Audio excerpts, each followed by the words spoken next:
If seawater is not salty, there will be no salt on Earth. Since seawater is inexhaustible, we will never be short of salt. Now let's see. For life in nature, the more important things are, the greater their supply. The less important things are, the smaller their supply. Is this simply a matter of unconscious coincidence of nature? Or is it a purposeful arrangement by some mysterious power? 14. Photosynthesis, the source of food for life. 14. 光合作用，生命食粮的源泉. To survive, humans need not only air, water, and salt, but also need to absorb nutrients, mainly carbohydrates. Where do carbohydrates come from? They come from photosynthesis. What is photosynthesis? Photosynthesis is the process by which plants and other organisms use light energy to convert carbon dioxide and water into the nutrients they need, specifically carbohydrates. The human body cannot conduct photosynthesis, and neither can any other animals. Photosynthesis mainly occurs within green plants. Therefore, humans must rely on green plants. Photosynthesis can be briefly described as follows. When sunlight shines upon the leaves of plants, it will be captured by chlorophyll in the cells of leaves. The light energy captured by chlorophyll will decompose the water entering the leaves via roots into hydrogen and oxygen. Oxygen will be released through the pores on the leaves, while hydrogen will be kept within the leaves and will react with carbon dioxide entering the leaves via pores on the leaves to form carbohydrates. The vigorous carbohydrates will spread in the plant cells through veins and enable the absorption and growth of plants. The most common type of carbohydrate is glucose, which will combine with nitrogen to form amino acids, proteins, and nucleic acids needed by life. Nitrogen is carried inside plants mainly through the water absorbed by the root systems of plants. Because of photosynthesis, part of the carbohydrates formed inside the plants will be supplied to the plant itself, and the rest will be stored in the leaves and fruits. Humans and animals absorb carbohydrates by consuming the leaves and fruits of plants. Carbohydrates are compounds composed of carbon, hydrogen, and oxygen atoms. Sugars, glucose, and fructose are simple carbohydrates, while starch and cellulose are relatively complex carbohydrates. The molecules of simple carbohydrates contain only a few carbon, hydrogen, and oxygen atoms, while the molecules of complex carbohydrates have many carbon, hydrogen, and oxygen atoms. All the food we eat, fundamentally speaking, comes from photosynthesis. Without photosynthesis, there would be no humans. Some people argue, I do not rely on plants and can survive only on poultry and domesticated animals, so I don't need the photosynthesis of plants. The problem is without the photosynthesis of plants, there would be no poultry and domesticated animals, as they rely on plants for survival. Of course, we can survive by eating fish, but fish also rely on the photosynthesis of algae and some protists. From a natural point of view, only plants can make food. Animals and humans cannot make food themselves because their bodies do not have the elements for photosynthesis. In addition to providing food for itself, animals, and humans, the photosynthesis of plants has a tremendous function, the absorption of carbon dioxide and the release of oxygen. If plants did not make oxygen, animals and plants would have died out long ago. If plants did not absorb carbon dioxide, the carbon dioxide in the atmosphere would exceed the norm, and the greenhouse effect would worsen, and the temperature of the Earth would be too high for humans and animals to survive. Do you think that the photosynthesis of plants begins and happens incidentally? 15. 自然界的对称，神秘而伟大的力量. 15. Symmetry in nature, a mysterious and great power. Look into the mirror. You step forward, and the person in the mirror steps forward. You move backward, and they do the same. You smile, and they smile back. You raise your leg, and so does your reflection. Take the mirror as a tangent, and you and your image in the mirror have formed symmetry. If an object is cut in half vertically from the midpoint and the left and right sides completely overlap each other, then this object is symmetrical. Let's look at the microscopic and macroscopic world, and we will discover that galaxies, the solar system, the Earth, humans, birds, tigers, fish, frogs, roundworms, flies, crickets, leaves, fresh flowers, butterflies, shells, eggs, seeds, cells, and so on are all symmetrical objects. Tornadoes, vortexes, diamonds, crystals, pyrite, pearls, hair, water droplets, the orbits of celestial movements, and helixes are also symmetrical. Among the Arabic numerals of 1, 2, 3, 4, 5, 6, 7, 8, 9, and 10, the odd numbers 1, 3, 5, 7, and 9 are symmetrical with the even numbers 2, 4, 6, 8, and 10. The number of men is symmetrical with the number of women when considered on a larger timescale. Symmetry is omnipresent in the universe. Without symmetry, there would be no universe. Why does the nail that sticks out gets hammered down? Because the nail that sticks out breaks the symmetry. Why does the Leaning Tower of Pisa make people feel uncomfortable? Because it has lost its symmetry. Why are some people called handicapped? Because they lack symmetry. Why was the World Trade Center of America bombed? Because America had become unsymmetrical with other countries. Why was Falun Gong suppressed? Because it was not symmetrical with Chinese culture at the time. Why have many ancient civilizations in human history declined? Because they have lost symmetry. Why are monsters and demons frightening? Because they are asymmetrical. Why do some artists' works look disgusting? Because their works lack symmetry. Why do some buildings appear unsafe? Because they are not symmetrical. Why are some people irascible? Because they are psychologically asymmetrical. Why are corrupt officials punished in the end? Because their mentality is not symmetrical with those of the common people. Why are meteorites frequently seen in the sky? Because these celestial bodies have lost their symmetry. Why did the emperor hang himself? Because his existence was asymmetrical with the situation of the time. Why does tranquility make one feel comfortable, while turbulence makes one feel nervous and upset? Because tranquility is symmetrical, but turbulence is asymmetrical. Symmetry is a kind of harmony, perfection, aesthetics, and order. Why are beauties intoxicating? Why are fresh flowers pleasing to the eye? Why is the music of moonlight on the spring river so soothing? Why do the sculptures of great masters appeal to us?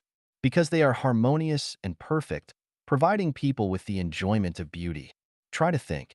If a girl's left eye is larger than her right eye, her mouth is a bit oblique, she has only 4 fingers on her left hand, 8 toes on her right foot, and her left leg is shorter than her right leg, how would you feel? Humans are naturally inclined towards symmetry.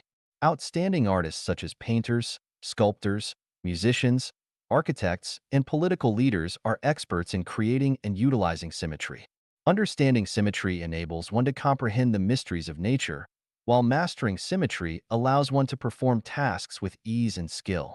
A mature person is psychologically symmetrical, while a whimsical, eccentric, irascible, testy, and tempestuous person is psychologically asymmetrical. Symmetry is perfect, while asymmetry is defective. Symmetry is enduring, while asymmetry is fleeting. The purpose of discussing symmetry here is to understand the power that has created symmetry in all things in nature, and why people are naturally inclined towards symmetry. Symmetry is a surface phenomenon that conceals a mysterious and powerful force. This force uses symmetry to control overdevelopment and disharmonious kinetic and potential energies. Why do humans have 2 eyes instead of 3? Why is the Earth round? Why does a dog's tail grow on its rear body? Why are the wings of butterflies and birds identical? Why do people dislike ugly things? Scientists will certainly seek answers from the characteristics and structures of particles such as atoms, electrons, protons, neutrons, photons, etc., but it will be in vain, because you cannot explain the balanced symmetry of the two sexes or why humans do not have tails. Do we feel, deep within our subconscious selves, that a higher wisdom is controlling all beings? If so, who is this higher wisdom but the greatest creator? 16. Golden mean, perfect proportion. 16. 黄金分割,绝美的比例.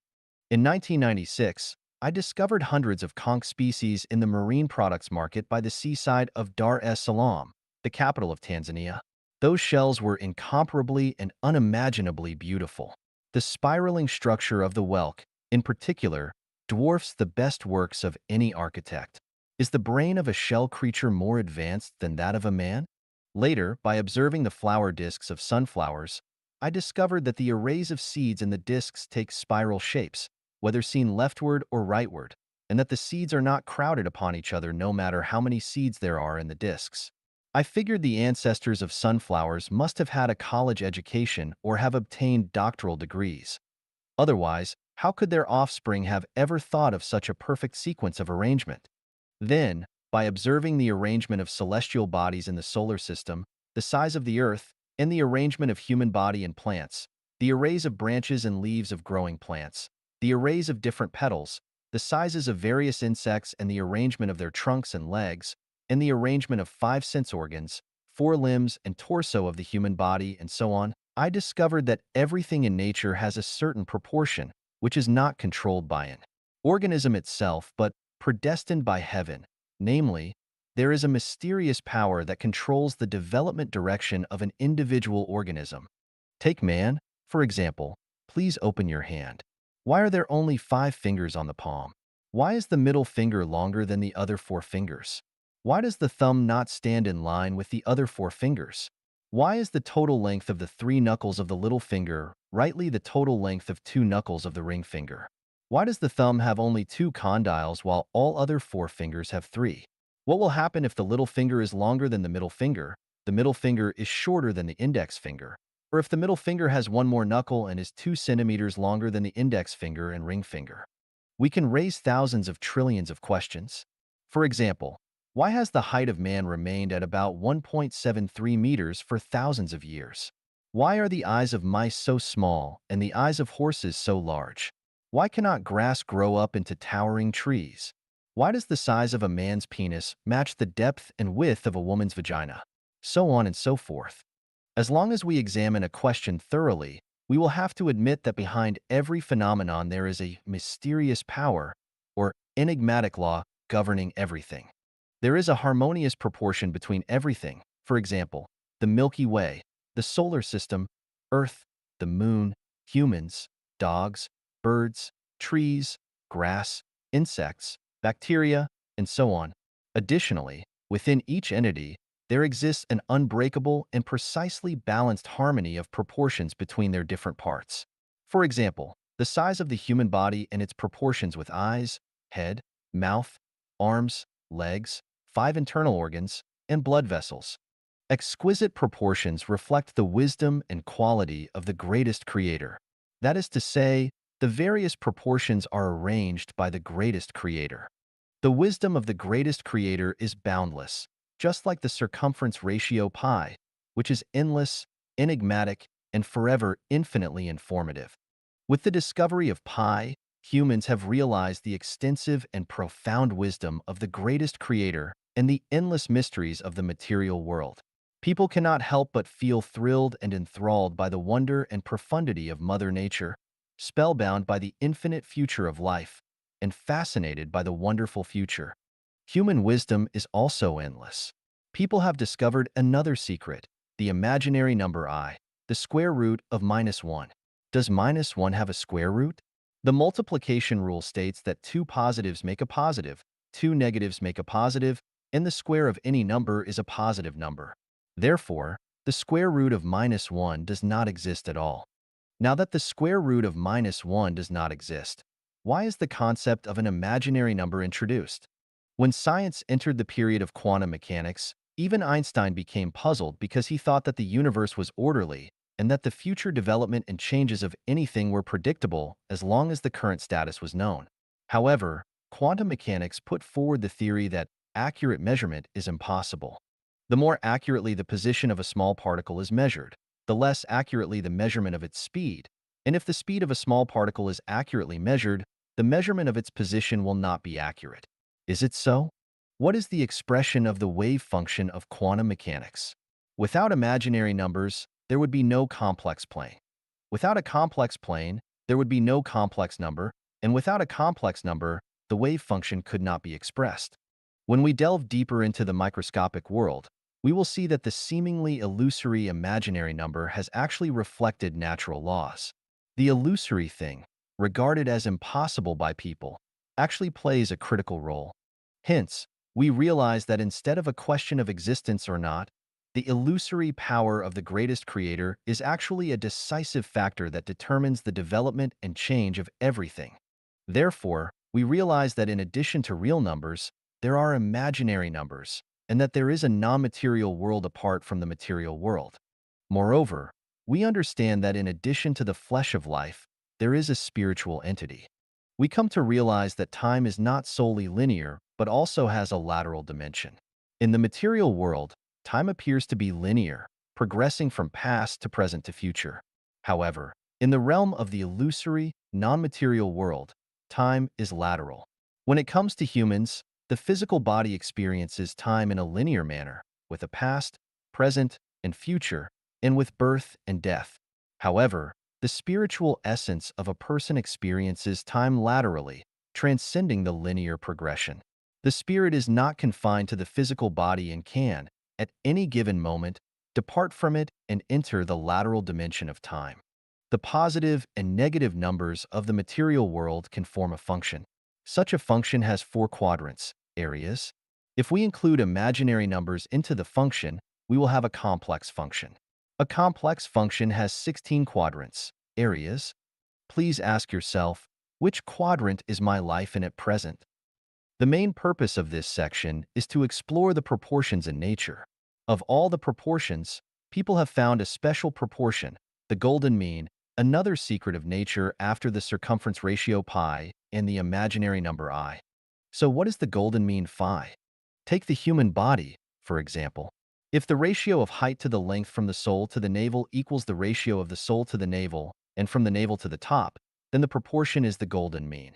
What is the proportion?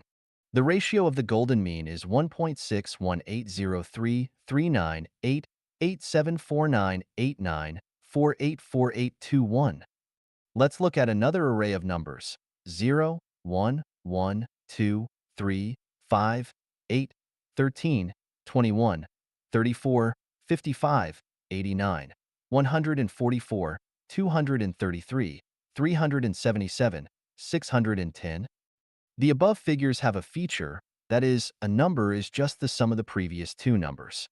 If each number of this array is divided by the number before it, we can derive the following numbers: 1, 2, 1.5, 1.666, 1.6, 1.625, 1.61538, 1.619, 1.6176, 1.61818, 1.61797, 1.61805, 1.61802, 1.61803, 1.61803, 1.61803. If we continue the process, the value tends to be 1.6180339874989484821. 1, 2, 1.5, 1.666, 1.6, 1.625, 1.61538, 1.619, 1.6176, 1.61818, 1.61797, 1.61805, 1.61802, 1.61803, 1.61803, 1.61803. What is the point of this value? It contains unlimited meanings. One of them is beauty. Why are the conches mentioned earlier in this section incomparably beautiful? It is because they have developed according to the ratio of the golden mean. Why are flowers so pleasing to the eyes? Because they have grown according to the golden mean. Why don't the seeds of plants fight with each other? Because they are arranged according to the golden mean. Why do some people look so pretty? Because every part of their figures reflects the golden mean. Why can musical instruments play melodious tunes? Because the chords of the instruments and the melodies approximate the golden mean. Why do some architectures look so harmonious and comfortable? Because the layout of these buildings has been designed according to the golden mean. Will you think it is beautiful if a person has the neck of a giraffe, the eyes of a mouse, or arms longer than those of an ape?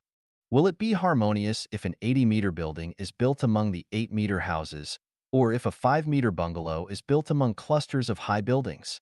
People growing up in the countryside know that if all villagers live in low bungalows and someone builds a 3-story building on a whim, this person is sure to suffer bad luck. Why was America's World Trade Center blasted off? Seemingly, it was destroyed by terrorists, but actually, the destruction has something to do with its height. Similarly, if you live in a bungalow in an area surrounded by high buildings, you will feel depressed, and you and your children will have little chances of development. We often see judges give scores for contestants on television. The final score for Jinyu Meizi is after crossing out the highest point and the lowest score. Why should the highest and lowest scores be crossed out? It is because they are problematic, discordant, and extreme. Things always reverse themselves after reaching an extreme. Everything must develop within a certain proportion and must be agreeable with its surroundings. If the range of proportions is exceeded, it is no longer beautiful and harmonious. What is harmony? Appropriate proportion is harmony. What is beauty? Appropriate proportional array is beauty. The golden mean is the most harmonious and most beautiful of all proportions. The development of all things is constrained by proportion. For the United States to become a world power, it must assist impoverished countries without exerting excessive force, otherwise, it will inevitably face punishment from natural laws. A poor and backward country must strive to move forward, otherwise, it will inevitably perish. This is also the case with human beings. If the population has increased to such an extent that it has lost harmony with the number of plants and other animals, there will be no way to sustain the continuous growth, just like a rapidly growing branch of a tree. If the branch does not break off, it will pull down or even uproot the tree. Since there is a mysterious power or law of nature that governs the harmony of proportions, the exploding population will certainly be controlled. If humans can exercise control over themselves, all the better. If the population cannot be brought under control, then the power of nature will play its role. For example, wars, earthquakes, floods, fires, plagues, famines, and turidity can all play their part in reducing the population. Wasn't the outbreak of SARS in 2003 an alarm bell sounded by nature for mankind? Proportion is a mysterious power in nature that controls the development and changes of everything in the universe. Who but the greatest creator has formulated this proportion? 17. Brain, epitome of the universe. 17. 大脑宇宙的缩影. All the material wealth created by humans is a realistic reflection of the brain. Humans' thinking, memory, speech, and actions are all attributes of the brain. That a society can be organically united to accomplish a goal is also the result of brain activity. All Nobel Prize winners and great men in history distinguish themselves from others because they have made full use of their brains. Scientists are still far away from uncovering the mystery of the brain, although they have conducted intensive research into the brain in the fields of neurology, anatomy, biology, biochemistry, and electromagnetism and have had detailed explanations for the structure of the brain and functions of different components. It can be said that humans are still in their infancy in terms of understanding the brain. Our knowledge of the brain is comparable to the part of an iceberg above the water, and what remains unknown can be likened to the gigantic mass underwater. Like the mystery of the universe, the mystery of the human brain is a non-repeating infinite circumference ratio. Although we know that the brain consists of 10 billion brain cells and 10 trillion interacting nerves, that the nerve network of the brain is 10 miles long and can process a billion units of information per second, and that the memory capacity of the brain is 1.2 million times that of a large-scale computer, the brain, which accounts for 3% of body weight, still has unlimited contents. The brain is the epitome of the universe, and the laws of the brain match the laws of the universe. The brain is the epitome of the greatest creator's wisdom, and the brain contains all the wisdom of the greatest creator. The brain is the epitome of time, and the brain owns the information on the changes of the universe over several billions of years. The brain is a processing factory, which can create things out of nothing and can transform the universe. What is imaginable in the brain can all turn to reality. The brain's potential is unlimited, therefore, humans' future is also unlimited, as long as humans do not go to extremes but stay in line with the greatest creator. The brain is a mysterious place. Each neuron of the brain is not in direct contact with each other. The information between neurons is transferred by neurotransmitters, which are chemical in nature. However, within the neurons, the transmission of information is through electrical impulses. When we open up a cranium, we can only see things in biological terms. We cannot help but ask, where is memory stored? Where are thoughts stored? How does man's thought come into being? Where is man's memory stored? How does the brain process a large amount of complicated information? Why can man make spacecraft and land on the moon, while a donkey cannot even make a small cart to carry fodder? Don't people say that all creatures are in the process of evolution? The brain is not only capable of imagery thinking, but also abstract thinking. It can not only learn, but also practice. It can associate closely with not only the material world, but also the non-material world. Most of the scenes in our dreams are not necessarily the real image of the contemporary time-space, but may be scenes from the past, or even future time-space, or even the real image of another time-space. How does the brain work its way out? How do our emotions such as joy, anger, sadness, merriment, panic, trepidation, and yearning occur? How does the brain distinguish and correctly process them? How do we instantly recognize the tastes of sourness, sweetness, bitterness, spiciness, and saltiness? How does the brain react to them? We have senses of pain, itching, tingling, soreness, swelling, acerbity, slipperiness, jumping, hardness, softness, coldness, heat, coolness, and warmth. How does the brain recognize these senses and pass on the information to related departments? The love between a man and a woman is intoxicating. We are in ecstasy when sexual excitement reaches its climax. How does the brain perceive and respond to these sensations? How could the brain come into being if it were not the careful design of the greatest creator? Could such a fantastic and intricate structure arise naturally? Could it have evolved from a single-celled microorganism? 18. 基因生命的天书 18 Gene, a sealed book of life. Genes are a type of structure and the cornerstone of life. It is the general term for the special nucleotide sequences with genetic effects in DNA molecules. The resemblance of children to their parents is caused by the reproductive function of genes, which pass on genetic information to the next generation. The different gene structures account for why the white race is white, the black race is black, the yellow race is yellow, a dog is a dog, and a rose is a rose. Genes are a part of DNA, deoxyribonucleic acid, which is a molecular chain composed of phosphate and sugar.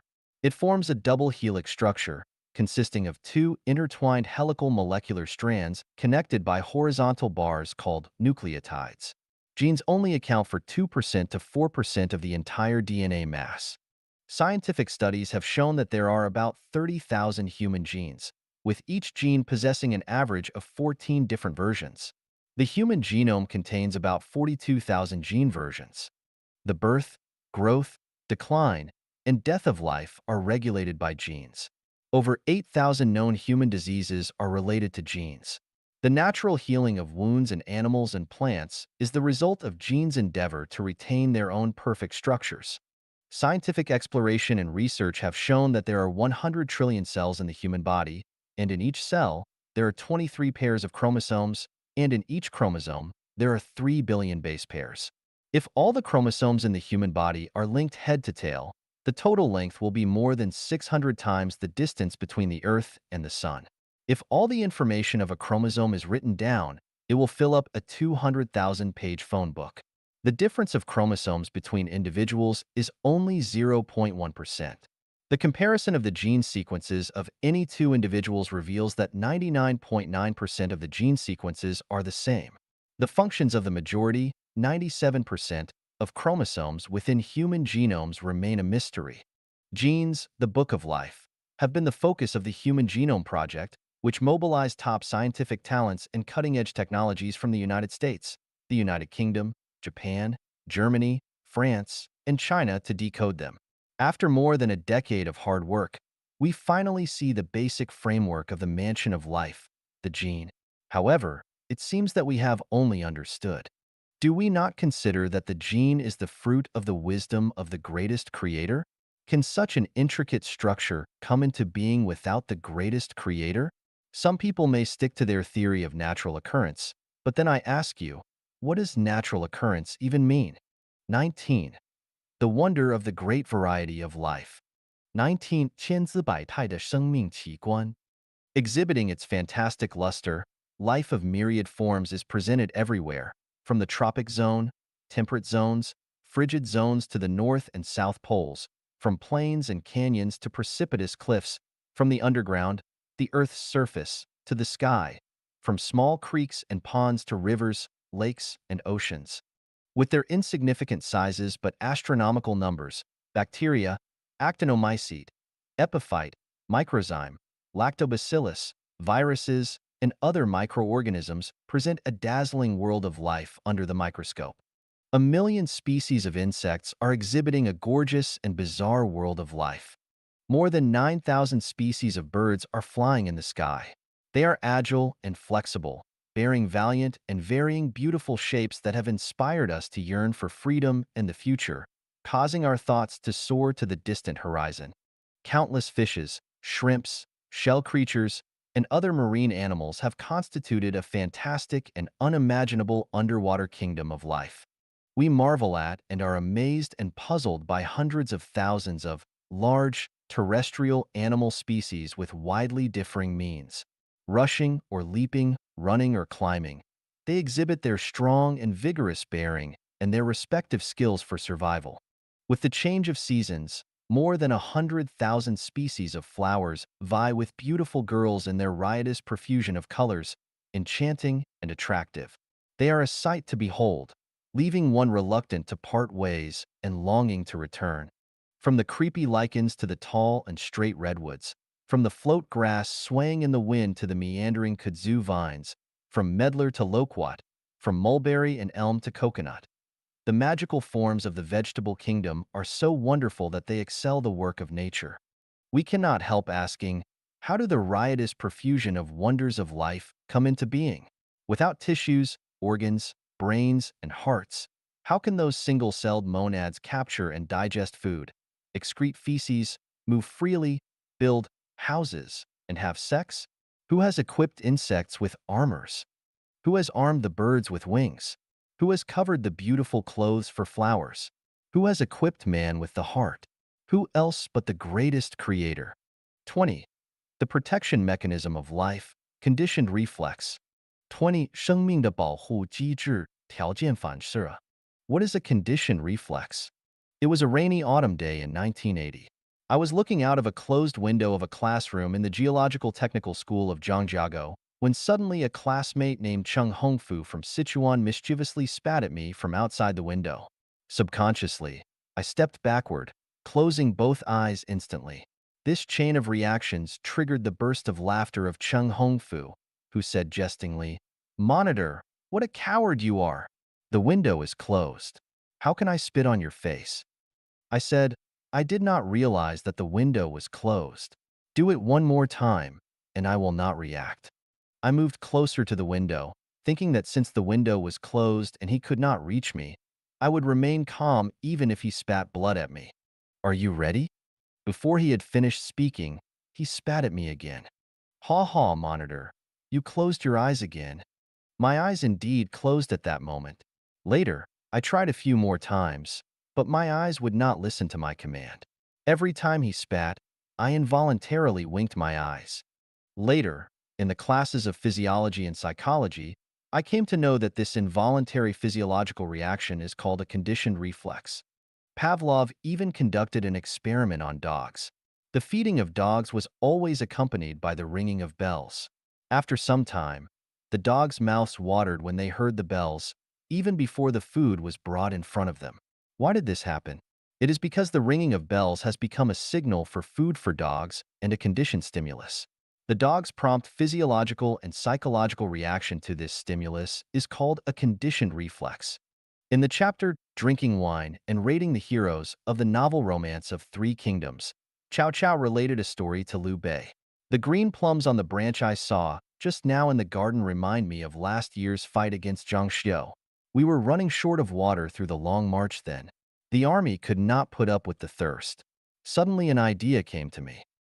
'There is a plum grove ahead,' I cried and pointed with my riding whip.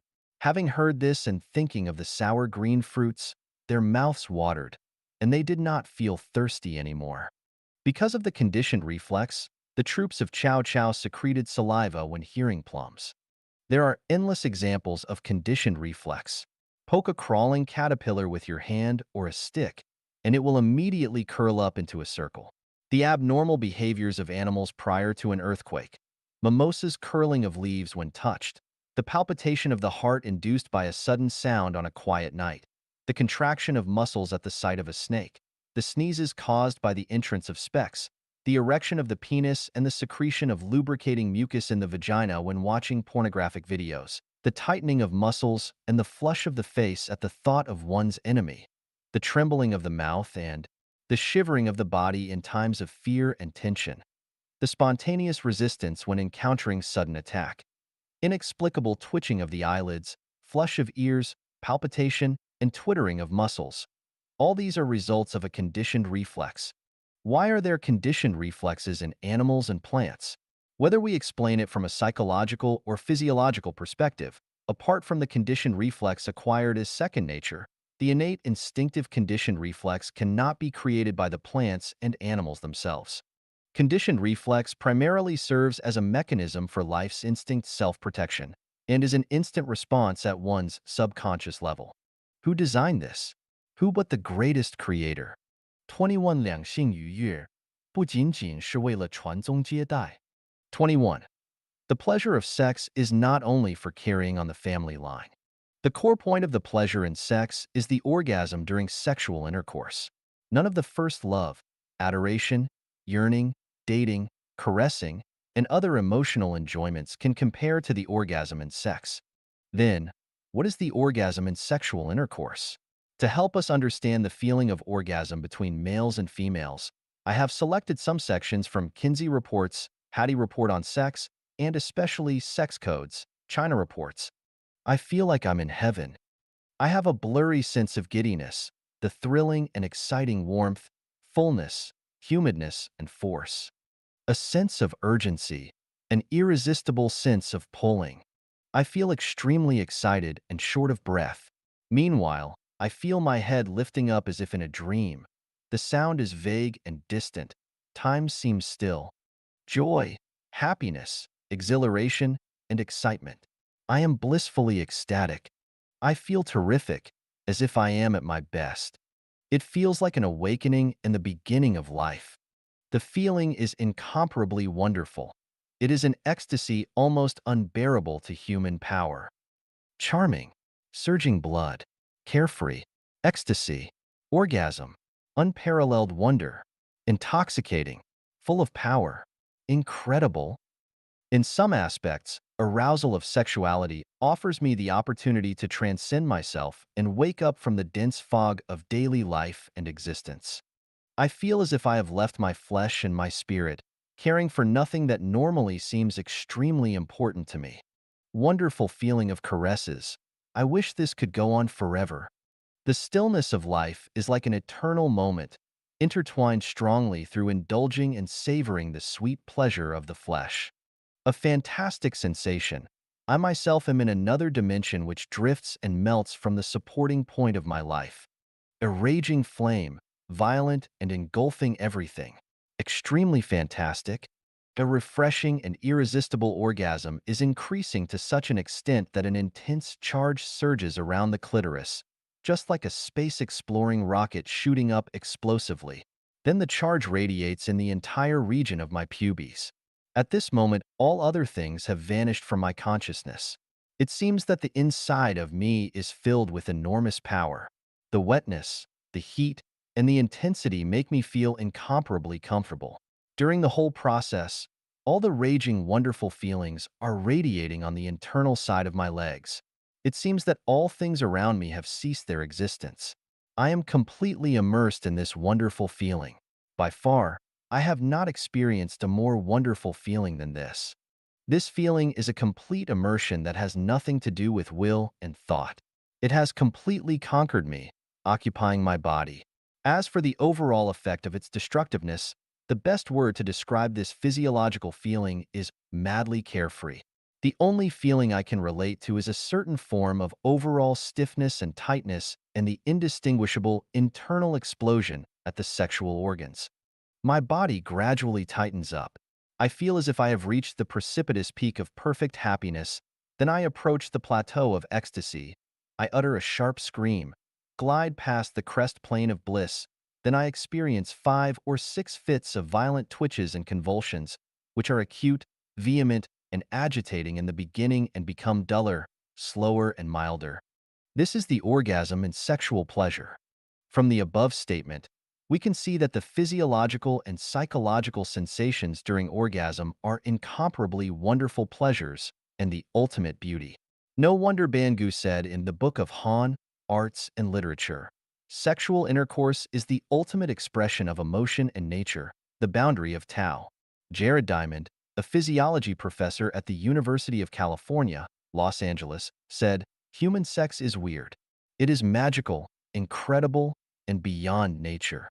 The pleasure between two sexes is so magical, so soul-stirring, so desirable. No wonder Freud concluded that the driving force of sex is the greatest force that propels social development. Then, who created such a wonderful feeling for humankind? Is sexual orgasm a result of natural evolution? Is sexual pleasure solely for the purpose of reproducing? R. Stephen Howard, a graduate student at Indiana State University, said, in terms of energy required, asexual reproduction is a more economical way to transmit genes to one's progeny. His research results showed that asexual reproduction is the most economical way and the most effective way to transmit the genetic traits of a living organism to its offspring. But how did sexual reproduction come into being? Is sexual pleasure only for bearing children? The answer is no. Prostitutes engage in prostitution not to bear children for pleasure-seeking men, and those men do not seek out prostitutes to have children with them. Human intelligence can create a master machine that produces products continuously. So, why couldn't the greatest creator make a matrix that continually produces offspring?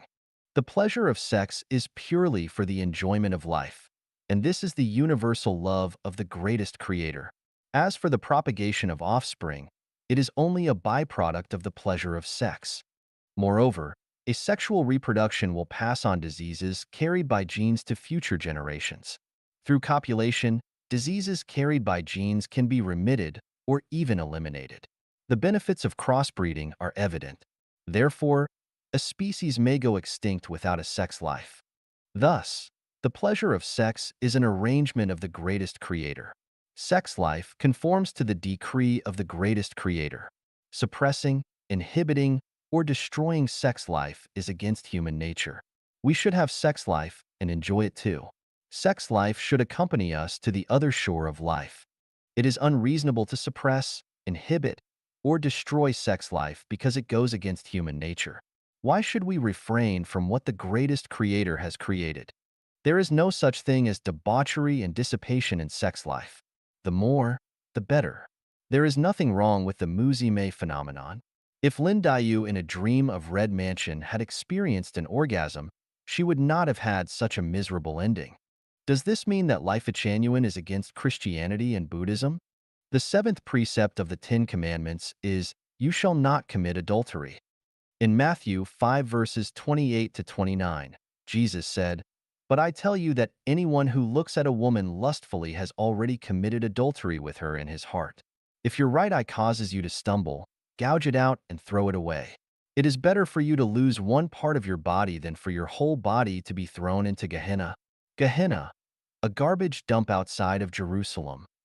The first precept of upholding the right Dharma in Volume 6 of the Buddhist Shurangama Sutra is to abstain from sexual misconduct.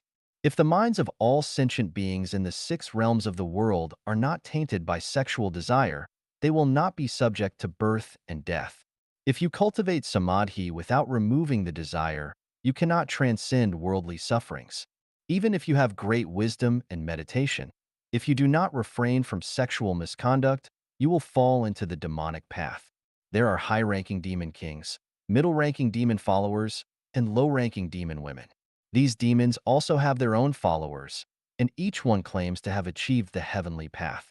In the Dharma ending age after my nirvana, these demonic followers will be prevalent in the world, widely promoting greed and sexual misconduct as virtuous conduct, causing sentient beings to fall into the pit of attachment and lose the path to enlightenment. Jesus is God, and Sakyamuni is Buddha. Their profound wisdom is beyond us mortals, and their teachings are invaluable treasures to our life. Jesus instructs us in divinity. Following the supreme road of life guided by Jesus, we can enter the kingdom of the greatest creator. Sakyamuni enlightens us from the perspective of Buddhism. If we want to attain Buddhahood, we must break with lewdness, not only physiologically but also psychologically. Just like the teachings of Jesus, you have already committed adultery even if you only have harbored the lustful desire. Christianity is the religion of God, and Buddhism is the religion of Buddha. The two religions have made indelible contributions to mankind. Through them, we have come to know the road to supreme life space. It is the primary task of Life Genuine to make Jesus and Sakyamuni an integrated part of our life. If the path of human development is comparable to a three-story building, then Christianity will be on the top level, Buddhism at the middle, and Life Genuine will be at the bottom. From the perspective of the level of life, Buddhism is a direct ship that leads people to the Western Pure Land, the Elysium world in the 36-dimensional spaces, by crossing over human nature. To board this ship, one must cut off lust. Where exactly Christianity wants to guide people in terms of the level of life space, I cannot fully comprehend with my current knowledge. Based on the miracles and teachings of Jesus, it seems that the goal is to make everyone an angel and enter the heaven world, God's paradise. In 12:18-25 of the Gospel of Mark, Jesus said, "For when they rise from the dead, they neither marry nor are given in marriage, but are like angels in heaven." What is an angel? An angel is the super-celestial being and Buddha with divinity. Buddha is under the control of the power of Buddha, while a super-celestial being is the free, elegant, and magically powerful spiritual entity of high energy, second only to God. Christianity guides people to develop in the direction of super-celestial being, which conforms to Jesus' teachings. Only in this way can they have a definite development direction for life space.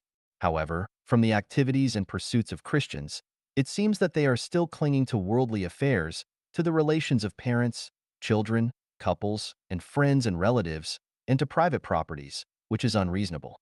In Luke 14 verse 26, Jesus said, "If anyone comes to me and does not hate his own father and mother and wife and children and brothers and sisters, yes, and even his own life, he cannot be my disciple. Because if you don't hate them, you cannot become an angel." For angels, there is nothing like family love. We can see from the teachings of Jesus and Sakyamuni that the ultimate wisdoms are communicable. They have the same purpose. Buddhists are capable of determinately cutting off all their attachments to worldly affairs, including the relations of father, mother, wife, children, brothers, sisters, belongings, status, reputation, and their own souls. They will commit themselves to self-improvement and self-cultivation wholeheartedly. They are the real Christians. However, the so-called Christians may inspire suspicion of crying up wine but selling vinegar.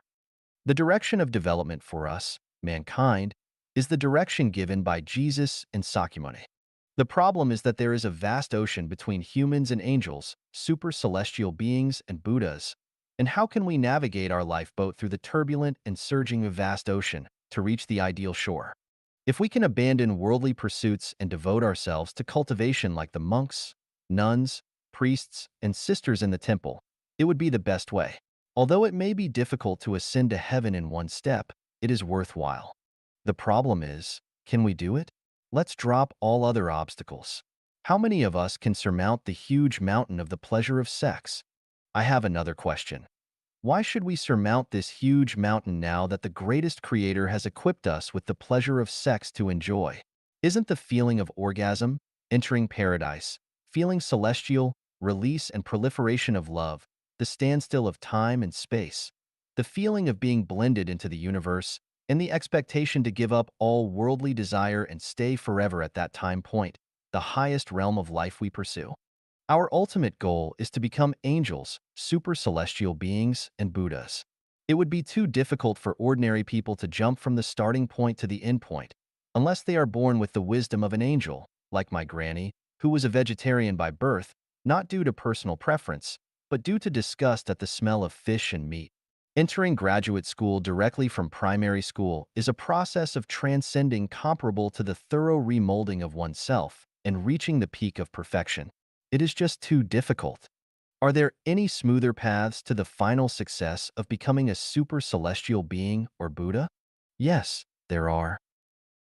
Let's first arrive at the thousand-year world because the enjoyment of the pleasure of sex will only affect our success of becoming a super celestial being or Buddha and will not prevent us from approaching the thousand-year world.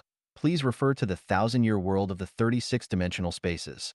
Although it is still hundreds of thousands of miles away from the kingdom of the super celestial being and Buddhas, the thousand-year world is, after all, a world with sublimated human nature. We can first arrive at the thousand-year world before reaching the 10,000-year world and finally make it to the world of super celestial beings and Buddhas, the Elysium world. This is comparable to a primary school pupil who pursues their education in the order of primary school, middle school, university, and finally the graduate school.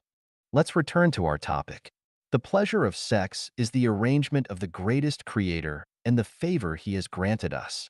The greatest creator will not punish us as long as we are grateful to him and remember his grace when enjoying the pleasure of sex.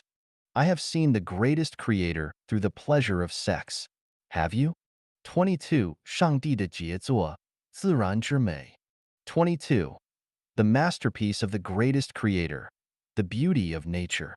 While learning about Introduction to Literature, our teacher told us, we are surrounded by beauty. The reason we have failed to discover beauty is that we lack the eyes to perceive it. In 1986, I went to the Mandarin Duck Reservoir in Jiantao County with my classmates from Jochuan Education College. We got off the bus on the road from Jochuan City to Jiantao County. Guess what my first impression was? I felt the beauty of relaxation and happiness for becoming a part of Mother Nature because, as soon as we got off the bus, we saw the vast expanse of the endless Gobi Desert. It seemed that we city dwellers had entered another world of wildness, wonder, remoteness, and vastness. All of us cried out with one voice, "Wow, beautiful." How can we say that the Gobi Desert is not beautiful? When I climbed the Great Wall at Badaling during my study at Beijing Foreign Trade University, I saw the meandering Great Wall fly like a gigantic dragon on the top of the undulating mountains. I felt a beauty of valiance, unrestrained freedom, and flying. During my study at Zhangjiago Geology Technical School, I used to go climbing with my classmates. Standing on the mountaintop and overlooking the wilderness with curling smoke beyond the Great Wall, I felt a beauty of serenity, leisureliness, composure, and ease induced by the picturesque natural scenery. While studying in Lanzhou Education College, I would sit by the Yellow River whenever I had the opportunity. Since I grew up by the Yellow River, I have a special love for it. Watching the surging and rolling river flow in its meandering course, I felt that my thinking had been carried to a remote place, and I was filled with the aesthetic feeling of surging emotions and endless yearnings. In the small islands of Luanda, the capital of Angola, in the Bella port of Mozambique, on the beach of Dar es Salaam, the capital of Tanzania, in the end of the earth of China's Hainan Island, in the Cape of Good Hope of South Africa's Cape Town. Everywhere the azure sky and sea elicits in me an aesthetic sense of mystery, fantasy, eternity, and infinity. There is the world-famous Victoria Waterfall on the Zambezi River between Zambia and Zimbabwe. I used to drive a 6-ton truck of the Chinese Jefong brand to fetch water from there. Each time I approached it, I was overwhelmed by its tumbling heroism. Its vigorous momentum, mountain-shaking power, thunderous rumbling, dragons soaring, and the numerous rainbows among the waterfall created a dreamlike aesthetic feeling of dauntlessness and unrestraint. Harare is a garden-esque city, and Zimbabwe is a green country. Here, birds sing and flowers bloom all year round. Everywhere, you can see lush and green foliage. For years, I wandered among the green mountains and rivers. Under the blue sky and white clouds, the trees, flowers, and grass are extremely beautiful. I have not been to a prairie, but a dance I learned in middle school has always been lingering in my mind. The dance sings praise of the prairie of Hulunbuir in Inner Mongolia, the galloping courser, the herds of sheep, the drifting white clouds in the blue sky, and clusters of small flowers dotting the endless stretch of green land. In my imagination, the prairie is refreshing and intoxicating, and I long for it. The Gobi Desert, mountains, fields, rivers, oceans, creeks, and waterfalls, The blue sky and white clouds, flowers, grass, and trees, all are beautiful. The prairie, even in imagination, is also very beautiful. The starlight stretching across the sky, the morning and evening glows, the hovering eagles, the dancing butterflies, the grapes on the vines, the mouth-watering melons and fruits, the exquisite and translucent gemstones, the sparkling and shining dewdrops, the croaking of frogs, the chirping of insects, the singing of birds, the neighing of horses, and even the mirage. Nature displays strange and stunning beauty everywhere. Nature is beautiful, and man is even more beautiful. I have not seen the four ancient beauties in China, nor have I studied any of them carefully. However, I have appreciated numerous Western beauties from the internet, especially nude ones. I have been deeply influenced by Buddhism, Christianity, and Confucianism, but the power of beauty is so great that it can cause the complete collapse of my moral defense line. The temptation of beauty is so strong that it can intoxicate and thrill people. Sometimes I imagine them to be the painted skins, hua pai, in strange stories from a Chinese studio, which will suck my marrow and blood, pull out my tendons, and skin me alive. I also know that a beauty of 18 is soft and tender. Her charm is as sharp as a sword that can cut through an ordinary man. Although he may look the same, unknowingly his marrow is sucked clean and dry. However, my natural inclination for beauty is so strong that I wish to be consumed by it. Should we turn a deaf ear and a blind eye to beauty?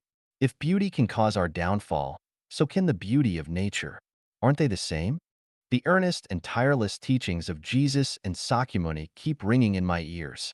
On the other hand, beauty bewitches me with its irresistible force. I have been plunged into deep misery and desperation. Why is this? I ponder, I repent, I hate myself, and I pity myself. What should I do? I cannot help but look for the greatest creator, pleading for a definitive answer. Who has bestowed beauty upon everything?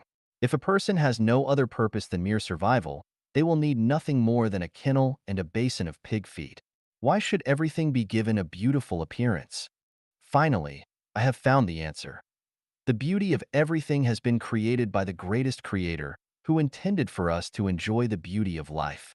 Now that the revered greatest creator of the universe has offered us beauty, why should we act against the will of the greatest creator and view beauty as a dreadful disaster? Is Jesus wrong? Is Buddha Sakyamuni wrong? No, not at all.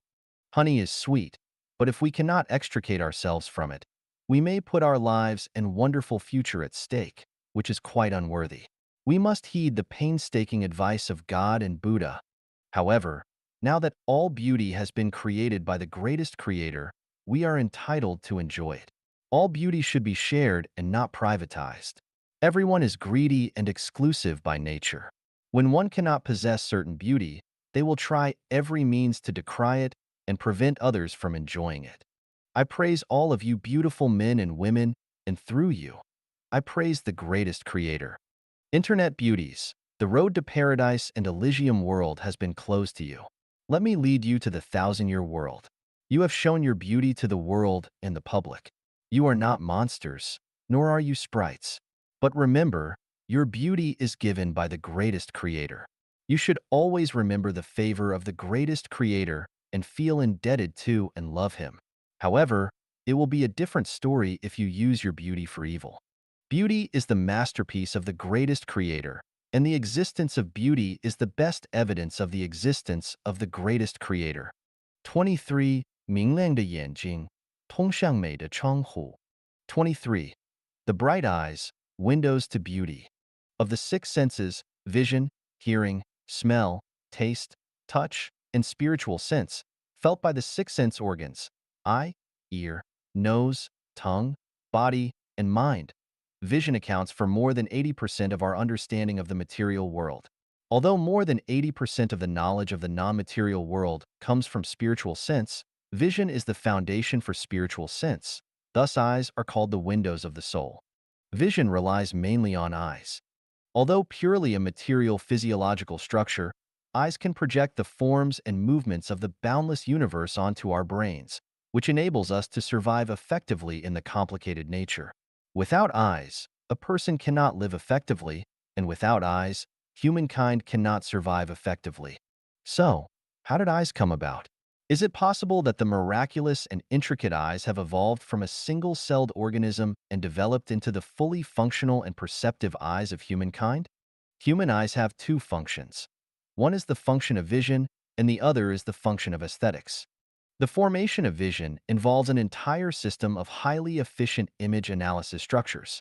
Strictly speaking, the objects we see are not the same objects because a period of time has passed in the process from the perception of an object to the imaging of the object on the retina to the conceptualization of the object after being reflected to the brain by the nervous system. Although it lasts only several 10,000ths of a microsecond, theoretically, the image in the brain is already not the image of the real object. For example, a flower we see may have withered after some time, but the flower in the brain is still the one originally reflected. For another example, when a relative of ours has passed away and is no longer alive, our brains still retain the lovely voice and happy countenance of the deceased. How does vision happen? Vision is a reaction to the stimulation of light energy of the eyes. An object will reflect the light from the sun or other light source. Via pupils and lens, the reflected light will fall on the retina for imaging to take place. Then, stimulated by light energy, the nerve cells on the retina will convert the light signal into a bioelectrical signal, which will deliver the vision information to the nerve center via optic nerves and finally to the brain. The brain's mechanism for analysis, judgment, and identification will form the concepts of the object's size, shape, and color and then pass on these concepts to the related parts of the body, ordering them to maintain high vigilance and be ready to respond to emergencies. For the smooth running of such a complicated program, a man of supreme wisdom is needed to conduct the perfect design of the eyes, just like the design of cameras by scientists. We can know that the eyes are designed by the greatest creator through the following passages. What is visible to the eyes is only the visible light with wavelengths ranging between 400 and 760 nanometers. Beyond this visual range, the world is completely different. The blue sky is no longer blue. Our eyes would be overwhelmed by the variegated and weirdly colorful scenes created by cosmic rays such as infrared, ultraviolet, gamma rays, beta rays, X-rays, electromagnetic waves, and particle flux. In less than 10 minutes, our nervous system would become chaotic and we would go insane. Moreover, we might occasionally perceive spirits, immortals, goblins, devils, monsters, paradise and hell, or even the thought waves in other people's minds. Then we would not be able to behave like rational beings and enjoy the beauty of life in a muddle-headed and unrestrained manner. Enable the eyes to distinguish between different colors. Within the cone-shaped photosensitive cells of the human eye's retina, there are three different photopigments that can absorb blue light with a wavelength of 445 nanometers, green light with a wavelength of 535 nanometers, and red light with a wavelength of 570 nanometers. The combination of these three lights in varying proportions has created a vast array of colors. Our eyes have the ability to distinguish these subtle color differences. If not, we would all be colorblind, and how could we fully enjoy the infinite beauty of nature? Give the eyes a broad field of vision. Our eyeballs are only 24 millimeters from front to back, 23 millimeters from top to bottom, and 23.5 millimeters horizontally. The pupil of the eye is only 2.5 to 4 millimeters in diameter, but with the ability to scan widely, we can see views within a range of dozens of kilometers. If our eyes do not have this function, and we could only see an area the size of our eyes, our field of vision would be extremely limited, like looking through a bamboo tube at something a few meters away. Our field of vision would be very narrow, and we wouldn't be able to see a wolf approaching or a snake crawling up to our feet. This would be very troublesome, wouldn't it? Provide the eyes with stereoscopic vision. People often say, we can see clearly at a glance, but can one see clearly with only one eye? Try closing one eye and see if you can thread a needle or pour strong sulfuric acid accurately into a small test tube in a chemistry lab. Therefore, having two eyes is important. Enable the eyes to blink. The eyes blink every 2 to 8 seconds. Why do we blink? If our eyes remain open all the time, they will become dry, astringent, and may attract dust and bacteria. If this continues for an extended period, we may lose our eyesight. By blinking, Tears are evenly distributed in the eyes to moisten the cornea and conjunctiva, preventing dryness and astringency, maintaining the luster of the cornea, and cleaning the conjunctival sac of dust and bacteria. See how considerate the greatest creator is. Provide the eyes with a mechanism for self-protection. The eye is a complex, sensitive, and delicate organ that cannot be protected by relying on human self-awareness. Therefore, the greatest creator has designed eyebrows, eyelashes, eyelids, and tears for protection. Eyebrows, growing on the protruding supraorbital ridges, ward off dust and sweat from above like an umbrella, preventing them from entering the eyes. Eyelashes resemble bamboo curtains or two platoons of embattled sentinels, always ready to keep away and block the unannounced invasion of enemies like dust and microorganisms. Eyelids act as loyal soldiers guarding the frontier line of the eyes. Whenever foreign matter or strong light attacks, the eyelids close up immediately and protect the eyes within them from harm. This prevents foreign matter from damaging the eyeballs and strong light from hurting the optic nerves. In case foreign matter or bacteria invades the eyes, tears from the lacrimal gland flush away the foreign matter. Lysozyme and immunoglobulin in tears inhibit bacterial growth and kill bacteria by decomposing the sucrose mortierolate in the cell wall. This protection mechanism is perfect. Is it a result of evolution? Our eyes have possessed these functions since humans appeared on Earth. They have not evolved or regressed, nor have they gone through gradual perfection and evolution. In addition to their visual function, eyes also serve an aesthetic purpose. Expressions such as bright eyes, speaking eyes, amorous eyes, flirting eyes, and so on provide us with aesthetic enjoyment. I have brainstormed hundreds of schemes to adjust the size and position of the eyes to find a better design.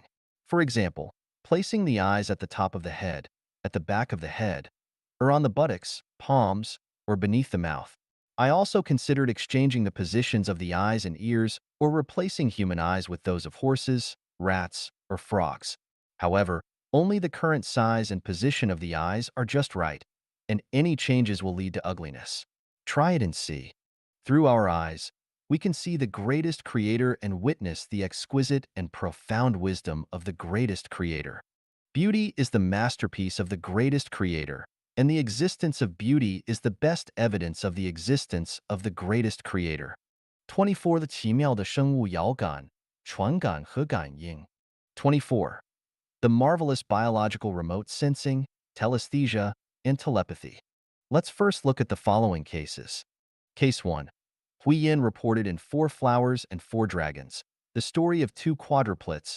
If one of the quadruplets catches a cold, the other three will surely have a fever. Three brothers yawned in step with each other, with three little mouths opening simultaneously. They uttered, ah, sonorously, as if proclaiming their manliness. Case 2. There is a report called The Unexpected Reunion of Kindred, the details of which I cannot remember very well. It relates the reunion of a mother and daughter after a separation of more than 4 decades. Under a strange combination of circumstances, the daughter was adopted by other people. So she took the foster mother for her birth mother, and indeed, she did not know that she had a natural mother who was now old and lived alone, knowing nothing about her only child, who had been separated from her since very young. A curious coincidence brought the daughter into an out-of-the-way alley, where she coincidentally met with an old lady. Because she had accidentally helped the old lady, she was invited by the old lady into her humble hut, where she accidentally saw a picture on the wall of the old lady when she was young. She was astonished because her foster mother had given her a photo, which had been placed at the bottom of a box for decades. The photo on the wall was the same as the one she had placed at the bottom of a box. After talking with the old lady, she came to know that the old lady in front of her was none other than her own mother. The mother and the daughter felt both misery and happiness. Thanks to the mercy of heaven, the old mother had eventually found her daughter that she missed every day. Case 3. Dead Body Returns Home reported that when the famous American actor Charles Cleveland died in 1899, he was buried in Galveston, Texas. The next year, a hurricane flooded the cemetery. The family of the deceased searched everywhere, but with no result. However, 28 years later, in September 1927, this magical coffin mysteriously reappeared. It drifted for 3,000 kilometers and arrived at the homeland of Cleveland, Prince Edward Island. Case 4. According to the omens of mice house moving, after World War II, Mr. and Mrs. Raymond Macy, who were in the film industry in New York, rented an apartment at number 80 Street of East Borough. One day, Mrs. Macy spotted from the window on the second floor that many mice were pouring out in full force from the house opposite, running out as fast as they could. Shortly after, the old lady living in the opposite house died of suicide. After the death of the old lady, the mice returned in troops to the house. Sometime later, a blonde dancing, fashionably dressed girl moved in, who was often accompanied by a young man. One day the flock of mice once again fled from the house. A few days later, this young man died of a heart attack.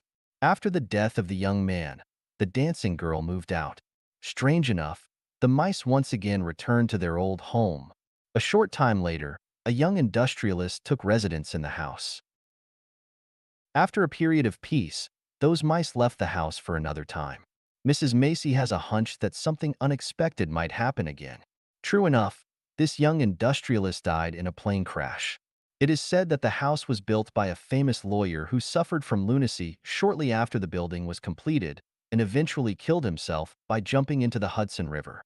Case 5. According to the report of the miraculous biological telesthesia, as early as the last century, Professor Gregory of Edinburgh University had introduced an experiment of Barua.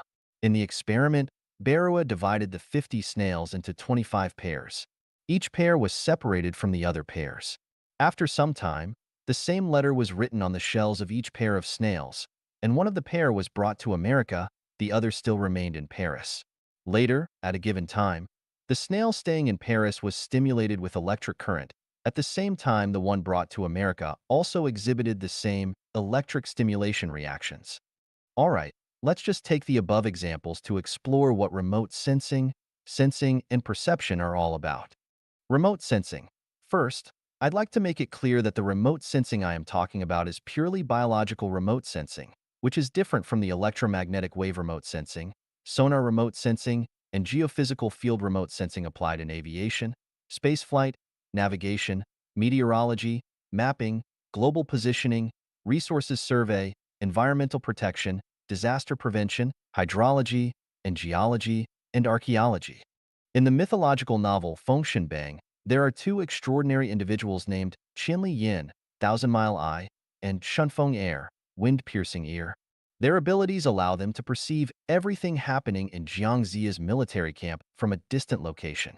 The mice's behavior in Case 4 is an example of animal remote sensing. The special ability of remote clairvoyance, frequently mentioned in the science of Qigong, is also a kind of remote sensing. Then, what is remote sensing? Remote sensing is a biological ability to perceive the condition of a distant person, object, or scenery by receiving the thought waves or electromagnetic waves emitted by them through directional thinking. Remote sensing is not a mysterious phenomenon but rather a resonant frequency. Just like a television channel that receives electromagnetic signals of live broadcasting transmitted by a TV station and informs us of the happenings in a different place, or like a radio that picks up the frequency of a certain radio station and broadcasts the clear voice of the announcer. Remote sensing is a natural phenomenon in the universe, but its occurrence is very unusual. Strictly speaking, the scenes described in science fiction are not sheer fabrications but a reality that has transcended time and space. Some people can accurately predict the future because they have actually mastered the technology of remote sensing. For example, the French Dr. Nostradamus, the eccentric Dorothy, Sakyamuni, and so on. The death of Russian Tsar Ivan at the end of the 16th century had been accurately predicted by 60 Russian prophets 12 days prior to his death. It is said that some people had given up the journey on Titanic for remote sensing its forthcoming disaster. There are a lot of prophecies in the Bible, the Quran, and the Sutra. Actually, these prophecies are a kind of remote sensing. My description of the 36-dimensional space is also the result of remote sensing. Explanations regarding the origin of the universe, the origin of humanity, and the origin of life are merely perceptions beyond time and space based on spiritual intuition. They do not rely on my meager knowledge or logical reasoning. From a scientific perspective, my arguments and evidence may be insufficient, but I believe that humanity will eventually know that what I am saying is correct. The number of people with the ability of remote sensing cannot be too many, just like there can be only several queen bees in a swarm of bees. The world will fall into chaos if everyone is capable of remote sensing. So I shall drop the topic here. If you are capable of remote sensing, it is your good luck. Sensation. Sensation is a physiological phenomenon, and it refers to a kind of physiological transmission of perception that goes unnoticed. The most unique example is the arrival of milk after childbirth. Taking humans as an example, regardless of how full a woman's breasts are, and despite engaging in sexual activities countless times, even after being pregnant for 10 months, milk will not appear until the child is born. Only the physiological response triggered by the baby's need for milk after birth leads to the abundant production of milk. This is similar to the tear glands secreting tears. Tears are only produced when a foreign object enters the eye or when there is a significant emotional fluctuation. Cases 1, 2, and 5 are examples of biological sensation. Remote sensing can be acquired through conscious cultivation, while sensation is an unconscious physiological behavior, a physiological mechanism, and a natural program designed by the greatest creator. In this regard, we don't need to pay excessive attention. Telepathy. Telepathy is a universal phenomenon in the universe. Everything has telepathy. Strictly speaking, all activities of life forms are the result of telepathy. More accurately, all the phenomena we see are the result of telepathy. The macrocosmic universe is the result of telepathy, and the microcosmic universe is also the result of telepathy. Both organic and inorganic substances are capable of telepathy. Humans, animals, plants, and insects have telepathy. Mountains, rocks, rivers, and weather are all capable of telepathy. The effective evidence for the telepathy of microscopic matter can be found in the fact that the famous Buddhist master Jinkong cited on many occasions the Japanese scientist's research on the crystal of water molecules when expounding on Mahayana's Sutra of Infinite Life. He said that when we say thanks and love to water, the arrangement of water molecules will be a very beautiful crystal, and that when we are hostile and indifferent to it, the arrangement of water molecules will be a chaotic assemblage. Hence, Master Jinkong told us that since the human body is 70% water, as long as we show more care for water in our body, then the water molecules in our body will act effectively, and we will increase our health. We may be free from illness all our life. He went further to enlighten us that since 70% of the earth is covered by water, as long as we don't pollute the rivers, lakes, and oceans, the earth will not be inflicted with floods, inundations, droughts, and hailstones. Like the gravitation between everything, the telepathy between everything exists and occurs everywhere and at any time. The most obvious examples are electromagnetic induction, sound wave induction, photoelectric induction, and so on. Now there are automatic doors in cities around the globe. The door closes when a person leaves and opens when a person approaches. Some street lamps will be automatically turned on when it becomes dark and will be automatically turned off when dawn breaks.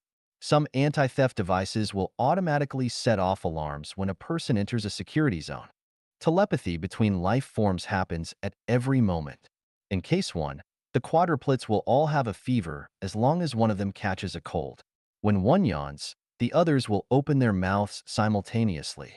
The same phenomenon occurs with twins and multi-births. Different degrees of telepathy occur at any moment between mother and daughter, father and son, lovers and enemies. The abnormal behaviors of animals before earthquakes, the pain in joints suffered by arthritis patients before heavy rain, the frantic movements of insects before storms, the suicidal behavior of plants like bamboo prior to a disaster, and the sudden fidgets and vexations experienced by people occasionally are all results of telepathy. 2 days ago, November 30th, 2003, I ran into a former colleague of mine. He had rented a luxury villa with a courtyard where 4 rows of grapevines, each 30 meters long, grew. He told me that the grapevines had not produced grapes for many years, but after he began to live in the villa, he watered the grapevines every 3 days, applied fertilizers, hoed up weeds, and dug up the soil. Now the grapevines are heavily laden with grapes, and he can earn a handsome sum of money from them alone. He said excitedly, "Plants will repay when they get enough care and protection from humans." This is also a kind of telepathy. In front of the window of the master bedroom in my yard, there is a tree whose name is unknown to me. It blooms small white and purple flowers, which emit a strong fragrance when the tree is in full bloom. One year, when I stood in front of the flowers, I muttered to myself, "These flowers are so beautiful and fragrant. How wonderful it would be if the tree is in bloom every day. It would be very good if the tree can flower many more times every year." 3 months later, the tree was in bloom once again. I asked the gardener, Gift, who had worked in this compound for nearly 10 years, whether this tree would flower twice every year. He replied, "No, it flowers only once every year, and I don't know why it has flowered twice this year." Suddenly, I realized that it was my wish that had prompted it to flower one more time. I felt very guilty. This is a flower tree with great spiritual nature. To satisfy my private needs, it has overstretched itself against the law of nature. It must have tried hard. The second time, the flowers had such a faint fragrance that one could hardly smell it. This is the result of overspending. I apologized in my mind. Flower tree, I am deeply indebted to you for your kindness. I understand you now. Please don't overdo yourself again in the future. Meanwhile, Life Genuine will try its best to protect you and all the flowers, grass, and trees. You are silently dedicated to mankind, flowering to beautify the environment, bearing fruits for people to savor, afforesting to conserve water and soil, exhaling oxygen, and inhaling carbon dioxide to purify the environment, and photosynthesizing to create nourishment carbohydrates for humans and animals. Without you, there would be no insects, animals, and humans. You are the foundation on which life depends. Life Genuine will make it its tenet to protect the lives of all living things. We humans should no longer be arrogant, conceited, and ungrateful. There is telepathy between plants and humans, as well as telepathy between humans and gods. I have a friend whose father was nearly 80 years old. He was kind-hearted, amicable, and genial, and very healthy in Zimbabwe. However, there was a period when he was vexed and troubled, insisting on returning home to his homeland in China. My friend had no choice but to send him back. Soon after, the old man passed away in his sleep. Why did the old man feel anxious and eager to return home when he was enjoying a very good life in Zimbabwe? This is the beckoning of the gods. Although he did not know it, the old man had experienced telepathy physiologically. Moreover, telepathy also occurs in many of our daily recreational activities.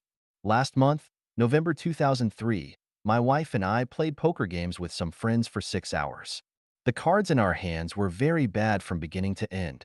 Our friends had climbed over several mountains while my wife and I were still fixed at the starting point. Finally, I realized it was because my wife and I felt upset and distracted several days before. When one's mind is disturbed, the cards will also be a mess. Only if one has a calm mind will they get very good and orderly cards. You can try it if you're interested.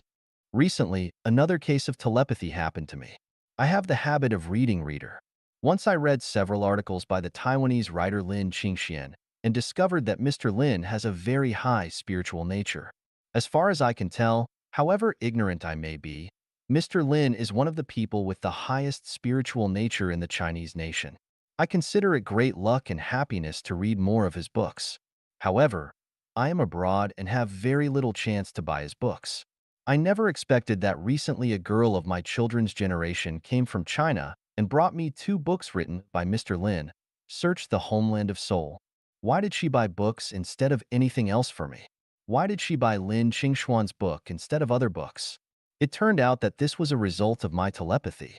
Seth said, physiological symptoms are communications from the inner self, indications that we are making mental errors of one kind or another. In other words, physical symptoms are a response of the body to psychological and spiritual ailments. All the wars, conflicts, natural disasters, and diseases in human history are the result of the mutual influence between gods, humans, animals, and plants. The Great Flood in the time of Noah was also a consequence of the induction caused by human conceit and arrogance. Remote sensing, sensation, and telepathy are all embodiments of Tao, as described by Lao Tzu in Tao Te Ching. Tao is an embodiment of the spirit of the greatest creator. Ultimately, remote sensing, sensation, and telepathy are programs designed by the greatest creator to maintain the balance of nature. We can hence feel the unfathomable profundity of the greatest creator's wisdom. 25. 腐化,新生命的养料. 25. Decomposition, the nourishment for new life. Decomposition is a natural phenomenon in the natural world. It is a transformation of decay and putrefaction. Decay and putrefaction are undesirable, but decomposition is a form of energy conversion and a transcendent aspect of life. You can observe a fallen apple from the tree. It rots at the beginning, but after a period of time, only an empty shell is left. Then, after some time, even the empty shell vanishes. Where has the entire apple gone? It has undergone the process of decomposition. All things in the material world will go through decomposition, without which there would be no such material world. Just imagine, how can we have today's environment and civilization if the carcasses of animals remain intact for thousands of years, if the leaves fallen from the trees remain as fresh as ever, if the piled garbage does not rot, if the slave society and feudal system do not corrupt, and if despotism is always maintained, if the original religion does not corrupt, and if the ancient civilizations last for eternity? The rotten carcasses of animals and the decayed plants will be decomposed by microorganisms in soil or water and converted into nutrients, which can be absorbed and utilized by other plants. The ancient religion and civilization were decomposed by the development of the times and converted into knowledge and wisdom, which can be absorbed and utilized by the present religion and civilization. How perfect the design is! The waste is changed into valuable materials, and the corrupted is turned into wonders. Who is capable of such considerate and flawless thinking? The greatest creator. 26. 生死,令凡俗人迷惑的现象. 26. Life and death, a phenomenon puzzling mortals and laity. This earth witnesses the birth and death of a huge number of animals and plants every day and every moment. Life and death is a universal phenomenon in nature. Everyone has embarked on the journey towards death since the moment of their birth. The happiness of life and the sadness of death are the basic emotions of mortals and laity. When a family welcomes the birth of a child, they are filled with joy, and when they lose a loved one, they experience profound sadness and grief. Apart from extraordinary beings like Jesus and Sakyamuni Buddha, who are transcendent, wise, and free from worldly concerns, few people can escape this cycle of confusion and grasp the true meaning of life and death.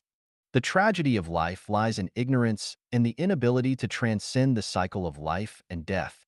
For thousands of years, people have been seeking the way to immortality. Modern medicine and science are also probing into the secrets of longevity. I wonder why people are so happy about life but so grieved at death. Seeking life entails endless troubles, and seeking death brings infinite benefits. What would the world look like if none of the plants and animals on the earth died, and if our great-great-great-grandparents survived until today and each family had a thriving population? Some will think it would be best if they all die and we all survive. Well, suppose they all die and we all survive. See if we are better off. It would be okay as long as we can distinguish who they are and who we are. We must know at the same time that everyone wishes the same as you and me. Then in the end, who is to die and who is to survive? Is it so good to live and so bad to be dead? Take a look at human history, pay a visit to your neighbors, and ponder over the question of what good there is to live and what harm there is to die. Forget about time immemorial. Let's talk about the time from Sakyamuni Buddha to the present.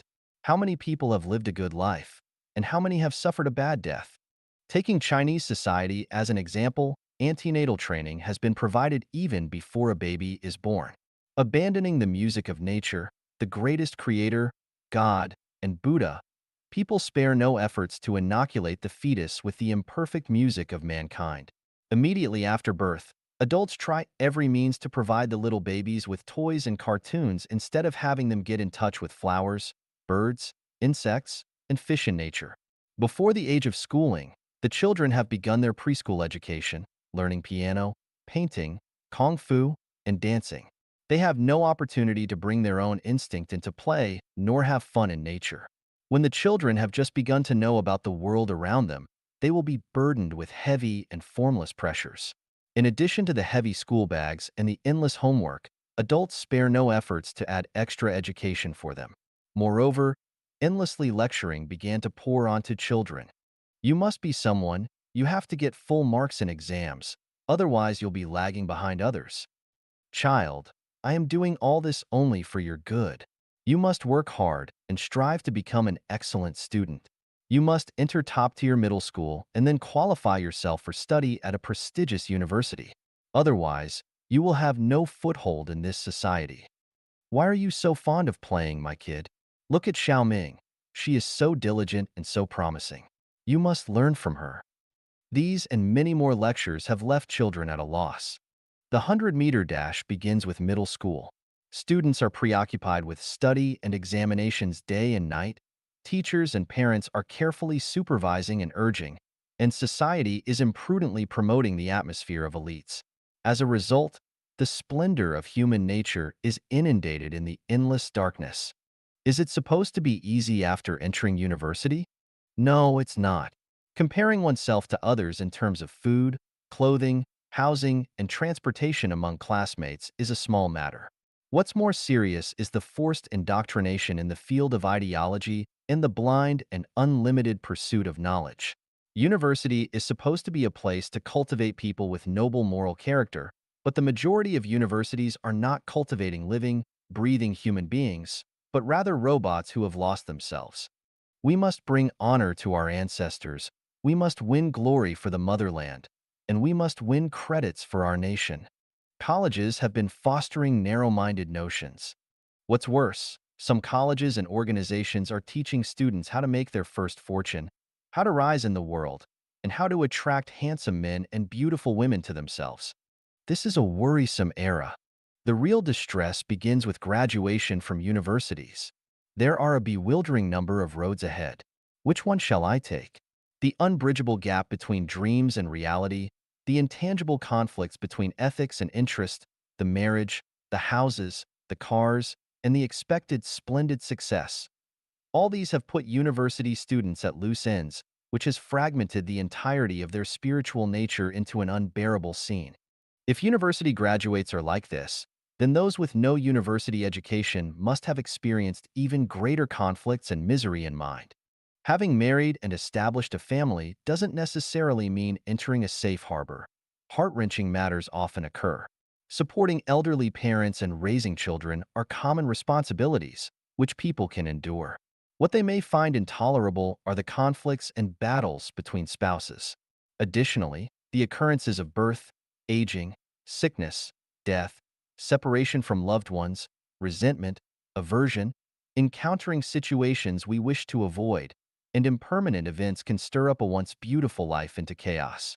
We see people on the streets, each of them looking vigorous and elegant. But once we get to know their inner world, we will find every one of them emaciated and fatigued.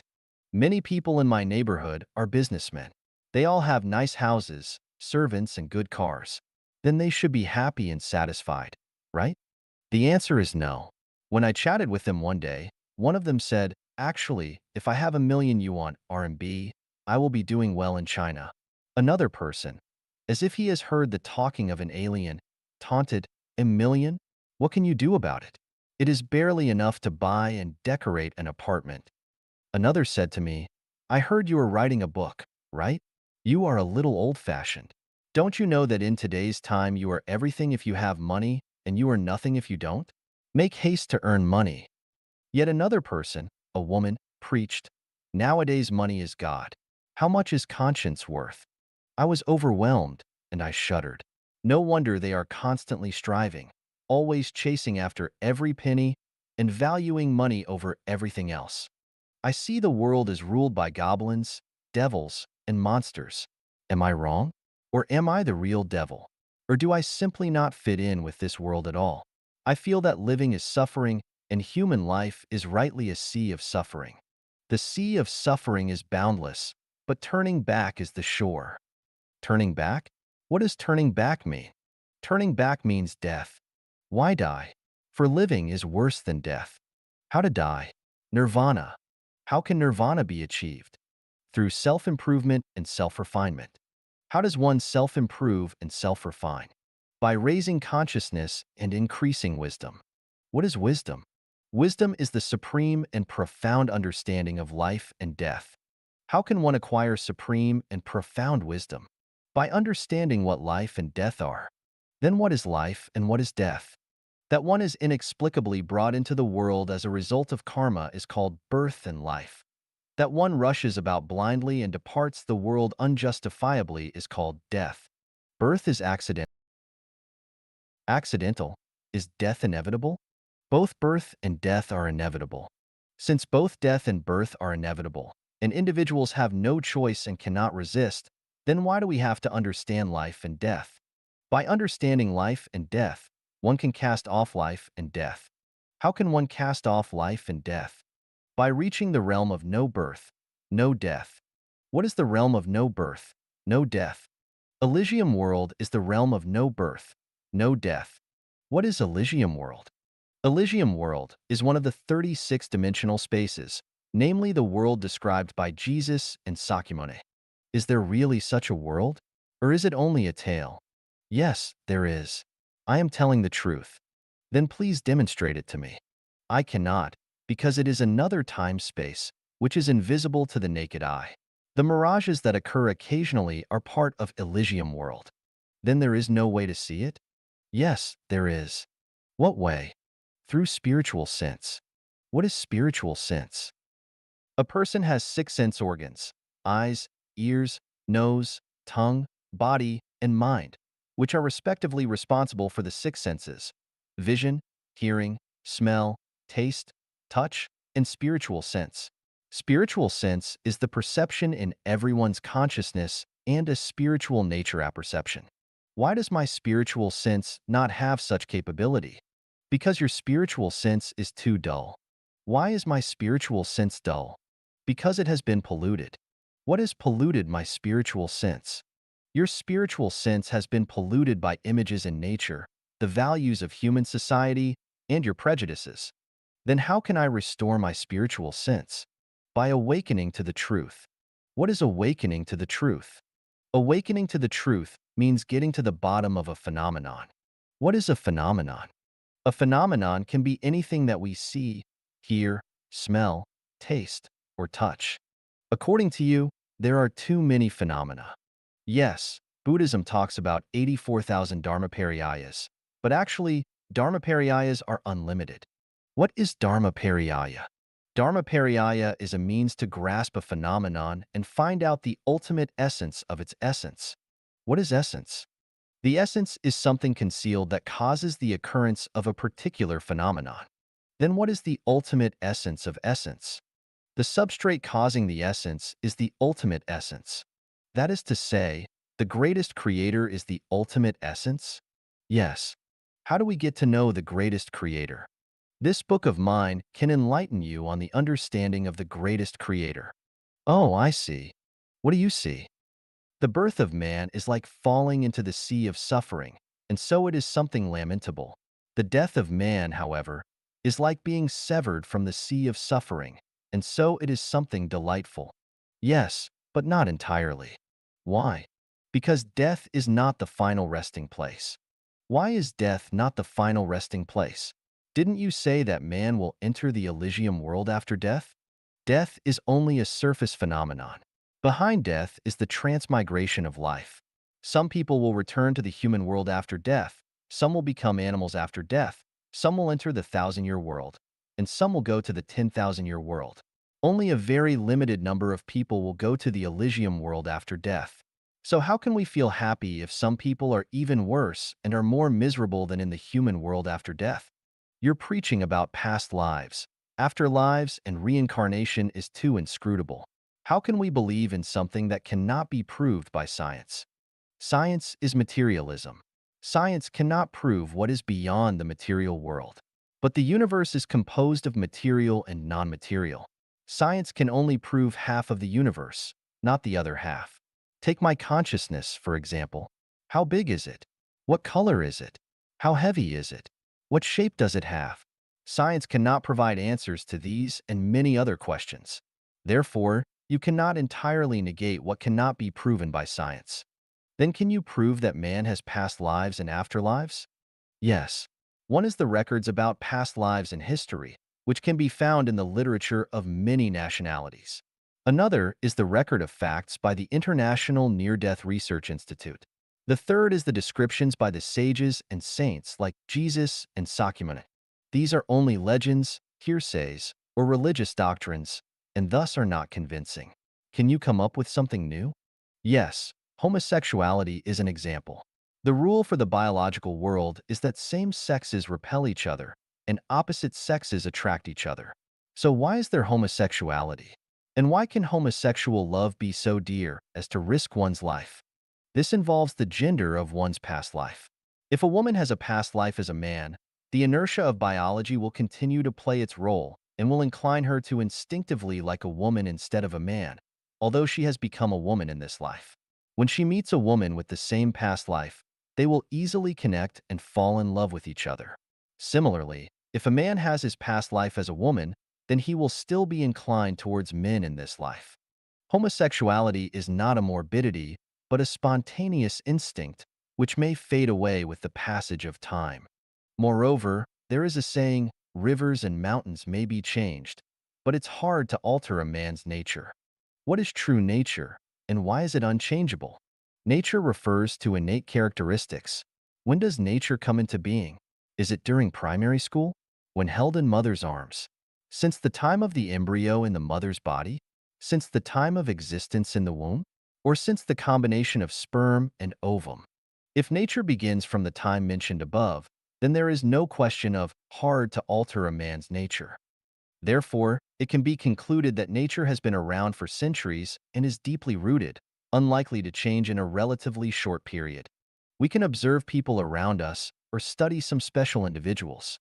By comparing their habits to those of certain animals, we can easily deduce that certain people possess the original nature of those animals. Thus, we can conclude that such people may have been those animals in their past life. For example, for thousands of years, philosophers and thinkers have pondered the question, who am I? But have failed to answer it. Who am I? Am I my family? No, because I am still myself even without my family. Am I my clothes? No, because I am still myself after I undress. Am I my teeth? No, because I am still myself even after losing all my teeth. Am I my hair? No, because I am still myself even if I become bald. Am I my eyes? No, because I am still myself even if I become blind. Am I my legs? No, because I am still myself even if I am amputated. Am I my heart? No, because I am still myself after organ transplantation. Am I my blood?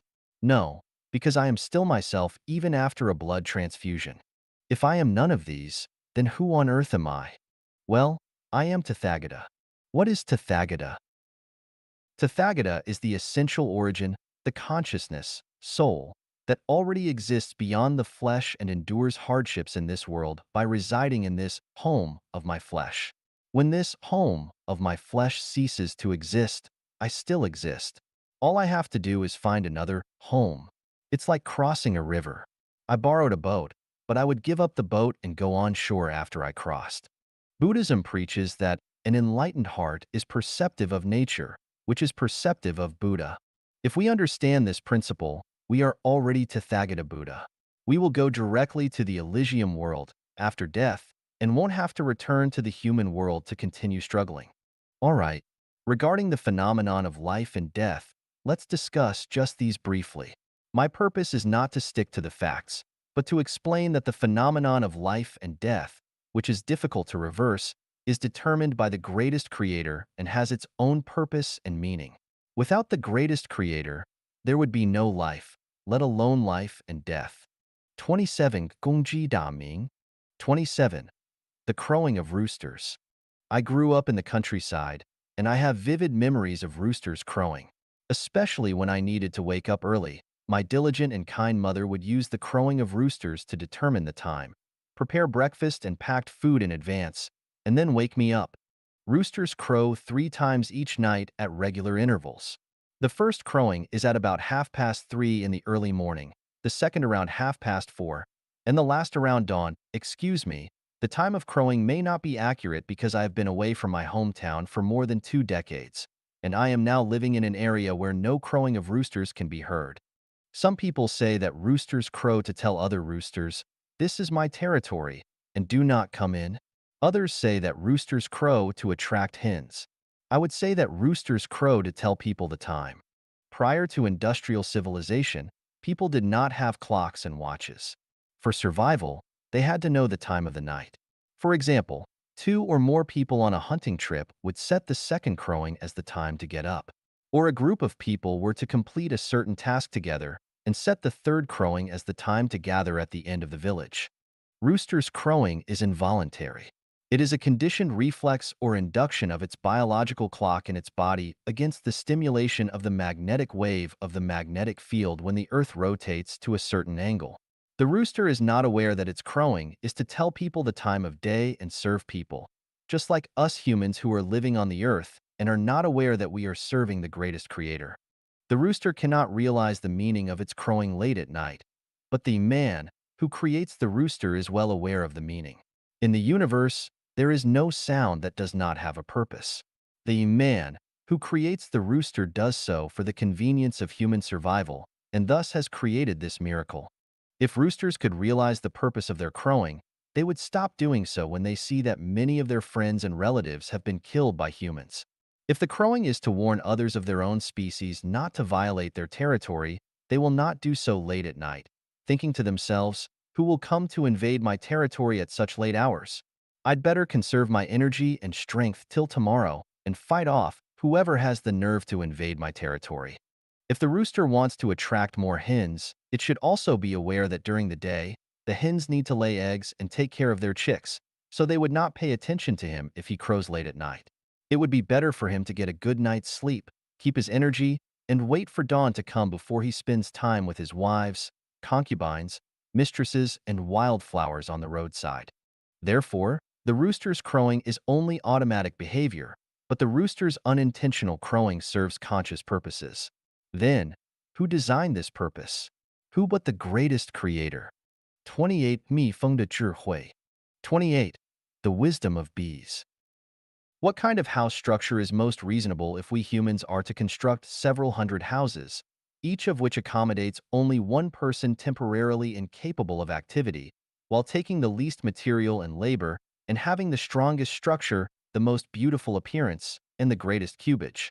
Should the houses be made of interconnected cylinders? No. The different sizes of human legs and waists may prove a waste of some space, and the waste of space means the waste of labor and materials. So it is not the most economical way of house building. In addition, cylinders have too little contact area between them, and it is not enough to serve as a wall for 2 rooms. Should the houses be made of interconnected cubes? No, the 4 corners will be a waste of space. It does not look very pretty either. Should the houses be made of adjoining octahedrons? No, the more sides a structure has, the more difficult it is to build and more time-consuming. Should houses be made of many irregular shapes? No, the houses thus constructed will not appear good, besides a lot of more time and material may be wasted. Then what structure is most reasonable? The honeycomb of bees is the most ideal structure. The honeycomb is made up of hexagonal columns. Since the lower part and middle part of the larva are different in sizes, the bottom of the honeycomb has been made into 3 congruent rhombuses. In 1712, the astronomer G.F. Maraldi of Paris Observatory concluded through measurement that the obtuse angle of the rhombus is 109.28 degrees and the acute angle is 70.32 degrees. For these figures, a French scientist specially consulted a Swiss mathematician. What is the most economical way in terms of materials to construct a hexagonal column with a bottom consisting of 3 congruent rhombuses? The mathematician's result is that the column can use the least possible material only if the obtuse angle of the rhombuses is 109.28 degrees and the acute angle is 70.32 degrees. Wow! The bees are too wonderful. Long before the birth of man, they have solved the problem that man has not discovered and realized until now.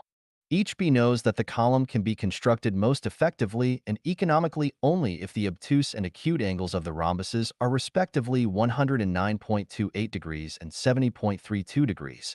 For us humans, only the greatest mathematicians can work out the result. How can ordinary people compare with those tiny bees? Are bees smarter, more intelligent, and wiser than humans?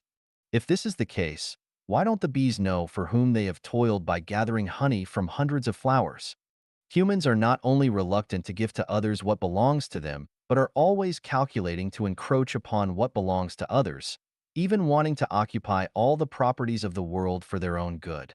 So, are the tiny bees carrying forward the unselfish communism style? If bees have such advanced wisdom and an open mind, they must have, according to the theory of evolution, evolved into creatures far superior to humans long ago, since they came to the earth long before the birth of humans.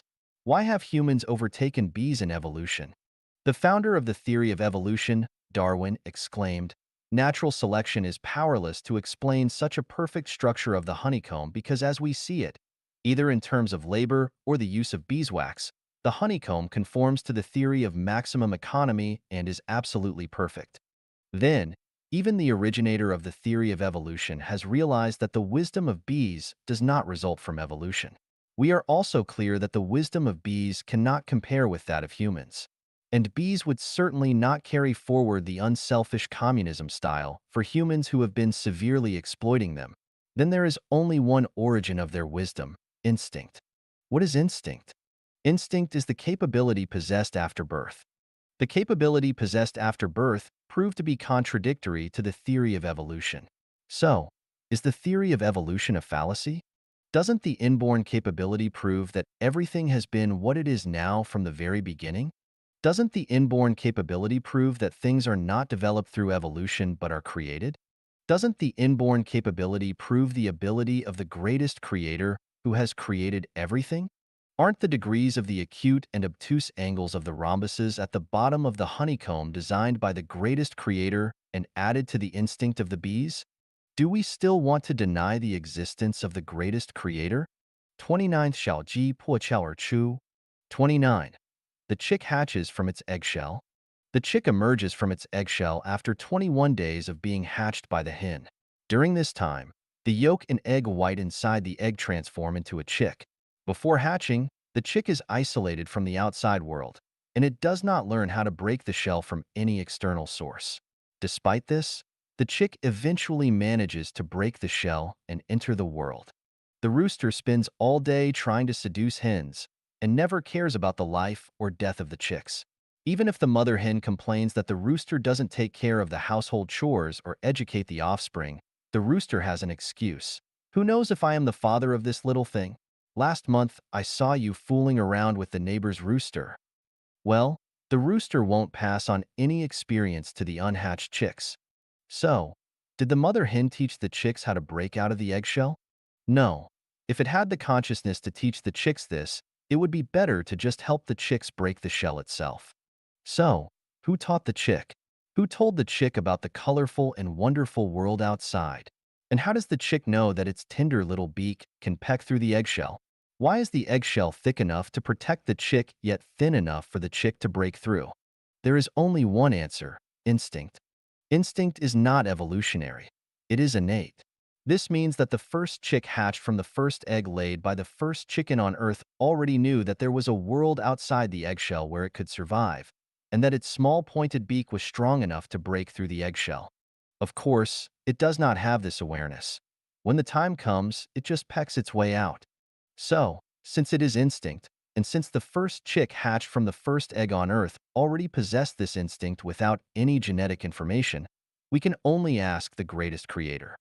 30候鸟迁徙,奥秘在哪? 30 What is the secret of bird migration? When I was young, I used to see flocks of wild geese flying in the blue sky in my homeland in late summer and early autumn. Just as described in the primary school textbook, autumn is coming and it is getting cooler. A flock of wild geese is flying southward, sometimes in the formation of the fork and sometimes in a line. One day, at the turn of the rainy and dry season this year, I was queuing at a service station in Zimbabwe, where petrol was in short supply. Suddenly, Some noises in the sky caught my attention. I looked out of the car window and spotted a dozen crow-like birds perched on a large tree not very far away. They were flapping their wings and making caw-caw-caw noises. Out of curiosity and boredom, I began to watch them, figuring that they must be holding a meeting and discussing the implementation of a certain project. Unexpectedly, however, their calls attracted more and more birds of the same species from all directions. In less than half an hour, nearly 1,000 birds had gathered. Suddenly, they flew away from the big tree and hovered and rose higher and higher in the sky. I wondered whether they were holding a party in this manner of hovering, or were they selecting Miss International with the most elegant flight. I came out of the car and stood on the lawn beside the road, watching them. They were hovering higher and higher in the sky until they looked smaller and smaller. I wondered, are they competing to fly the highest? Unexpectedly, the birds that flew the highest suddenly flew northwest along a straight line. The others were still circling, but they also flew along the same straight line when they reached the same height, as if they had boarded a train and rode away along the fixed railway. I finally came to realize after hard thought that those must be migratory birds. At the beginning, they clambered on the tree to hail the flock to fly together to a distant place. Later, they flew by hovering in order to increase altitude. When they reached a certain height, they met an air current. It helped them to fly to distant places more easily. Oh, how clever the migratory birds are! After returning home, I checked some documents about migratory birds and discovered more surprising facts. For example, Arctic terns build nests in the Arctic Circle. They fly to the South Pole at the turn of summer and autumn. They fly back to the North Pole next year. Every year they travel for 35,200 kilometers. There is an oriole called Blackpoll warbler, small in size and weighing only 20-odd grams. Before autumn comes, they fly from Alaska, America, to the east coast of Canada or New England, where they feast on all the dainty food to increase its fat and strength. Then, when it is turning cold, they begin a long journey of flight, first toward Africa, over the Atlantic Ocean, then after taking over an air current, they turn to Brazil and South America. The whole journey is 3,840 kilometers at an altitude of more than 6,000 meters. The flight lasts 4 days and 4 nights. The white storks in Europe fly 12,800 kilometers to spend the winter in South Africa. The long-tailed cuckoos in New Zealand fly 6,400 kilometers to spend the winter in the Pacific Islands. Seagulls in England's Isle of Man fly from Wales to Brazil at over 700 kilometers a day for 16 consecutive days. The wild geese fly over the Himalayas mountains at an altitude of 9,000 meters. What is more incredible is that generally, the older generations of cuckoos start their journey earlier. Smaller cuckoos usually start their migration a few days later. Unaccompanied by their parents, small cuckoos make their first flight to a strange place and can fly to their destination unerringly and unite with their parents. On the contrary, young starlings set off earlier than their parents and reach their destination all by themselves. Marvelous. Incredible. I wonder how they know that the cold weather is coming. How do they know which day is suitable for flight? How do they know that there is an air current at an altitude of thousands of meters? How do they know that this air current would carry them to their desired place? How do they know that that remote place is now a time of spring and flowers with sufficient food? What power has propelled them to embark upon such an epic journey across oceans? How do they travel round trip without going astray? How do they identify directions while flying? How do they find their habitat without being accompanied and guided by their parents? I searched for scientists' explanations and found the following 4 major answers. Something like a biological clock inside the migratory bird can sense the upcoming cold and the appropriate time to take off and can calculate the position of the sun while flying in the sky and determine its direction and route of flying by continuously adjusting the angle between itself and the sun or stars with the help of the sun, the moon, and the stars. An inherent meteorologist, migratory birds can determine the duration of their stay at the habitat and the timing of migration according to meteorological conditions such as temperature, lighting, wind direction, and rainfall. They can choose a sunny day to begin their flight, adjust their flying manner according to the changes and fluctuations of wind directions and barometric pressures, and make use of the ascending air current for gliding to save their energy.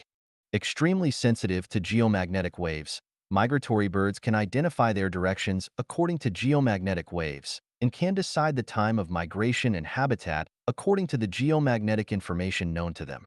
Through millions of years of evolution, birds have gradually realized the rules governing the seasonal changes of climates and have formed a fixed pattern through generations of accumulation of experience and passed on the genetic information to each succeeding generation.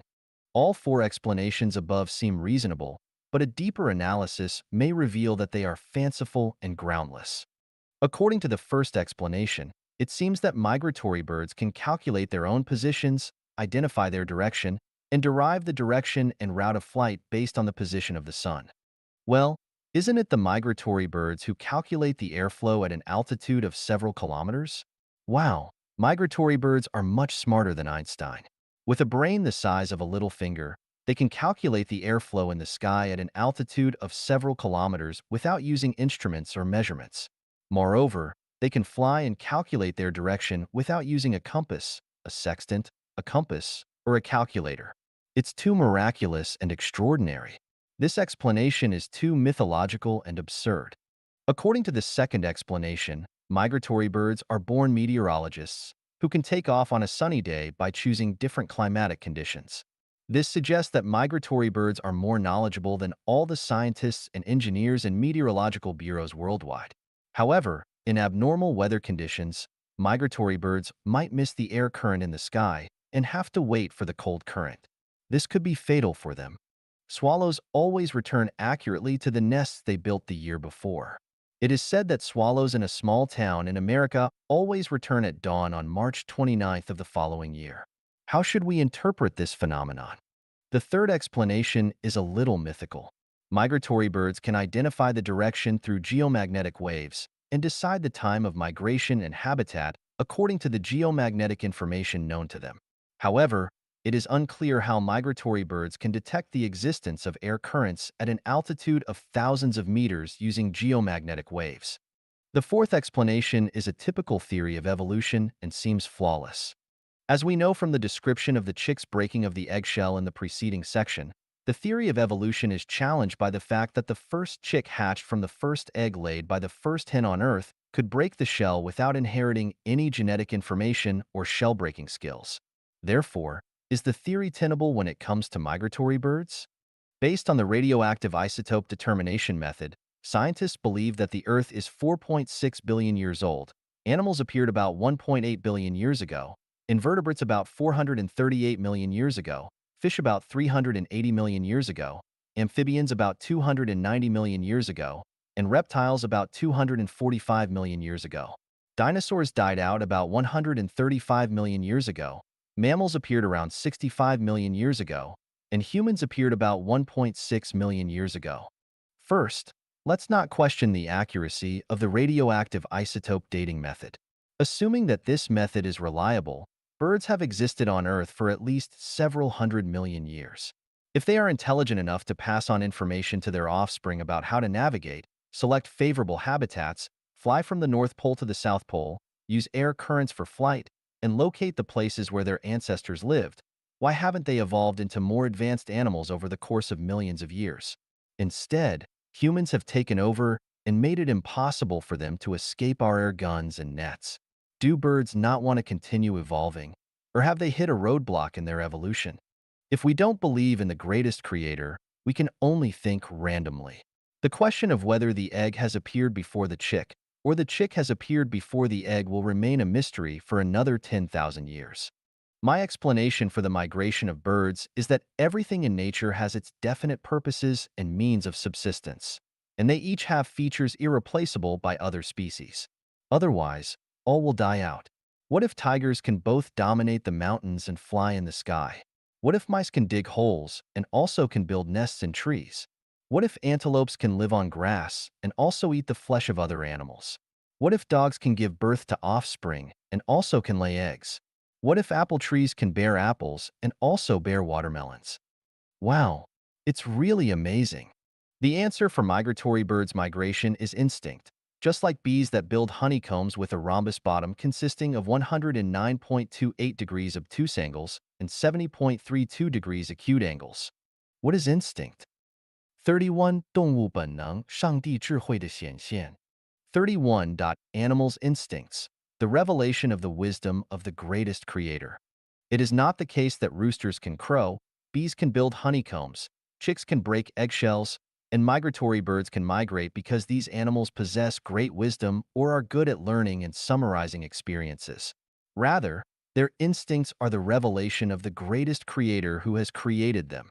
In addition to the above examples of instincts, there are many other instances. Termites can build air-conditioned nests. Many fish can discharge electricity. An American eel can discharge electricity of 880 volts. Fireflies can produce light. Dragonflies can rise vertically or make designed fly in the air. Turtles can lay their eggs in warm sand for them to hatch and protect themselves. Chameleons can change the colors of their bodies at will, and bats can locate food via sonar in pitch darkness. Mollusks like snails have a tough home to protect themselves.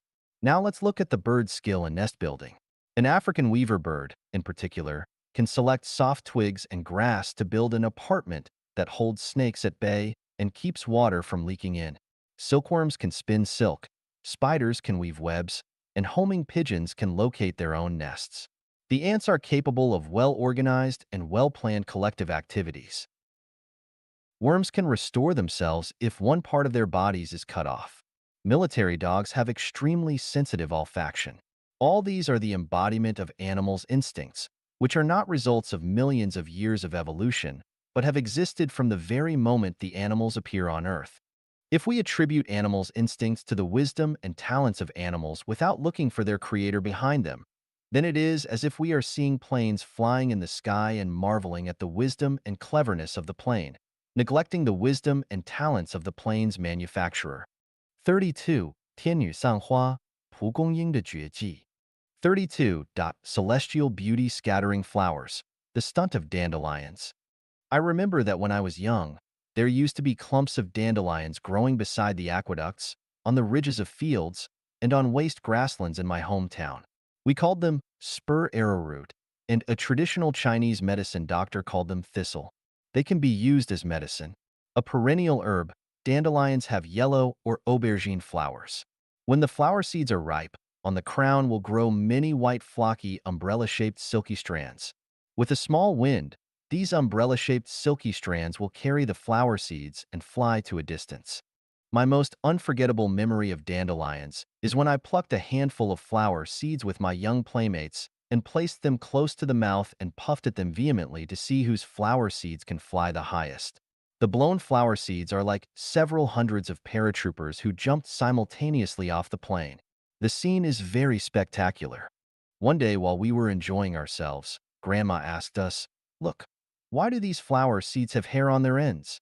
Whoever can answer this will get a piece of rock candy as a reward. Looking at each other, none of us knew the answer. My grandma said, "The hairs on the end of the flower seeds of spur arrowroot are to carry the seeds to a more distant place when the hairs fly with the wind. If they fall to the original place, all the seeds will grow in the same place the following year, and the family will be too crowded." Oh, this turns out to be the secret. In nature, plants have a great many ways to spread their seeds. I think dandelions are the smartest. They grow hairs so that the wind can scatter their seeds to a faraway place. The design is ingenious and unique and can be called a stunt in this aspect.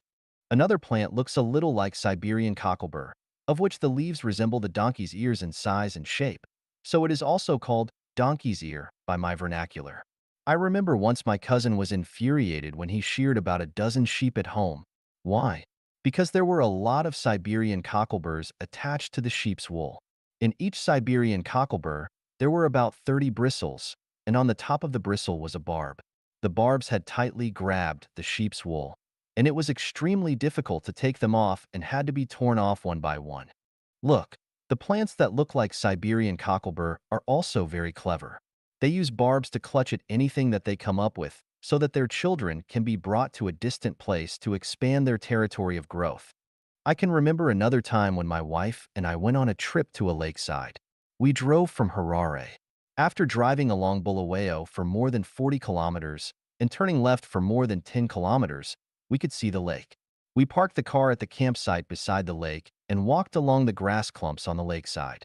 We had to stop after walking for only 20 minutes. It turned out that the woolen skirt of my wife was covered with thousands of grass seeds, whose names I did not know. From one side of the seed stuck out a forked burr, which has a barb on its top.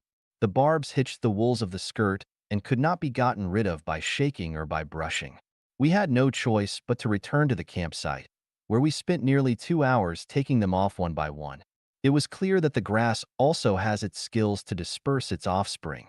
In addition to the methods of seed dispersal employed by dandelions, Siberian cocklebur, and grass, I have also seen another way in which plants spread their seeds. When I lived in room number 11 next to the Bulgarian embassy in Harare, there was a plant in the garden that looked like a small tree. I did not know its name. One day, I accidentally spotted many walnut-sized fruits on the plant, and out of curiosity, I picked one. Before I peeled it, it exploded and dozens of seeds were ejected. These fruit-like things had only a very thin husk, and inside them was air. When they were inflated with air, they would blow up automatically, ejecting the seeds from inside. It is amazing to think that each plant has its own magic powers to spread its seeds. Did they themselves figure out all these wonderful methods of seed dispersal? Can the theory of evolution offer an explanation? Or were these stunts designed by someone who created them? Why don't we say that alarm clocks are wise and clever in keeping good time and giving correct time? Why don't we say that inductive missiles possess wisdom? Why don't we say that computers are incomparably wise and intelligent when they can search millions of pieces of related information in a few microseconds? Why don't we say that robots, radios, televisions, and video cameras are clever and smart? Because we know that they don't possess wisdom and talents themselves, but only reflect the wisdom and talents of their creators behind them. Then why don't we attribute animals and plants' instincts to the greatest creator that made them? Millions of scientists all over the world are racking their brains and investing a huge amount of manpower and money to explore the talent and wisdom of animals and plants. Have they found the root of the question? I can say for sure that if we don't look through the phenomena and investigate the power behind them, we will only see the moon reflected in the water instead of seeing the real one hanging in the sky, and we will remain completely ignorant even if we are given another 100,000 years. When a dog sees a robot at work, it may think that the robot must be extremely intelligent and wise. The reason is that the dog does not know that the robot is made by man. Then why do we think that the weaver bird is unfathomably clever when seeing it build nests on a branch? Are we different from dogs in thinking? 33 神秘的金字塔招是着什么? 33. What do the mysterious pyramids signify? Nearly 1,000 pyramids have appeared on Earth, where humans reside. Pyramids are not only found in the Egyptian desert but also along the 30-degree latitude lines in the North and South Pacific, the North and South Atlantic, and the South Indian Ocean. They have also appeared in southern Honshu of Japan, the Mediterranean, and along the coast of Portugal, the southeastern part of Africa in the southern hemisphere, the west coast of Australia, and the northern area of New Zealand. The pyramids were not built by humans, or it can be said that they were not built by the ancestors of present-day humans. Instead, they were built by gods who were instructed by the greatest creator. The gods then dispatched angels, celestial beings, and Buddhas to the earth to build them.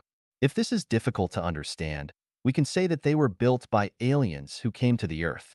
The purpose of the pyramids was to receive and accumulate energy from the universe to supply the energy for the creation of life and humans on Earth.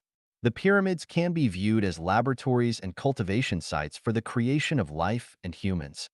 The pyramids in Egypt were designed and built for the creation of humans, while other pyramids were built for the creation of other life forms. Since different life forms require different energies, the foundations of the pyramids are not all squares. Some are triangles, pentagons, and hexagons. The pyramids of Egypt are only 12,000 years old, while other pyramids are 2 billion years old. To understand how the pyramids were built and why they were built along the 30 degrees north and south latitude, please refer to the articles The Origin of Life and The Origin of Humanity. When I was an English teacher in a secondary school, I taught my students an article about the pyramids that was in the textbook. At that time, I had not yet awakened, but the mysteries of the pyramids, especially the transportation of the huge stones weighing several tons and the tightness of the gaps between the stones, left me puzzled.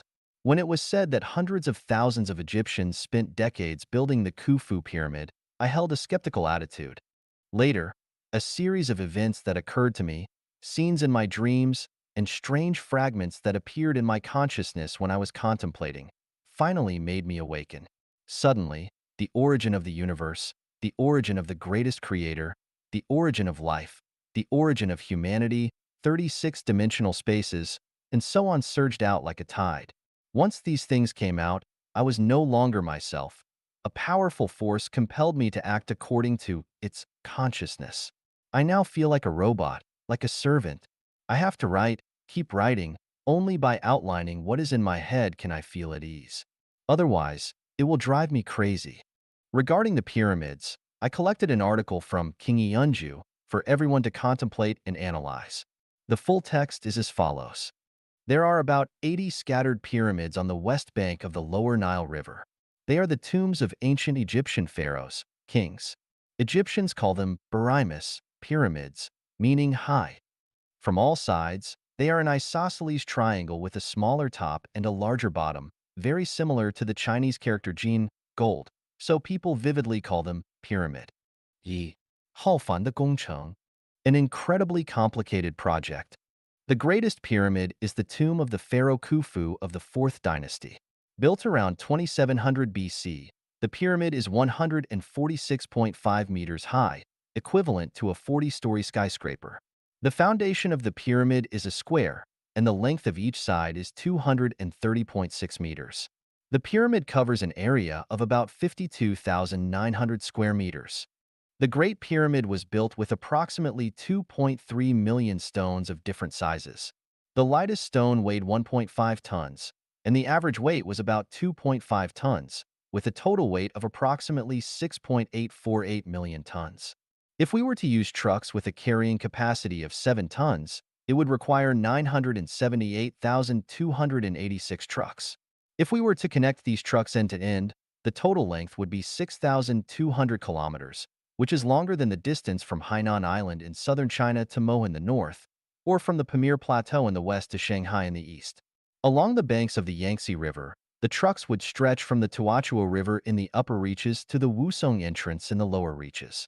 The second largest pyramid, just 3 meters shorter than the Great Pyramid, is the Khafre Pyramid, which is accompanied by a huge stone sculpture, the Sphinx with a human face and a lion's body. According to legend, in 2610 BC, the third pharaoh of the 4th dynasty of Egypt, Khafre, inspected his almost completed tomb and found a large abandoned boulder in the quarry. He ordered the stonemason to carve the statue according to his own face. The statue is 22 meters tall and 75 meters long. It wears a Nemes crown. On its forehead, there is a relief of a cobra. Under its chin, it is trailing a beard more than 5 meters long. The statue is stately and mysterious. When Napoleon occupied Egypt in 1798, he ordered the Sphinx to be bombarded with gunfire. However, it remained unmoved, but for a few broken beards, which are now preserved in the British Museum. According to Napoleon's rough estimate, if the stone pieces of the 3 neighboring pyramids of Khufu, Khafre, and Menkaure were used to build a stone wall 3 meters high and 1 meter thick, it could encircle the entire France. Where did the massive number of stone pieces come from? Investigations show that ordinary stone pieces might have been quarried locally, but the 115,000 pieces of top-quality white limestone used on the outer layer might have been obtained from the quarry on the east bank of the Nile. The granite in the tomb chamber might have been quarried from Aswan, 500 miles away. Mining, transportation, river transport, and shore operations required not only a large number of stonemasons, construction workers, transport workers, and sailors, but also a considerable number of engineers, construction supervisors, managers, and a military force with sufficient suppression capabilities, which are also essential. Moreover, they needed to eat, wear clothes, live, and consume, which required a large service staff. Of course, this does not include the elderly, women, and children who are weaker in labor, nor does it include monks and nobles who gain without labor. According to an estimate, A national workforce of 50 million people would be needed to support such a construction project. However, it is generally believed that the total population of the world would not exceed 20 million around 3000 BC. What's more, there have been more than 80 pyramids discovered. Even if a pyramid could be completed in 30 years, as Herodotus stated in History, it would still require a total of 2,400 years to complete all the pyramids. Can Egypt sustain such massive consumption over such a long period? 二运输之谜 The mystery of transportation. The most pressing and realistic problem was transportation. Even if Egypt had adequate manpower, it could not transport the megaliths weighing 2.5 to 160 tons to the worksite. Were they carried by carts and driven by horses? No, at that time, there were no carts and horses in Egypt. Horses and carts were introduced from abroad in the 16th century BC, namely 1,000 years after the building of the Pyramid of Khufu. Some believe that the stone pieces were transported via rolling transportation with crow plates and logs. But this method requires a large quantity of timber. However, at that time, the trees in Egypt were mainly palms, which could not meet the need for transportation in terms of quantity, growth speed, and rigidity. And it was almost impossible to import timbers. Some people believe it was a water transportation method. In 1980, the inspector of the Giza Antiquities in Egypt, Hawass, conducted rock core sampling and discovered a rock quay at least 50 meters deep, which may have been excavated during the 4th dynasty of Egypt as a port. Later, someone discovered a canal that connected the port. However, without pulleys, winches, or advanced lifting equipment, it would have been even more difficult to transport such bulky giant stones downhill, onto ships, and onto the shore than to move them on land. Moreover, there was a drop of at least 50 feet between the water surface and the rocky shore. And the pyramid on the west bank of the Nile had to use stones from the east bank of the Nile. Apart from land and water transportation, could they have used air transportation? This is truly a mystery. A French industrial chemist studied the pyramids from a chemical and microscopic perspective and believed that the stone blocks were not solid, but were composed of a mixture of substances such as limestone, rocks, and shells. Because the adhesive used had strong adhesive force, it was almost impossible to distinguish whether it was natural stone or artificial stone. This certainly solves the problem of transportation difficulties appropriately. However, as further evidence, the discovery of a 2.5 centimeters long human hair in the stone blocks is not enough, and this outstanding adhesive is not only not recorded in ancient books, but also has not been analyzed by modern means by the chemist. 三建筑之谜 The mystery of construction. Legend has it that Imhotep, the designer and architect of the pyramid, was the first talent in history to transcend his time. His talent surpassed the time to such an extent as to cause natural amazement and suspicion. It was extremely difficult to turn a gigantic protruding rock into a 52,900 square meter foundation of the pyramid. They completed the survey and construction of the foundation without the help of graders, power equipment, and modern measurements. The four hemlines of the foundation have a discrepancy of less than 20 centimeters, and the error rate is less than 1,000th. There is only a difference of 1.27 centimeters between its heights in the southeast corner and northwest corner, and the error rate is less than 1/10,000th. The force position error between its east-west axis and north-south axis is no more than 5 arcseconds. They did not have units of measurement except for the arm's length. 300 arms lengths equal approximately 155 meters as a measurement unit. It is really puzzling how they could construct with such accuracy.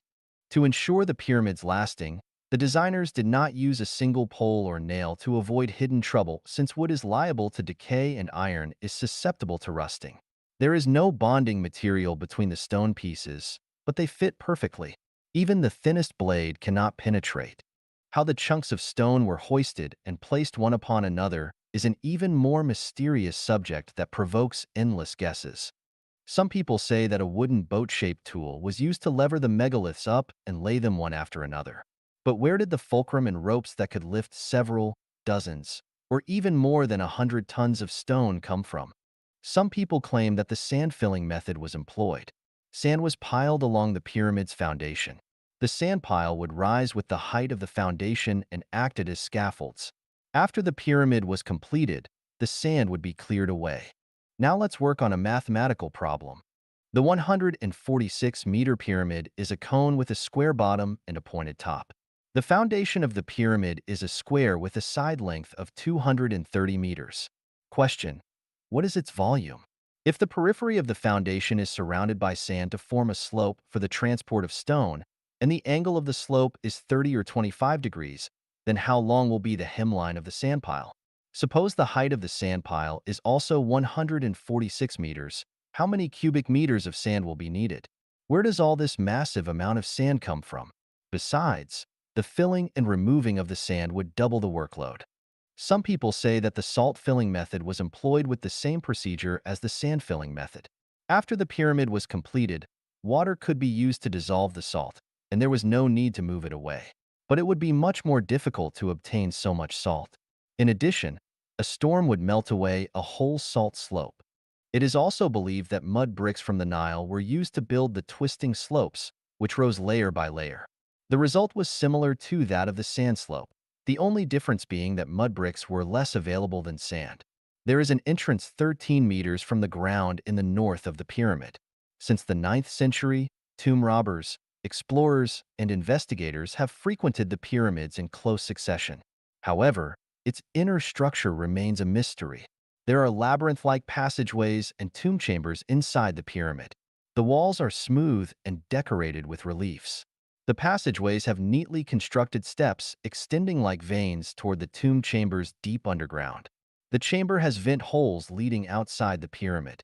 It is said that the soul of the dead can freely enter and go out of the pyramid through these holes. Strangely, the two vent holes aim at Draco, eternity, and Orion, resurrection, respectively. They are probably the places where souls ascend. 3 such chambers have been discovered, while archaeologists believe that there are at least 4 more chambers to be discovered. Could people 4,000 years ago accomplish such ingenious and exquisite designs and conceptions? Most surprisingly, there have been no traces of torches used for lighting in any mausoleum. Archaeologists have used modern instruments to analyze the dust that has been accumulated for 4,600 years. No ashes have been discovered, nor are there any traces suggesting that soot has been scraped off. We should know that these instruments can analyze 1/millionth of the chemical ingredients inside each particle of dust. They could not have carved reliefs, cleaned chambers, or moved the corpse of the pharaoh in total darkness. What kind of lighting have they used? Until now, we have found no clues in this aspect. 4. 数据之谜. The mystery of numbers. Several precise equations shown by a few numbers have puzzled archaeologists, architects, geographers, and physicists. Equation 1. Pyramid weight x 10 to the power of 15 equals Earth's weight. Equation 2. Pyramid height x 1 billion equals distance from Earth to the Sun, 150 million kilometers. Equation 3. Pyramid height squared equals area of pyramid face triangle. Equation 4. Pyramid base perimeter, pyramid height equals circumference, radius. Equation 5. Pyramid base perimeter x2 equals equator's time degree. Equation 6. Pyramid base perimeter slash pyramid height x2 equals pi equals 3.14159. Who would believe that these figures are just coincidences? Furthermore, the longitude running through the pyramid is the meridian of the Earth, a line that divides the land and oceans into equal halves. The foundations of the pyramids are located right in the gravitational center of each continent. In addition, the dimensions of the Great Pyramid and the magnitude of the North Hemisphere are extremely similar in proportions. Thus, it has been inferred that the Egyptians worked out the oblateness of the Earth 4,000 years ago. The positions of the axes of the Earth's 2 poles are changing every day, but after a cycle of 25,827 years, they return to their original positions. The sum of the diagonals of the pyramid is 25,826.6. We know that the Pythagorean law was not discovered until 1,000 years after the completion of the pyramid, and that not until 300 years later did Zhu Chengji work out the circumference ratio to such accuracy. The accurate calculation of the ratio came out in the West until the 16th century. Columbus discovered America 4,000 years after the completion of the pyramid, and from then, people began to have an initial understanding of the distribution of oceans and land in the world. Today, nearly 5,000 years after the completion of the pyramid, we are finally able to work out the weight of the Earth and the distance between the Sun and the Earth. But how could people 4,500 years ago conduct such accurate calculations? 5点万古长存之谜 The mystery of its long-lasting existence. It is said that of the seven great wonders of the ancient world, some have collapsed, some have disappeared with the passage of time, and only the pyramids have stood the test of time and still stand towering. What is the secret to their permanent existence? Let's first do an experiment. Pour a certain amount of rice, sand, and gravel respectively, and soon three cones will be formed. Although they are different in quality, they are quite similar in shape. If you conduct a measurement, you will find that their cone angles are all 52 degrees. This naturally formed angle is the most stable angle and is called the limiting angle and stable angle of natural falling. Strangely, the angles of the pyramid are exactly 1.50.9 degrees. This shows that it has been built according to the limiting angle and stable angle. The wind in the desert is fierce. Due to the unique shape of the pyramid, the strong wind is forced to slowly rise along the slope or edges of the tower. The windward side of the tower becomes smaller and smaller from bottom to top.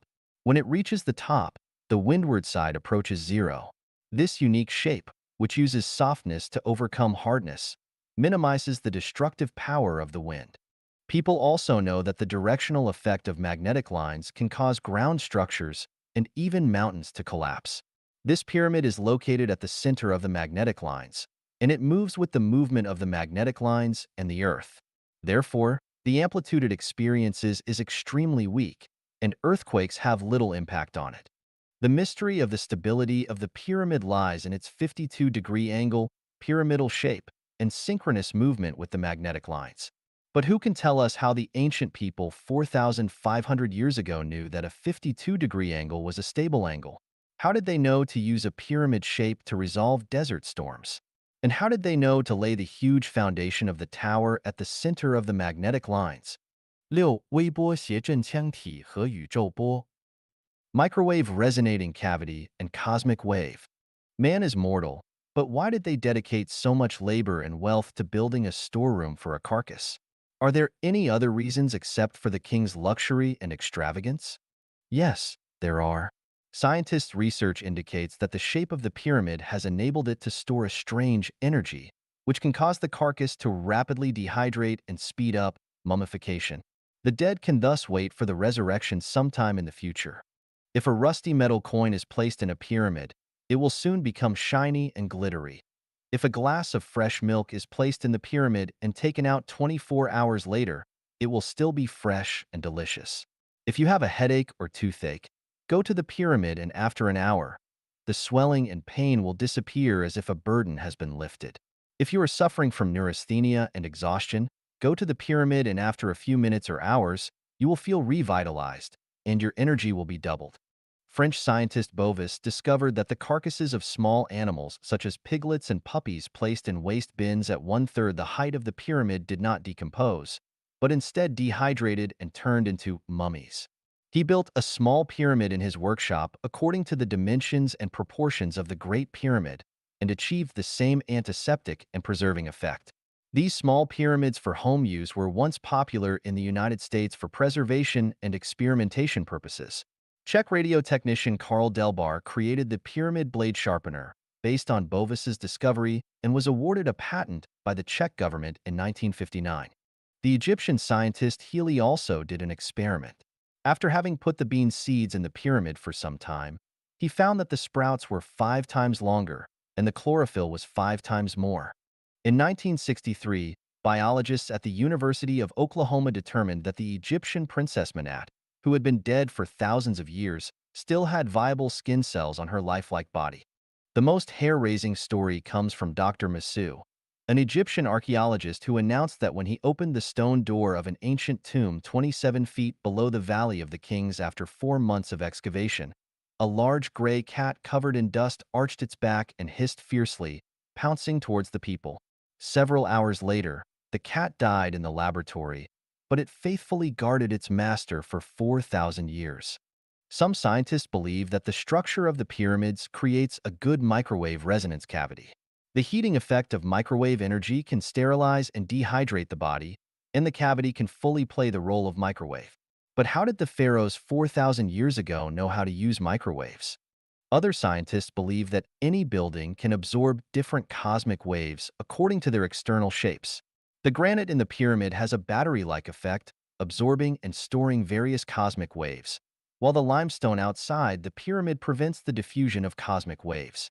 The supernatural power generated inside the pyramid is the result of the action of cosmic waves.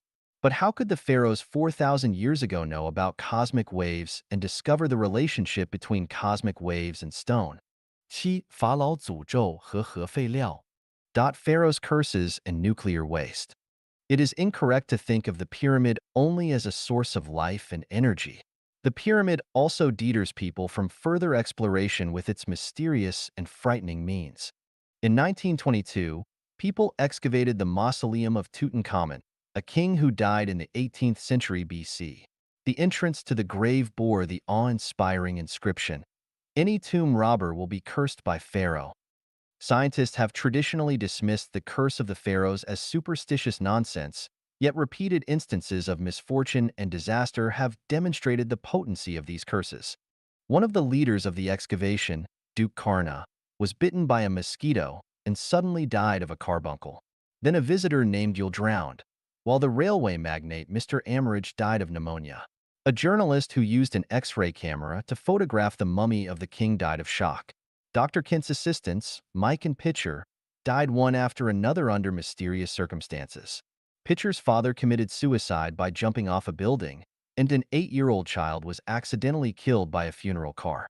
Within 3 years and 3 months of the excavation, a total of 22 people connected to the project died mysteriously. The Pyramid of Khufu also bears a terrifying inscription: "The wings of death shall fall upon those who disturb the pharaoh's peace." Dr. Ismail Taya, a professor at Cairo University, believes that there is a type of fungus called Aspergillus in mummies' bodies. Infection with this fungus can cause inflammation of the respiratory system, red spots on the skin, and ultimately death due to difficulty breathing. The American Medical Journal once published an investigative report stating that out of 100 British tourists who had visited the pyramids, 40% died of cancer within 10 years, and they were not old. Moreover, those who were daring enough to climb to the top of the pyramid quickly experienced a state of coma, and none survived. Recently, Professor Davidoff from Barry University in Miami detected radiation decay in the pyramid. Apparently, this is the main reason why British tourists developed cancer. However, there is no such radiation outside the pyramid. It seems that the pyramid structure can prevent radiation leakage, so he put forward a new and bold hypothesis. The pyramids were nuclear waste storage facilities built by prehistoric extraterrestrials. Okay, the above introduction and analysis of the pyramids are very insightful, and there is no need for me to explain further. The fact is that the pyramids are not the work of human beings, nor are they the tombs of pharaohs. There are many reasons why the pharaohs' bodies were stored inside, and one of the main reasons was to prevent the secret of how the angels created humans from being leaked and copied by humans or other aliens, causing unnecessary trouble. The pharaohs were the supreme beings among humans, and their bodies were stored in the pyramid, so people would not try to enter the tower out of respect, thereby protecting the secret from being leaked. So, what about the curse of the pharaohs? 34. 法老的诅咒，神的约束. 34. The curse of the pharaohs, divine restraint. So what happens to those who dare to trespass into the pyramid? According to the curse of the pharaohs, all intruders will be killed. Otherwise, the secret will be leaked. But what is the curse of the pharaohs? When excavators such as Carter entered a spacious room under the pyramid, they found a mud sculpture board that read, "Death will come on swift wings to those who disturb the peace of the king." Another statue had the inscription, "I am the one who is matched with the scorching heat of the desert," which forces tomb robbers to flee and is responsible for guarding the tomb of Tutankhamun. These two sentences are the curse of the pharaohs. But does the curse really have an irresistible power? Let's look at some collected examples. The excavation leader Carnarvon fell ill soon after the tomb was opened on December 5, 1922, and died. His sister wrote in her memoirs, "Before he died, he had a high fever and kept shouting, 'I heard him calling me, and I'm going to join him.'"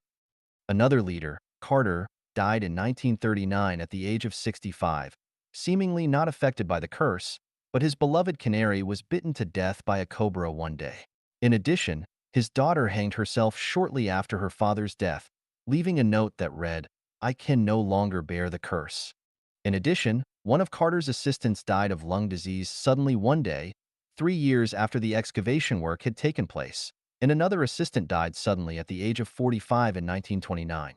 British investor Carnarvon was bitten by a bug and died in pain within 6 months after the project was completed. The nurse who accompanied him in the Cairo hospital heard him shouting loudly before he died, "I'm done. I've heard the call." This nurse also died later, inexplicably. 6 months after Carnarvon's death, his half-brother Hibbard committed suicide due to schizophrenia. In 1939, Carnarvon's mother-in-law also died suddenly, allegedly also bitten by a bug. American railroad tycoon Gruelle died suddenly of the plague shortly after entering the tomb. South African millionaire Sheikh Ali was visiting the excavation site of Tutankhamun's golden mask and fell into the Nile and drowned. Professor Richard, who used X-ray examination on the pharaoh's mummy, developed a high fever after working for several days and died soon after. The director of the Cairo Museum, Meller, did not believe in curses and boasted about it. For weeks later, he suddenly passed away due to heart disease, according to doctors. By the end of 1923, 22 people who participated in the excavation mysteriously fell ill and died. In 1971, Mr. Emery, an archaeologist who searched for ancient tombs about 30 kilometers south of Cairo, suddenly became paralyzed and died shortly after. Professor Domitian, who copied inscriptions inside the tomb, also met with misfortune. The Egyptian government's antiquities administrator agreed to take Tutankhamun's relics out of Egypt and to exhibit them in Paris. He was hit by a car and died in the hospital 3 days later. His daughter was also involved in a car accident and was critically injured. Dr. Meverlitz, who was preparing for the Egyptian Antiquities exhibition, died suddenly at home a week after signing the exhibition agreement. Two pilots who airlifted Tutankhamun's relics suddenly died from heart disease shortly after. During the exhibition of the Golden Mask in San Francisco, a police officer was hospitalized due to heart disease while on duty. When asked about the reason, he said, "When standing in front of the mask, there seems to be something producing a force behind me, making me shiver." Mr. Moses, who helped to knock down a major wall, died from a disease similar to a nervous breakdown. Reed, who conducted the first X-ray examination of the pharaoh's body, and American billionaire Wolf, also died subsequently. According to research, at least 40 archaeologists' sudden deaths were related to the pharaoh's tomb. The above are just records of famous people's deaths. What about the rest of the unnamed participants? Many people must have died inexplicably without realizing the cause, but because they were unknown, no one investigated the cause of death. Before the discovery of Tutankhamun's tomb in 1923, around 1900, a stone sarcophagus was excavated from an ancient Egyptian tomb. The coffin was inscribed with the words, "Whoever touches this coffin will be in trouble or will be swallowed by sea water." Indeed, participants almost all died inexplicably one after another. Later, the stone coffin was purchased by an American millionaire and was put on the Titanic in March 1912, ready to be transported to the United States for exhibition. Unexpectedly, the Titanic hit an iceberg while sailing on the sea, and both the coffin and the ship were swallowed by seawater. Above are some information about the deaths of people related to the Egyptian tombs that have been collected. Whether this information is true or not, please judge for yourself. If you don't believe it, you can hug Tutankhamun's golden mask or personally visit the ancient tombs in Egypt to see what happens. Because the pyramids are the womb of human birth, there are countless mysteries inside. Once these mysteries are discovered, they will directly affect whether humans should continue to survive on Earth, just like the current cloning technology. If humans can be replicated on a large scale, it will directly threaten the balance of life in various spaces and disrupt the order of the reincarnation of life. Therefore, Humans cannot take risks. If the dogs we raise at home gradually possess human intelligence, should we continue to raise them or execute them? If someone is curious about the advanced military secrets of the Department of Defense, we first use guards, electronic protection, and other measures to defend. What if they have already penetrated the secret repository? Are we going to let them walk away and leak the high-level secrets? Peeping into the secrets of others is a very dangerous act and a foolish behavior that brings trouble upon oneself. Depending on the level of secrecy, the explorer will face the fate of being threatened, tongue cut, eye gouged, imprisoned, or killed. Let's just be honest people and not let our curiosity lead us to the path of death. All secrets will eventually be revealed to the world, but it takes time. It is not yet time for humanity to know, and at that time, there will be people who are destined to explain the mysteries. For those who know about cloning technology, it's best not to say anything. Think about it yourself. Alright, that's all about the curse of the pyramids and the pharaohs. Can we deduce the existence of the greatest creator from these mysterious phenomena? 35. 神秘的百慕大为何神秘? 35. Why is the Bermuda Triangle mysterious? I am not surprised or skeptical about geographical mysteries and phenomena because more than 20 years ago, I witnessed a miraculous sight on Sea Mountain in Zhangjiago City, Hebei Province. At that time, I was studying in Zhangjiago and liked to invite some classmates to go hiking on the mountain on Sundays. Once, we came to the half-slope of a mountain and saw three closely connected square caves with sides about 1 meter long, arranged side by side on the mountain. Curiosity naturally made us look into the caves. I don't remember the order in which we looked into the three caves, but I only remember that in one cave, there was a cold wind blowing directly at us. In another cave, drops of water fell into a small pool in the cave, and in the third cave, there was neither wind nor water, but the cave was full of ice blocks and ice edges. We stood at the cave's edge, using our imagination to speculate how such a strange sight was formed. It was late spring and early summer at that time, and the ice in the cave should have melted long ago. Where did the ice come from? Moreover, why were there no ice in the other two caves that were tightly adjacent? What's more puzzling was where did the wind come from in the cave? With doubts in our minds, we went down the mountain and asked a local person as if we had discovered a new continent. Do you know there are three strange caves on this mountain? He laughed and replied, Yes, I know. One is called the Wind Cave, the other is called the Water Cave, and the third is called the Ice Cave. I knew about them since I was a child.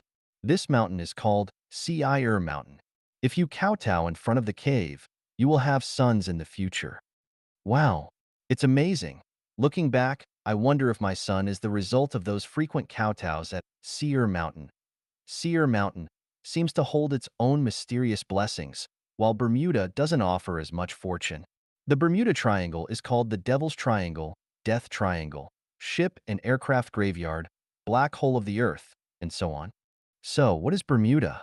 What is the Bermuda Triangle? And why are there these terrifying nicknames? Bermuda is an archipelago of more than 360 islands located in the Pacific Ocean. The Bermuda Triangle refers to a triangular sea area that extends from Bermuda in the north to Puerto Rico in the south of the Caribbean Sea and west to the southern tip of the Florida Peninsula in the United States. The reason Bermuda is known as the Death Triangle is that ships and airplanes often mysteriously disappear in this area. Below, I have excerpted several reports for everyone to understand the mystery of Bermuda. How terrible and mysterious is the Bermuda Triangle? More than 500 years ago, the famous navigator Columbus had encountered a magical and terrifying natural phenomenon in the Bermuda Triangle. It was in 1500, Columbus's fourth trip to America, passing through the Bermuda Triangle in the Atlantic Ocean. One day, Columbus and his companions on board came out of the cabin and stood on the deck, enjoying the beautiful seascape here. At that time, the sky was clear, the wind was calm, and the sea surface like a mirror reflected the dazzling moonlight, and the waves stirred up by the bow of the ship looked like piles of snow-white pearls. The vast expanse of sea and sky, connected by water, made people feel soothed, relaxed, and in high spirit. Just when Columbus and his companions were intoxicated by the beautiful and charming sea views, suddenly the weather changed dramatically. In an instant, the sky darkened, the strong wind blew, and the sea water rolled up waves dozens of meters high, like water walls attacking the deck. At this moment, the sailing ship was like sailing in a canyon, almost unable to see the sun, violently tossing on the sea, and Columbus nervously commanded the sailors. They tried to stop at the nearest Florida coast. Although all the people on board worked together to turn the course, all the navigation instruments on board suddenly failed, and the sailors were dizzy. Unable to distinguish the direction, the sailing ship seemed like a wild horse out of control, no longer obeying the sailors' control and could only drift. The people on board only hoped to keep the sailing ship safe and escape from the danger. Finally, after several days and nights of hard work, they were lucky to escape from the storm and everything returned to normal, and the ship sailed forward steadily. Columbus recorded this thrilling experience in his sailing log. Regarding the mysterious disappearance of ships and sailors in the Bermuda Triangle, the earliest recorded incident was in August 1840 when a French sailing ship called the Rosalie was found anchored in the waters near Bermuda. The ship had its sails up and was carrying intact cargo such as fruits and silks, but there was no trace of any crew members on board. The only living creature found was a starving canary. No one knows what happened to the crew or what caused the incident. In 1872, a similar incident occurred when a two-masted sailing ship called the Mary Celeste encountered trouble 100 nautical miles west of the Azores. The ship sent out a distress signal, and 11 days later, when it was discovered by others, there was no sign of any crew members. However, the dining table was set with bread, butter, and other delicious food. Some teacups were still filled with coffee and water, the clock was ticking, and a bottle of machine oil was found on the sewing machine. All of these indicated that the ship did not encounter any severe weather conditions. But how can these phenomena be explained? In December 1945, Captain Taylor led 14 pilots from the U.S. 19th Flight Squadron on a training flight with 5 Avenger torpedo bombers from the airport in Fort Lauderdale, Florida. Taylor was an experienced pilot with 2,599 flying hours under his belt and should have had no problem completing such a training mission. However, when the squadron flew over the Bahamas base, suddenly received a call from Taylor. "My compass is not working. I am flying over land that is not connected." For the next 2 hours, radio communication was intermittent, but showed that they were flying roughly north or east. At 4 p.m., the command post received another call from Captain Taylor. "I can't figure out my position. I don't know where I am." Then the radio signal became weaker until it fell silent. The command post realized that something was wrong and immediately dispatched a seaplane to search. Half an hour later, people on an oil tanker saw a fireball, and the seaplane had crashed.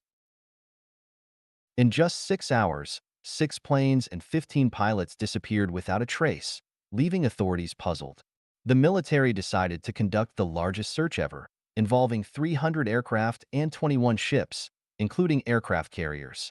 The search covered every inch of the sea from the Bermuda Triangle to the Gulf of Mexico, lasting for 5 days, but still no trace of the 6 planes was found.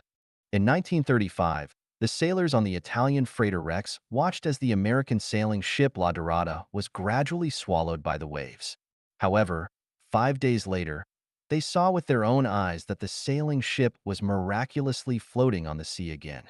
Another prominent example is the disappearance of the USS Cyclops, a U.S. Navy auxiliary ship carrying manganese ore, in March 1918. The giant cargo ship had 309 sailors and was equipped with good radio equipment at the time. Yet it vanished without sending any distress signals. In 1951, while searching for a missing military ship in this area, a Brazilian seaplane discovered a massive black object moving at an astonishing speed beneath the waters of the Bermuda Triangle. In February 1977, someone piloting a private seaplane over the Bermuda Triangle found that the compass needle was off by dozens of degrees, and the people eating on board noticed that their knives and forks had become bent. After leaving the area, they also discovered strong noise recorded on the tape of their tape recorder. A captain of the American Maritime Rescue Company once said that when he was passing through the Bermuda Triangle on a ship, the compass needle suddenly swung violently, and the diesel engine that was running suddenly lost power. The waves were turbulent, and there was thick fog all around the ship. He ordered the engineer to go full speed ahead, and finally broke through the thick fog. However, the waves outside this area were not big, and there was no fog. He said he had never seen anything like it before. In 1943, a Dr. Jusa, under the cooperation of the U.S. Navy, conducted an experiment using two powerful magnetic generators. After the generators were turned on, green smoke rose around the ship, and both the ship and the crew experienced some kind of stimulation. Some people recovered after treatment, but Jusa committed suicide afterwards. The result of the experiment was never published. In 1979, a joint expedition of American and French scientists discovered a huge underwater pyramid on the seabed of the Bermuda Triangle. According to photos taken by Charles Berlitz, honorary curator of the Miami Museum in the United States, this underwater pyramid is even larger than the Great Pyramid of Egypt. There are two black holes on the body of the pyramid, and seawater flows through them at high speed. The missing ships and planes all disappeared mysteriously without leaving any trace. Some crew members vanished without a trace, while the ship and other items remained intact. Why is this so? This dates back to 2 billion years ago, when the greatest creator sent many angels, super celestial beings, and Buddhas to Earth to create life forms other than humans. These angels built many life manufacturing laboratories, known as pyramids, on the 30-degree north and south latitudes along the Bermuda, Pacific, and Atlantic Oceans. After 500 million years of work, the projects were completed, and they withdrew from Earth. These areas were not seas at the time, but rather mild climate and spring-like land.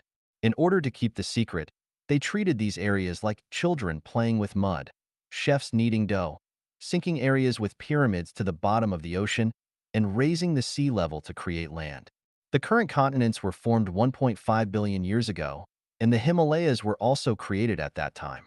Just as the pyramids in Egypt prevented others from entering, preventive measures were also taken in areas such as the Bermuda Triangle. As for the mysteries within, they can only be understood from the perspectives of space and time. Please refer to the Universe, Time and Space chapter. 36. 海市蜃楼，极乐世界的显现. 36. Mirage, the emergence of the Elysium world. If I were to say that mirages are the emergence of the Elysium world, scientists, especially meteorologists and optical scientists, would surely scoff and say that I know nothing about the refraction and total reflection of light. Indeed, my knowledge of optics and meteorology is only superficial, and I dare not show off my shallow knowledge in these fields, for fear of showing off my skills in front of an expert or displaying low-level skills in front of an expert to impress them. But since I have a clear understanding of the origin of the universe, the origin of life, the origin of humanity, and the 36-dimensional spaces in my consciousness, I also have my own explanation for mirages. I hope that experts can further analyze them from different perspectives. What is a mirage? A mirage is the revelation of the celestials and Buddhas to human beings. It is the emergence of a drop of the scenery of the Elysium world of the 36-dimensional spaces in the human world. In other words, a mirage is the true scene of the existence of the Elysium world. Some people describe a mirage as elusive, ever-changing, seemingly real yet illusory, and like a fairyland. These descriptions are quite appropriate, especially the description of like a fairyland, which can be said to reveal the true scene of a mirage. Strictly speaking, a mirage is a fairyland, and the Elysium world of the West preached in Buddhism is such a scene. When people who are fated to see the vast mountains, boundless sea, towering pavilions and buildings, hidden city walls and castles, and peaceful mountains and rivers in the sky from places like the beach, desert, Gobi, and lakeside, they will definitely have an inexplicable feeling about the beautiful and illusory scenery in the sky. What is it? Where does it come from? Is it from heaven or from Earth? Scientists explain that it is an atmospheric optical phenomenon, the result of light refraction or total reflection in the atmosphere of different densities. More precisely, natural landscapes on Earth are illuminated by light, reflected into the atmosphere, and due to the drastic temperature changes in the desert or ocean, the local air forms different densities in the sky. When the reflected light from the object enters high-density air from low-density air, it refracts like a chopstick inserted into a water bowl, casting the natural landscapes of the Earth into the sky, and then a mirage appears. The explanation seems reasonable, but I would like to point out the following details and see how we can explain them. All explanations say that mirages are the refraction or total reflection of distant landscapes.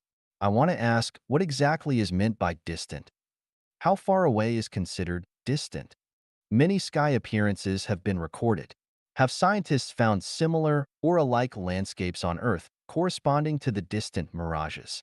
What is the image formed after refraction, an upright or inverted image?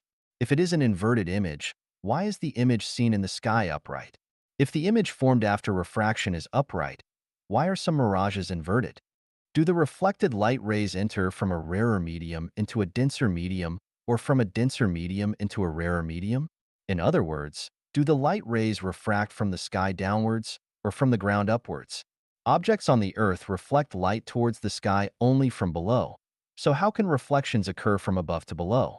Of course, we can say that light rays undergo infold refraction in the atmosphere, leading to reflections from above to below, but this is only theoretical and does not work in reality. If it did, we would see mirages every day. Experts say that in the scorching sun of the desert, due to the low specific heat of sand, the temperature rises quickly. The temperature of the lower air near the sand rises very high, while the temperature of the upper air remains low. This creates an abnormal distribution of temperature. Due to thermal expansion and contraction, the density of the lower hot air close to the sand is small, while that of the upper cold air is large. Therefore, the refractive index of the air is smaller in the lower layer and larger in the upper layer. When light reflected from distant higher objects enters from the denser upper layer to the rarer lower layer, it is refracted continuously, and the incident angle gradually increases. When it becomes equal to the critical angle, total reflection occurs, resulting in a mirage. This theoretical analysis seems reasonable, but I have a question.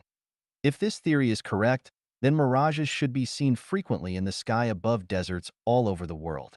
Why do some deserts not have mirages for decades? Are those deserts not within the scope of this theory? Of course, experts can argue that the desert where a mirage occurs must have a special geographic and climatic environment. Without this special nature, even if there is a desert, a mirage will not appear in the sky above it. So, I want to ask, what are the special conditions that make a mirage appear in the sky above a desert? Which desert on Earth does not have these special conditions? As for the mirages that occur near the sea, experts explain it this way. In the summer, on calm and still water, the upper layer of air is heated and has lower density, while the air near the water surface is cooled by the water current and has higher density. When the temperature difference between the upper and lower layers of air is large and the density is lower in the upper layer and higher in the lower layer, light reflected from islands, towns, ships, and other objects on the horizon can be refracted or totally reflected up and down, thus causing a mirage. Yes, during summer, the air above the sea is prone to forming a density pattern of lower density at the top and higher density at the bottom. But what about autumn and winter? On December 16, 2002, the Shandong region entered winter. So why did a mirage still appear on the Penglai Peninsula? If the expert's theory is correct, then the air above the sea during summer should always have this density pattern. So why aren't mirages seen above the sea worldwide? In recent years, mirages have frequently appeared in the air above the Penglai Peninsula in Shandong.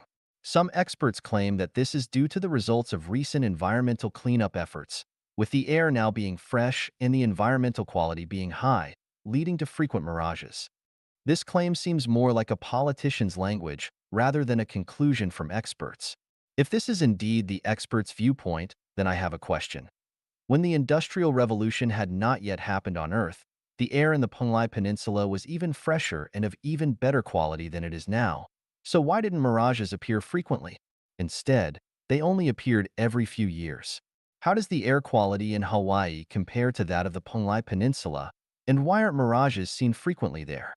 Of course, experts will argue that the unique natural environment of the Penglai Peninsula is the main factor leading to the appearance of mirages, and other places do not have this uniqueness, making it less likely for mirages to appear. If this claim is correct, then I must ask another question. Since the Penglai Peninsula has a unique natural condition, shouldn't the appearance of the mirage be roughly the same each time? Why do the images of the mirage differ every time it appears? Does the natural environment of the Penglai Peninsula change every year? From the theory of light refraction, we know that when light passes through a medium with uniform density, its direction and speed of propagation usually remain unchanged. However, when light passes through two media with different densities at an oblique angle, at the interface where the two media meet, not only does the speed of propagation change, but the direction of the light also deviates. This theory is correct, but if we use this theory to explain mirages, it is not acceptable. From the perspective of the atmosphere, not only is the density different between the convection layer, isothermal layer, intermediate layer, ionosphere, and exosphere, but the density also varies within the same atmospheric layer. Therefore, when the sun shines on the Earth, there must be light refraction occurring. And just like how we see the moon in the water, we can also see many illusory suns in the atmosphere. So why can't we see them? The density of air is not only different during the day, but also at night. When the full moon hangs in the sky, we can see the mirage of the moon reflecting on the water. So why can't we see the illusory reflection of the moon refracted into different densities of air in the sky? My explanation for the mirage is that it's not a reflection of earthly scenery in the sky, but a distortion of time and space of the Elysium world, which is a deliberate arrangement by the greatest creator to indicate to humanity that your sky is not illusory, but another time and space, another world, and that you humans have a bright future. When I introduced the Elysium of the 36-dimensional spaces, I already explained that the 1,000-year world and the 10,000-year world are very far away, while the Elysium world is right here, and the entire universe of the Earth belongs to the Elysium world. That is to say, the Earth, the solar system, the Milky Way, the Rotary River Galaxy, and the Low Rotary Galaxy all belong to the Elysium world. Everything we see is a kind of illusory image. Mirages are illusory, transient beauty is illusory, flowers and trees are illusory, insects, birds, and beasts are illusory, rivers, lakes, and seas are illusory, the universe is illusory, and life is also illusory. Then, where is it not illusory? The answer is, the Elysium world is not illusory. Emptiness is not empty. Form is not real.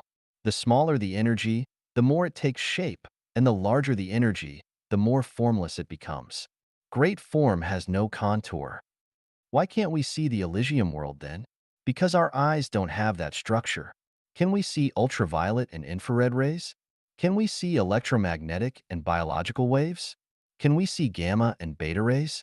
We are in a wonderful world, Elysium world, but we only see less than 3% of the world around us. Why can't we see it? Because our merits and virtues have not yet reached that standard. This is like someone asking, why can't I stay in the White House, the Kremlin, or Zhongnanhai? Why? Think about it yourself. Here is some information that may help us understand time and space. On January 28, 1915, a Turkish army advanced towards the 60th position in the Gallipoli region. When they climbed up the hill, several clouds descended vertically and silently enveloped the hill. Several metallic beams of light seemed to shoot out of the clouds. Then, a miraculous phenomenon occurred. The soldiers, who were brave and confident, one after another stepped into the clouds and disappeared in the clouds. A soldier named Lekade saw this terrifying scene with his own eyes. He shouted to stop his comrades, but they seemed to be deaf and crazily entered the fog. After a while, the clouds rose slowly and floated away, leaving only the hill. The whole army disappeared without a trace. Where did they go? They entered the mirage. In 1994, an Italian passenger plane flying over the African coast suddenly disappeared on the radar screen in the control room and then reappeared after a while. When the flight crew landed at the airport, the duty officer asked what had happened during the flight and why they suddenly lost track of it. The flight crew was puzzled and could not figure out what had happened because their flight had been going well without any accidents. Later, someone unexpectedly discovered that his watch was 20 minutes slow, and upon investigation, it was found that all the crew members and 315 passengers on the plane also had watches that were 20 minutes slow. What happened during those 20 minutes? Where did they go? Why weren't they aware of it? And why didn't it show up on the radar screen? In the Universe, Time and Space chapter, I talked about how time is divided into latitudinal time and longitudinal time. Longitudinal time is the time of the material world, and latitudinal time is the time of the non-material world. Humans exist in longitudinal time, which is like the x-axis of a complex function, while latitudinal time is the z-axis. When a person or object disappears from longitudinal time, they enter the realm of latitudinal space-time. No matter when they return, it is still the same time point for them. But for us, it may have been a year, 10 years, or hundreds of years. The Italian plane disappeared for 20 minutes because it entered the realm of latitudinal space-time. For the plane and the people on board, it might have been just a blink of an eye, so they were not aware that they had disappeared. However, for the people in the airport control room, it was a full 20 minutes. What is the realm of latitudinal space-time? The mirage is an example of the realm of latitudinal space-time. When I was a child, my grandmother told me a story. One day, a woodcutter got lost in the mountains while chopping wood. He wandered around for a while and suddenly saw two old men playing chess on a beautiful hillside. He didn't want to disturb them, so he squatted next to them to watch. Everything was so peaceful and natural, but the only thing that confused him was that the leaves on the trees next to him turned from yellow to green, and then from green to yellow, changing colors from time to time. After a while, when he looked away and then back, the two old men were gone. He shuddered and suddenly realized that this was a place he was very familiar with from chopping wood before. He followed the familiar path home. When he arrived at the village, he found that his village had undergone a great change. He suspected that it was not his own village. He walked towards his home along the path he remembered, and everyone he met on the way looked at him with unfamiliar eyes. He didn't recognize any of them. He suspected that he had gone to the wrong village and asked the people he met about his old village. They all said that it was the village he was asking about. He asked if they knew certain people, but they replied that they were someone's grandfather or grandmother who had already passed away. When he asked about himself, they answered that he was someone's grandfather who had gone out to chop wood one day when he was young and never returned. Now let's analyze why the woodcutter got lost while he was chopping wood in a familiar mountain. This was because he suddenly entered a mirage, and the environment was no longer the familiar environment he had known before. Therefore, he was bound to get lost. Why did he suddenly understand where he was after shivering? This was because the mirage disappeared, and he stood in the place he had been familiar with before, so he suddenly understood. Why wasn't he disappearing together with the mirage since he was fortunate enough to be in the mirage, the Elysium world? This was because his spiritual quality had not yet reached the standard of living completely in the Elysium world. Then why did he have to witness the scene of the Elysium world with his own eyes? This was because he was destined to, and the two old men playing chess were definitely his relatives and friends in his previous life who had come to enlighten him and make him understand that although he did not yet have the qualifications to live completely in the Elysium world does exist. He could realize this truth, laying a foundation for him to enter the Elysium world in the future. This is a story about time and space. The woodcutter entered another realm of time and space, and when he returned from latitudinal time, he was still himself, but hundreds of years had passed in the longitudinal time of the mortal world. Therefore, the mirage is just an emergence of the Elysium world. Those who see the mirage may not have entered that realm, but they have the fortune to witness the scenery of the Elysium world. The mirage can appear not only in the sky, but also on the ground. The scene of two old men playing chess that the woodcutter saw was a mirage on the ground. Even though there were many people near the mountain at that time, only the woodcutter could see it. Others couldn't see it no matter what they did. Just like the hallucinations that appear in the brain of a person who has taken heroin. He really saw those scenes, and the people next to him couldn't see them no matter what.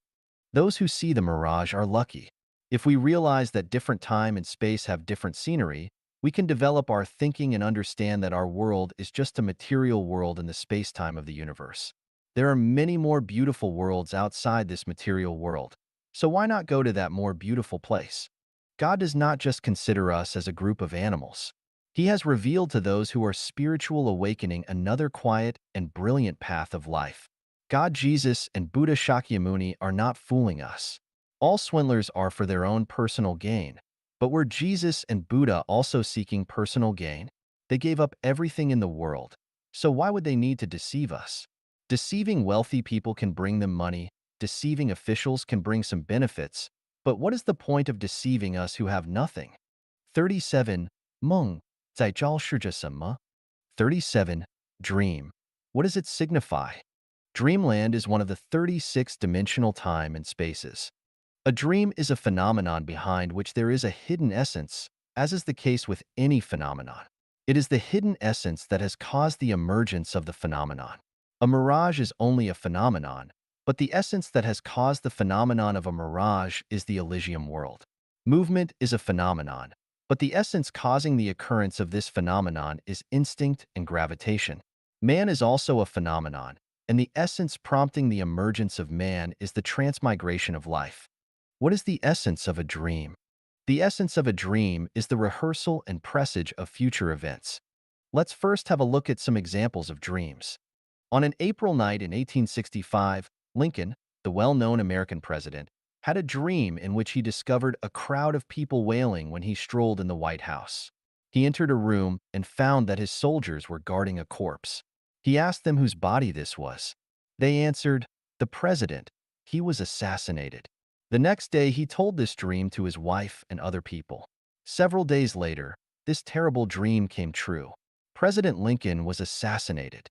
Before the sailing of the famous passenger ship Titanic, a British merchant named Canon Middleton dreamed of the ship floating on the sea with upturned keels, crews, and passengers around were swimming and floating. The next night he had the same dream, which prompted him to cancel the plan to travel by Titanic. Very soon, his dream became a reality. In August 2002, I had this dream. I was walking on a strange road when suddenly a massive cloud drifted over my head. I jumped up to pull the cloud down only to find that the cloud resembled a bundle of coiled cotton. I unfolded the bundle layer by layer and saw a new hat, a new suit of clothes, and a new pair of shoes in the bundle. The only thing lacking was a pair of trousers. The next day, I told my wife about the dream, who grumbled, "That might not be a good omen." In the next few months, I busied myself madly for several people who claimed to have lost the love of their fathers, and they affectionately called me Dad. But I was fooled and cheated, nearly ripped off all my belongings earned through years of hard work. This is really a case 3 decades of toil end up in nothing in a night's time. Later, upon reflection, I came to realize the omen of this dream.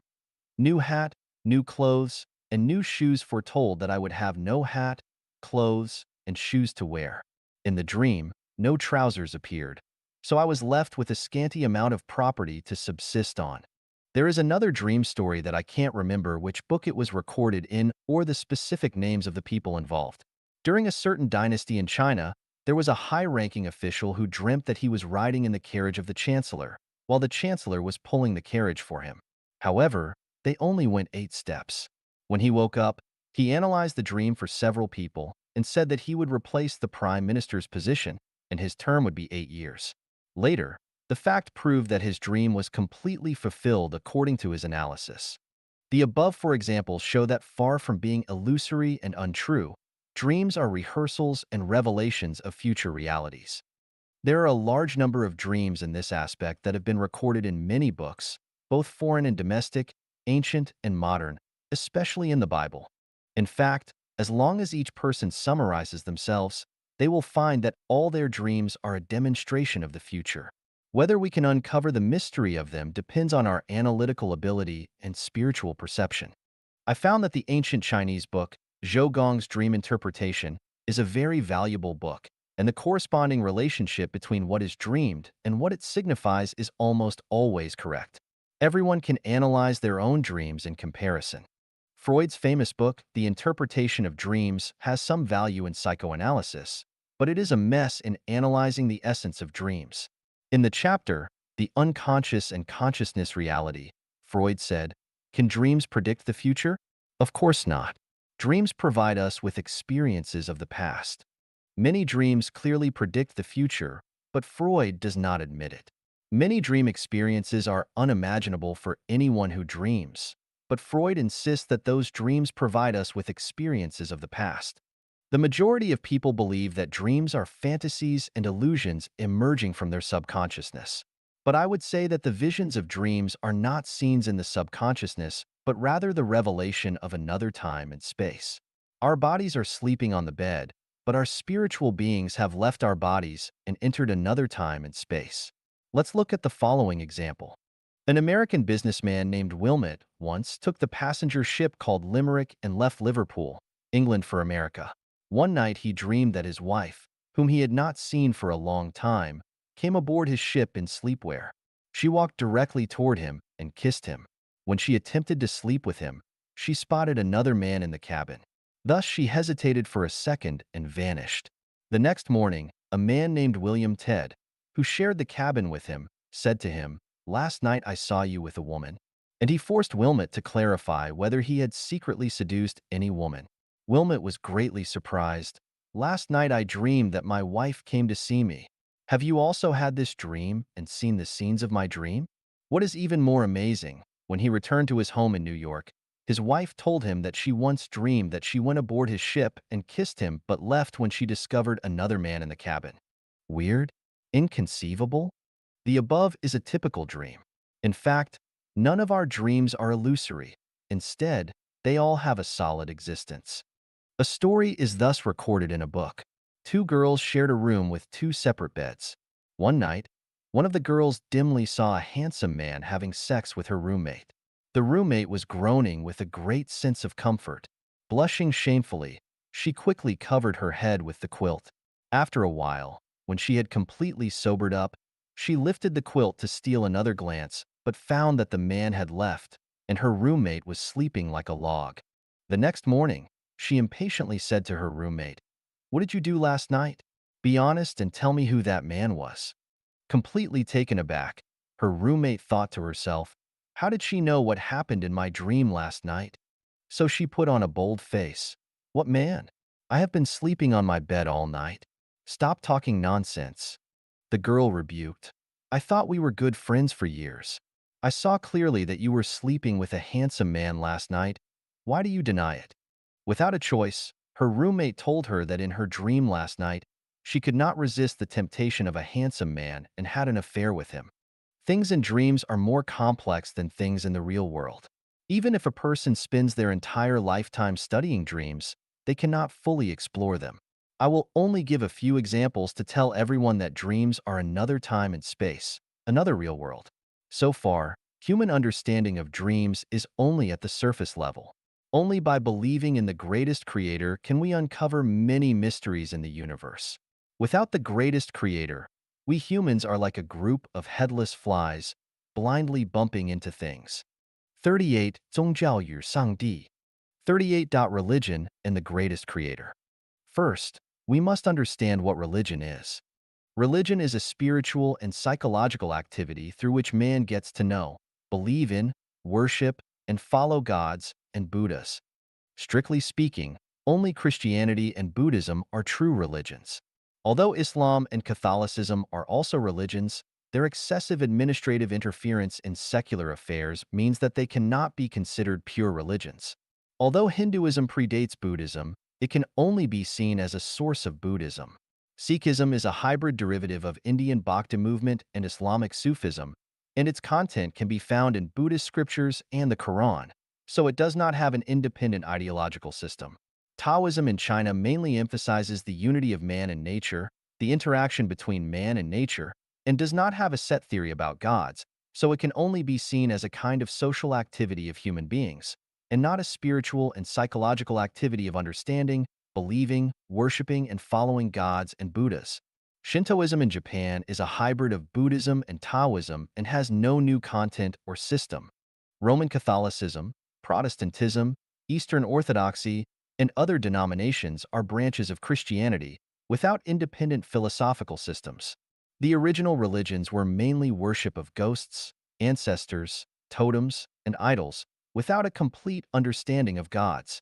Therefore, they can only be regarded as a social activity of people and cannot rise to the height of religion.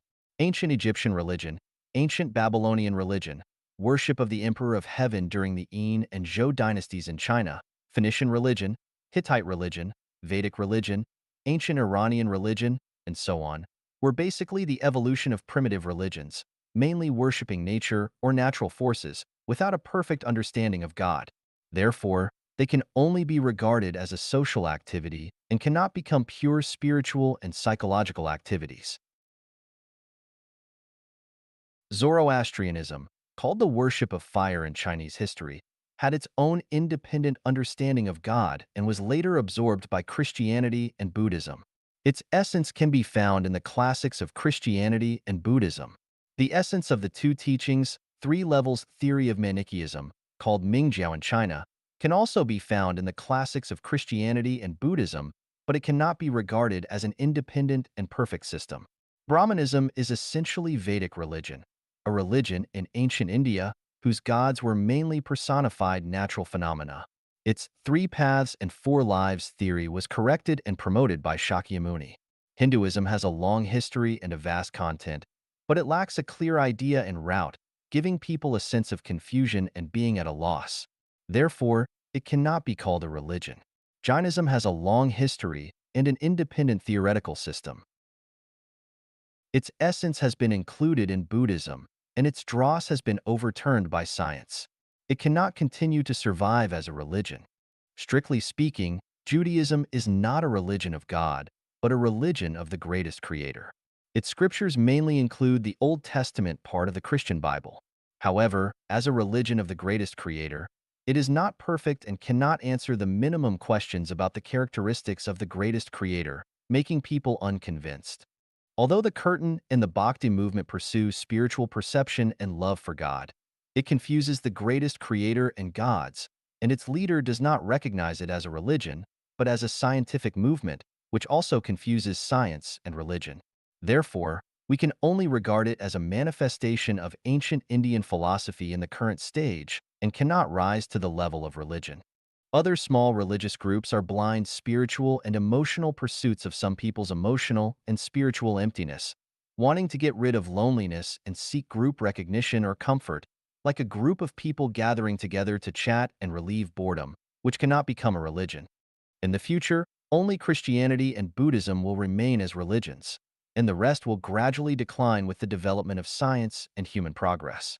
Christianity and Buddhism are two relatively independent and relatively complete religions, but they are also two conflicting religions.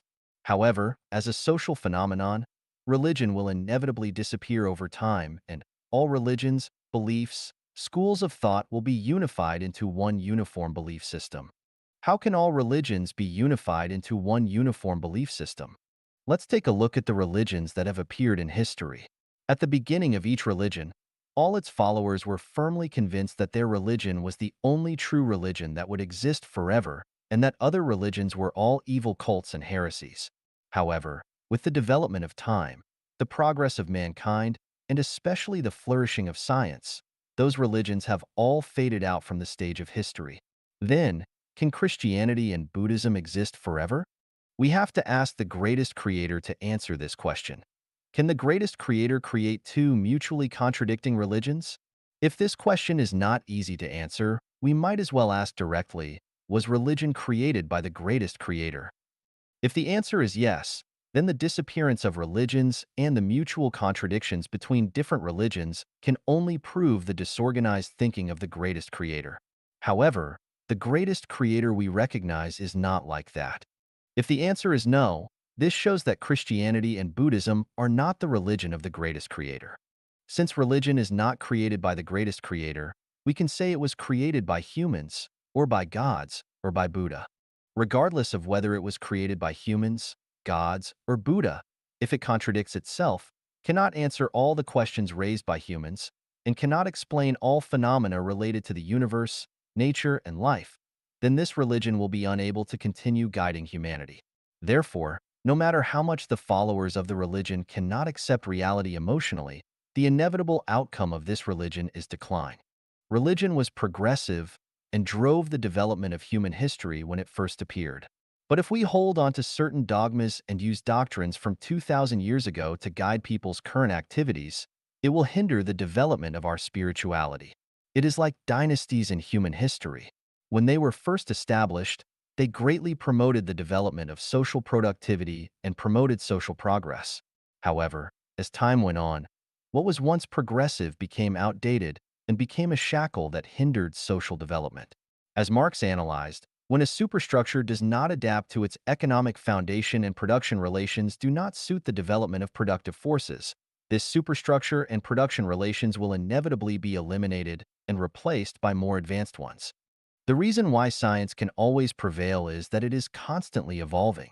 If Einstein held on to Newtonian mechanics, he could not have developed the theory of relativity. If we think that the theory of relativity is universally applicable, quantum mechanics would be difficult to develop. The development of mathematical history also proves that only through development can we have a future. By constantly exploring and advancing natural numbers, positive numbers, negative numbers, integers, fractions, irrational numbers, rational numbers, imaginary numbers, and complex numbers, we created a magnificent mathematical palace. If we still cling to natural numbers, deny the existence of other numbers, and do not explore, and try to solve all problems with natural numbers, humanity will still live in barbarism and ignorance in caves and tree branches. Do we still doubt the major trend in religion, which advocates for the unification of all religions into one belief system? We must continue to explore and advance, and it is necessary to predict the unification of all religions into one belief system in advance. The unification of all religions into one belief system does not mean that all religions are assimilated into one religion. It is no longer a spiritual and psychological activity of understanding the greatest creator, believing in the greatest creator, worshiping the greatest creator, and following the greatest creator, but rather a reverence and praise of the greatest creator. There is only one greatest creator in the universe, but there are countless gods. The greatest creator is not a god, and a god is not the greatest creator. Worshipping gods can only obscure people's vision. Only by worshiping the greatest creator can we have a clear direction forward. The unification of all religions into one belief system is the liberation of human nature, not another spiritual and mental shackle for humanity. It allows people to enjoy life freely, rather than being bound to a church or temple to perform tedious rituals. The unification of all religions into one belief system means equality for all, not setting up more popes, spiritual leaders, priests, and monks to dictate people's lives and actions. The unification of all religions into one belief system does not have fixed scriptures and doctrines, but it is about promoting all the wisdom achievements of humanity. The unification of all religions into one belief system is no longer about followers of different religions. Everyone is a follower, and at the same time, nobody is a follower. All people are children of the greatest creator, not of any particular deity or Buddha. In essence, the unification of all religions into one belief system is the true religion of the greatest creator. Although it is called a religion, it is not actually a religion. Will Christianity and Buddhism really exit the historical stage? There are many people in the world who are fervently spreading their faith, which is commendable. I hope that everyone participates in religious activities. However, every preacher must be clear about the essence of the religion they are preaching and must be able to answer all questions about the greatest creator or Buddha. If you are ambiguous or unsure and can't even figure it out yourself, you may misinterpret the scriptures. Everyone who participates in religious activities must continue to ask questions and ask why. Once, a pair of elderly Christian missionaries zealously preached to me. They had been preaching for 40 years and could almost recite the entire Bible. Unexpectedly, they encountered such a greenhorn, like me, and were bombarded with a series of questions, including who planted the tree of knowledge in the Garden of Eden and what its purpose was.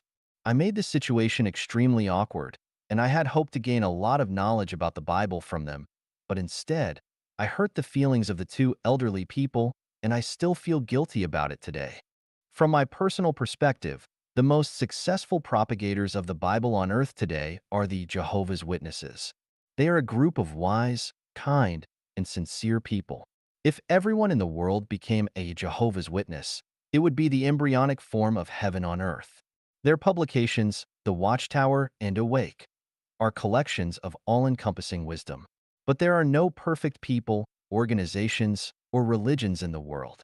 I once asked my Jehovah's Witness Bible teacher, are Adam and Eve the common ancestors of mankind? The answer was yes. Then I asked, are they also the ancestors of African blacks? The teacher didn't know how to answer. Because if the answer is yes, it proves the correctness of Darwin's theory of evolution that white people can become black and black people can become white, which invisibly denies the theory of God creating humans. If the answer is no, then it means that Adam and Eve are not the common ancestors of mankind, which invisibly denies the truth of the Bible. Christianity is like this, then what about Buddhism? In today's world, there is a famous Buddhist master and a well-known lay Buddhist among Chinese people who can be said to be well-versed in Buddhist scriptures. I have carefully read their books or lectures and deeply felt their spiritual excellence and outstanding talent. Their contribution to the dissemination of Buddhism is immeasurable. However, even the best gems have flaws, but flaws do not mean that gems are not precious. Only artificial gems and glass have no flaws. Even people who have such profound knowledge of Buddhism are spreading ignorant knowledge. For example, one person said that as long as mosquitoes do not bite on the face but on other parts of the body, they should be allowed to eat their fill. We should not kill mosquitoes because killing mosquitoes is killing. Another person is very sympathetic to cockroaches and allows them to run wild in the kitchen without interference. Once, two cockroaches climbed onto the dining table, but the person couldn't bear to drive them away. This kind of love and compassion for life is worthy of promotion. The problem is this what Buddhism teaches about kindness? Buddha teaches all sentient beings are equal. What are sentient beings? Buddha Shakyamuni told Subhuti in the Diamond Sutra, all bodhisattvas and mahasattvas should subdue their minds as follows. All living beings born from eggs, wombs, humidity, or by transformation, with or without form, either thoughtful or thoughtless, and neither thoughtful nor thoughtless are all led by me to the final nirvana for the extinction of reincarnation. This clearly tells us that not only humans, animals, insects, microorganisms, bacteria, etc., are life, but also mountains, stones, fields, clouds, rain, and snow are life. Not only visible objects are life, but also invisible things that people cannot see are life. Not only things with consciousness and thoughts are life, but also things without consciousness and thoughts are life. In the meaning of life, all sentient beings are equal. We should show mercy and compassion to all living beings and cannot kill them at will. This should be the true meaning of kindness in Buddhism. However, kindness has principles and is mutual. Kindness must be based on the basis of not harming each other. Unprincipled kindness actually leads to ignorance. Mosquitoes should have their own food and activity areas. They should not eat people and harass humans. When they live in the pond, we have no reason to harm them. But when they exceed their own living area and come to eat people, they turn to evil. Do we still need to show kindness to evil things? Cockroaches are insects and should live in their own territory. The kitchen is where humans live, not a place where cockroaches can do whatever they want. If we do not restrain them, how should we deal with rats, flies, fleas, bedbugs, centipedes, millipedes, cobras, etc.? If kindness is practiced without principle, then a large number of weeds will grow in the fields. What should farmers do? Weeds are also living beings, but if we follow the views of monks and laymen, farmers can only let them spread uncontrollably, but what will happen as a result? Humans will have nothing to eat. What should we do if we have wounds on our bodies? There are a large number of bacteria living at every wound. If we apply medicine or bandage it, we will inevitably kill those bacteria. Shall we watch the wound fester and suppurate? What should we do when a spider makes a web in the bedroom? If we destroy it, isn't that cruel to the spider? If we don't destroy it, shall we watch flies, mosquitoes, and moths get trapped in the web and let the spider devour them? Every seed of a plant is a living life. Should we grind these lives into flour to eat or not eat? There are tens of thousands of bacteria living in every glass of water. Should we drink it or not? When we walk, every step we take, every footstep kills tens of thousands of living beings under our feet. Shall we stop walking? Did Sun Wukong make a mistake when he fought the white-bone demon 3 times? Should all the police be disbanded and go home to hug their children? No wonder the areas where Buddhism prevails have relatively dirty and chaotic sanitary environments. It turns out that it is to protect life. No wonder people in Buddhist countries know how to protect themselves and dare not. Nor are they willing to stop the evil things around them and let them run rampant in the world. It turns out that they all have a kind heart. The purpose of religion should first be to liberate people, break the shackles that bind human nature, and let people live happier, freer, and more blessed lives, rather than add many more shackles. The more rules and regulations there are, the further away from the teachings of God and Buddha. Religion seems to be somewhat related to ignorance. The greatest creator did not create religion. Religion is a reflection of human emotions. After the unification of all religions, beliefs, schools of thought into one belief system, the greatest creator will directly manage humanity, and the wisdom of Jesus, Sakyamuni, Muhammad, and Lao Tzu will not be forgotten but will be greatly developed. 39. 科学与文明.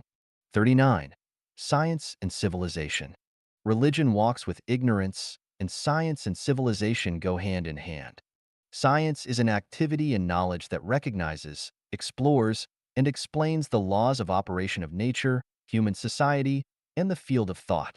Civilization is a human conscious and voluntary behavior formed on the basis of correctly understanding the material and non-material worlds.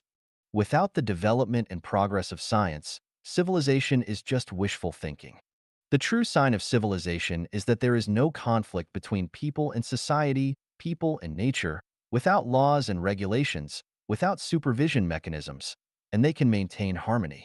For example, when we take a bus and eat a banana, how should we handle the banana peel?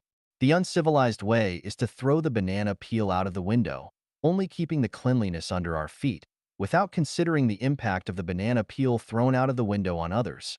A more civilized approach is to put the banana peel under the seat and then leave without a second thought. A truly civilized approach is to take the banana peel with you when you leave and dispose of it properly in a trash bin.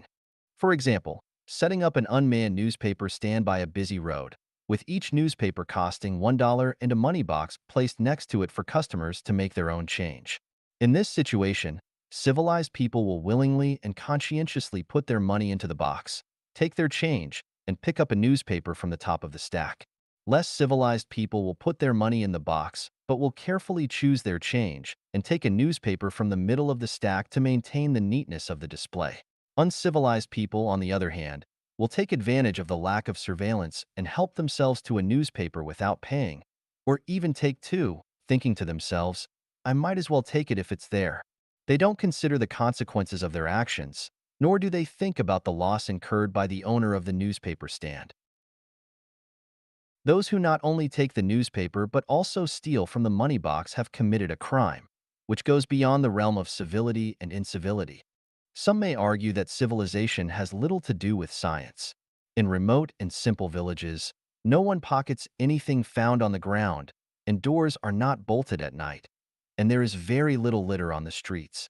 Are these not examples of civilization? This touches on the issue of understanding science. People generally think that space shuttles, ion accelerators, computer networks, maglev trains, nuclear power plants, cloning, nanotechnology, atomic bombs, and so on fall under the domain of science, while farming, cooking, working, and small-scale trading have nothing to do with it. Many people are biased against science, thinking that while it benefits humanity, it also threatens civilization. For example, the disappearance of the no one pockets anything found on the ground, and doors are not bolted at night practices are almost entirely due to scientific development. Some even believe that science is responsible for the creation of weapons such as guns, bombers, and atomic bombs that kill people, and that it is also responsible for the hectic pace of modern life. Furthermore, some people believe that resource depletion, environmental pollution, and psychological and emotional stress are all caused by science. Science is wrongly accused, and science suffers as a result. Science is a discipline and activity that seeks to understand, explore, and explain the laws and development of nature, human society, and human physiology, psychology, and spirit. How can science be blamed for how people use the knowledge it provides? The knowledge of science led to the invention of cars. If someone crashes their car and injures someone, can we say that science caused the accident? The invention of the internet is the result of scientific development. If someone uses the internet to promote drugs or pornography, can we say that science is responsible for it? The appearance of television, VCDs, DVDs, CDs, movies, telephones, and countless magazines and books is related to the development of science. But if someone uses these facilities for low-grade and vulgar propaganda, leading to people's lack of time, emotional apathy, psychological and emotional distortion, can we blame science for it? Science led to the invention and appearance of the atomic bomb, but when someone uses the atomic bomb to threaten and intimidate others, can we say that science is threatening and intimidating others? If all the negative phenomena and sins of modern society are attributed to science, then the following logical reasoning is completely correct. Xiao Wang killed someone because his parents gave birth to him. If his parents did not give birth to him, there would be no problem of Xiao Wang killing someone.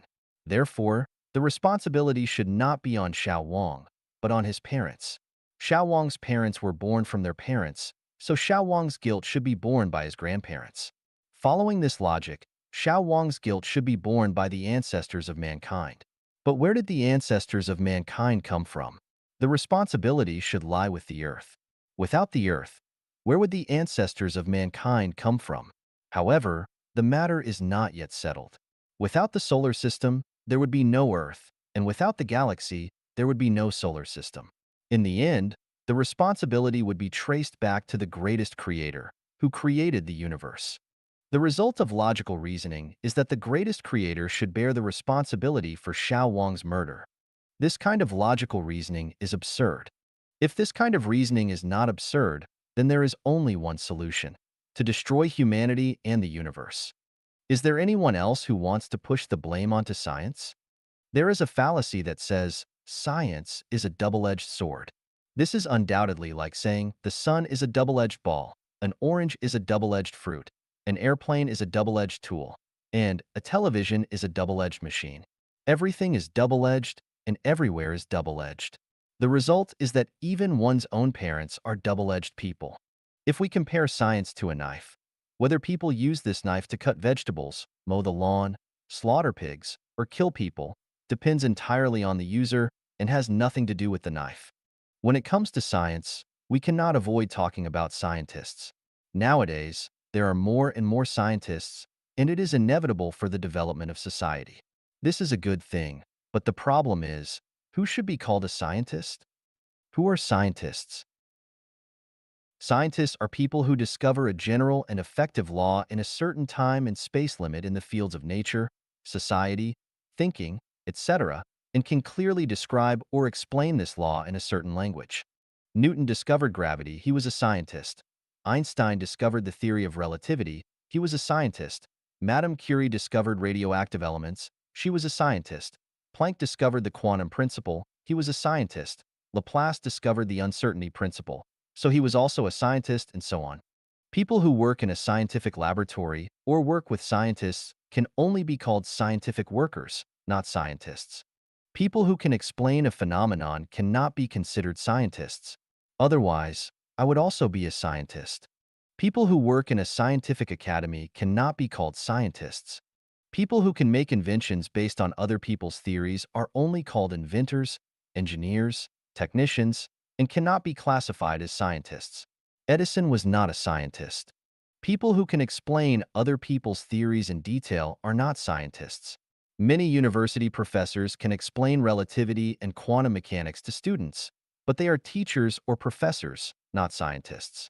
People who discover a law but cannot clearly describe its principles can only be said to have high intelligence, not scientists. Therefore, the people who used Einstein's theory to develop the atomic bomb cannot be called scientists. At best, they can only be seen as scientific workers or engineers. Scientist is a sacred title that should not be used loosely to describe just anyone. Otherwise, it will tarnish science and scientists. If someone discovers and explains a principle, they are a scientist. But if they later use their discovery for harmful deeds, that is a problem with their morals and social standing and has nothing to do with the title of scientist. It is like a person who makes a kitchen knife, which creates wealth for themselves and society. But if they use that knife to kill people, they become criminals. It is not right to say that the wealth they created was wrong just because they became criminals. When we understand what science and scientists are, we will find that science is a catalyst for civilization. Without the guidance of science, human beings are a group of blindly wandering animals, unreasonable, irreparable, and without a future. Science and scientists are products of the greatest creator. The greatest creator did not create religion, but the greatest creator created science and scientists. A true scientist cannot deny the existence of the greatest creator because everything that the greatest creator creates is scientific, orderly, and principled, and not a tangled mess. Walking the path of science is walking the path of the greatest creator. Who is closest to the greatest creator? Scientists are closest to the greatest creator. Human society is moving towards civilization. Today's society is more civilized than yesterday's society, and the present age is more civilized than the past age. If anyone hates science, hates the present, and fears the future, then take off your clothes, destroy everything you have now, and try to live in the primitive forest. 40人类文明的兴起和衰落. 40. The Rise and Decline of Human Civilization. Hendrik van Loon wrote an illustrated book called The Story of Mankind, which string together the major events of human history like a string of beads.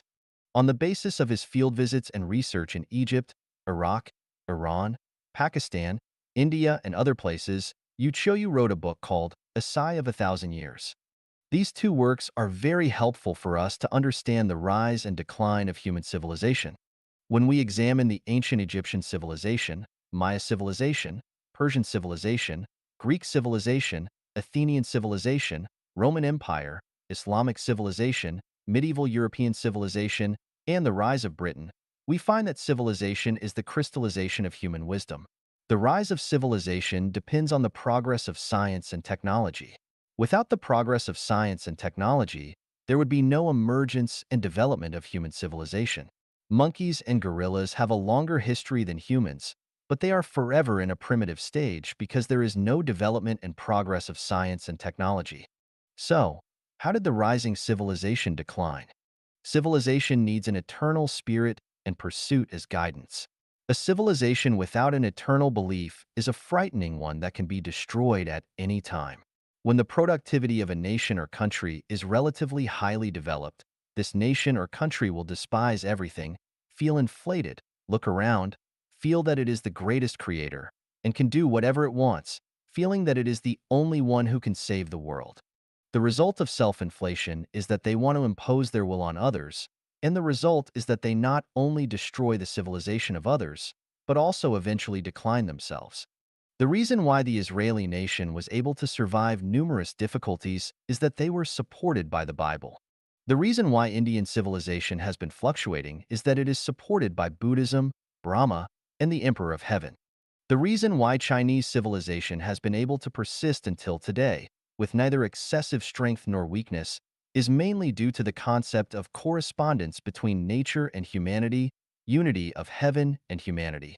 With an eternal anchor, one will not become arrogant, will be humble, will know that there is always something beyond, and understand that humans are not the highest form of life, nor are they the rulers of the universe. The United States is the most powerful emerging civilization in the world today, and the main reason for the rise of its civilization is "In God We Trust," as seen on the back of the US dollar bill. If the United States does not trust in God, but trusts only in itself, then it will surely decline. Human development to this day has not been easy, and everyone should cherish it. On the one hand, we are enjoying the achievements of modern civilization, but on the other hand, we are facing the danger of destruction. The Saint Laozi said, "When people have no fear of force, then a great crisis will arrive." What is great force? It is a force that humans cannot imagine and cannot control themselves, as described in the Bible's account of the Great Flood. Some have written articles discussing the 10 major crises facing humanity, including comet impacts on Earth, nuclear war, and biologically controlled robots, but they do not mention the greatest creator. It seems that when it comes to the greatest creator, it is considered religious superstition and a deviation from science. Does civilization necessarily have to decline or be destroyed at a certain stage of development? The answer is no. Whether civilization can continue to develop depends on whether there is the greatest creator in the hearts of humans.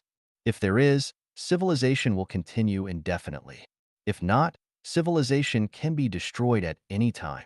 Just like a group of elephants, if they ignore the existence of humans and think they are the masters of the earth and act recklessly and destructively, what awaits them is the punishment from humans. So, what if I don't believe in the greatest creator but believe in gods? The answer is, it won't work. The civilizations that have been destroyed in history all believed in gods. Did the gods save them? Gods are not the supreme ruler of the universe, and conflicts often occur among the gods. They are preoccupied and cannot take care of us. How did Jesus' 12 disciples die?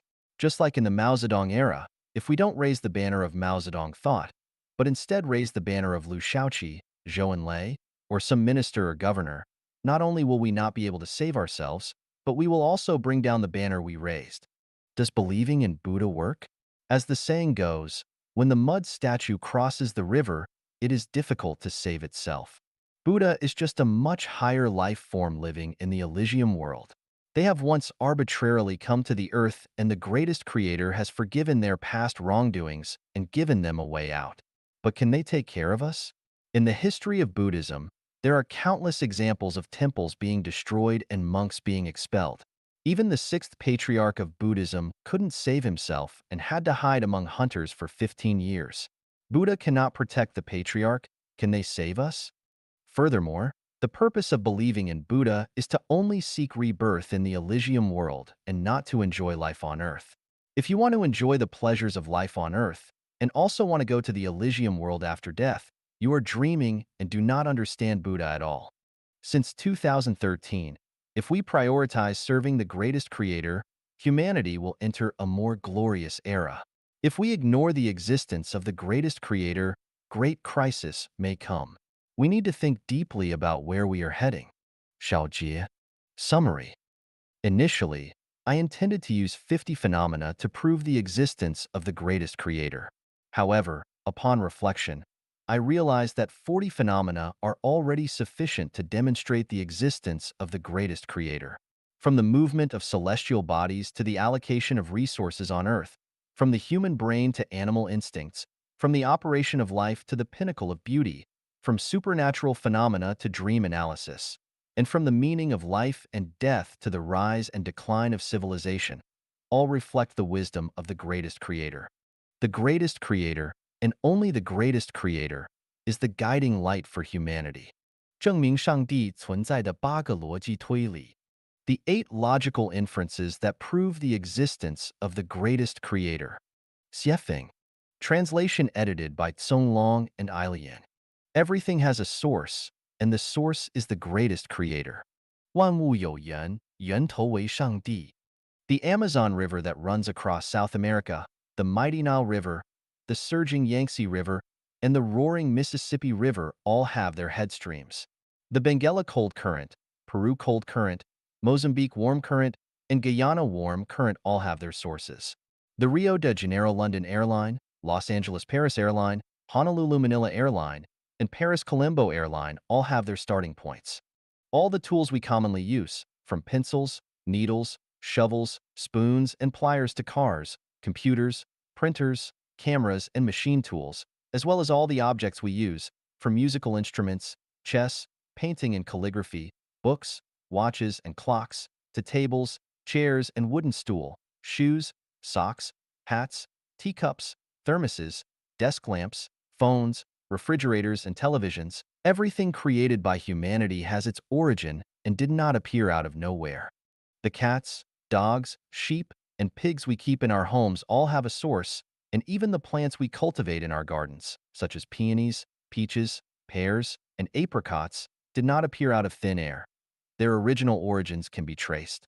Music, writing, art, medicine, theories, methods, magic arts and axioms, and theorems all have sources. White Europeans, black Africans, yellow Asians, Arabians, and Brazilians are all descendants of their ancestors. The towering Himalayas, the fertile and vast Nile Delta, the extensive Amazon alluvial plain, and the Antarctic glaciers are all formed by the vicissitudes of history. All things have their origins, and the Earth, the solar system, and the universe are no exception. They too have their beginnings. Since everything has an origin, there must be a primordial origin, and this primordial origin is the greatest creator. Everything is in motion, and the primordial motive power comes from the greatest creator. two万物在动，出动力来自上帝。Mountains are rotating, winds are dancing, rivers are flowing, and springs are bubbling. Clouds are drifting, and the earth is moving. The sea is churning and flames are burning. Grass and trees are growing. Flowers are fading. Bacteria are multiplying, and insects are busy. Cows and sheep are grazing. Lions and tigers are running. Hens are laying eggs, and larks are singing. Electrons are swirling. Molecules are moving. Particles are flowing, and electromagnetic waves are rushing. Infrared radiation is radiating, and gamma rays are piercing. Electromagnetic waves are spreading, and photons are flashing. The heart is beating, blood is flowing, the skin is breathing, and the stomach is moving. Nerves are sensing, hair is growing, thoughts are connecting, and spirits are stirring. Though seated, we travel 1,000 miles in a flash. The Milky Way spans millions of years. The sun, moon, stars, and celestial bodies fly by like lightning. Black hair at dawn turning white at dusk. Everything in the universe is in motion, and it is through mutual impetus that things move. But where does the initial force originate if there is no greatest creator? Everything has an image, and the nature of the image is energy, with the core of this energy being the greatest creator. 万物有相，相的本质是能量，能量的核心是上帝。An image refers to the size, shape, appearance, and structural type of an object, which is a watershed that distinguishes one substance from another and one object from another. Microorganisms and insects, grass and trees, humans and other animals, mountains and rivers, and so on, all are different, and the reason is that their images are different. If everything has its own unique image, how is an image generated? The origin of an image lies in the genetic structure. The image of something is determined by its genetic structure. The image of water is different from that of oil because their molecular structures are different, which means their genetic structures are different. However, any structure without the participation of energy can only be an illusion. For example, if we want to build a house, we first need to imagine the structure of the house in our brain. For complex buildings, we also need to draw a schematic diagram of the structure. But without the input of mechanical and human energy, the structure we imagined in our brain can only be an illusion. Only when we put in the energy of manpower and material resources can the structure that we imagined in our brain become a real house. A seed can only become a plant after absorbing nutrients and water from the soil and heat and light from the sun. A fertilized egg in the mother's womb can only develop into an animal with a head and feet if it is constantly supplied with nutritional energy. A light bulb can only emit light when electricity is input. A pile of soil can only become a mountain with the energy of the continuous movement of the earth. A river can only become a raging torrent with the energy of thousands of streams. So where does this energy come from? Let's trace it back to its source. For a small sapling to grow leaves, it needs to absorb water, which mainly comes from the infiltration of rainwater. So where does the rainwater come from? Rainwater comes from clouds that carry water vapor from the sky. And where do the clouds come from? The wind carries them from the ocean. And where does the wind come from? The cold and hot air currents on Earth form it through convection. And how are the cold and hot air currents formed? They are formed because the surface of the Earth continuously gains and loses solar energy as it rotates, ignoring factors such as lunar gravity. So how did the Earth start to rotate? And what force keeps it rotating continuously? According to the law of energy conservation, there can be no perpetual motion machine in the universe. The motion and changes of any object must be driven by one or more other energies. Without energy, there is no motion or change in anything. Therefore, all the motion and changes in things must ultimately have an initial push of energy that is not constrained by other energies. This initial energy is the greatest creator. The initial rotation of the Earth was driven by the energy of the greatest creator, and after it was set in motion, it was driven by other planets in the solar system, including comets. Everything is connected by cause and effect, and every effect has a cause. The initial cause of all causes is the greatest creator. 4因果相连，凡果都有因，所有因的出因是上帝。We've all had headaches before. Although the causes of each person's headache may be different, there is always a cause, and there is never a headache for no reason. Regardless of what kind of disease a person has, the disease always has a cause, even congenital diseases. There should be no dispute about this.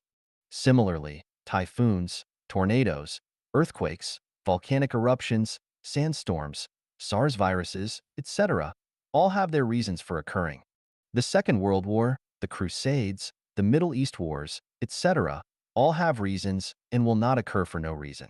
Many Jews were killed during World War II, the Titanic hit an iceberg, the World Trade Center in the United States was bombed, the Soviet Union disintegrated, Hong Kong was reclaimed, and Saddam's regime was forcibly removed.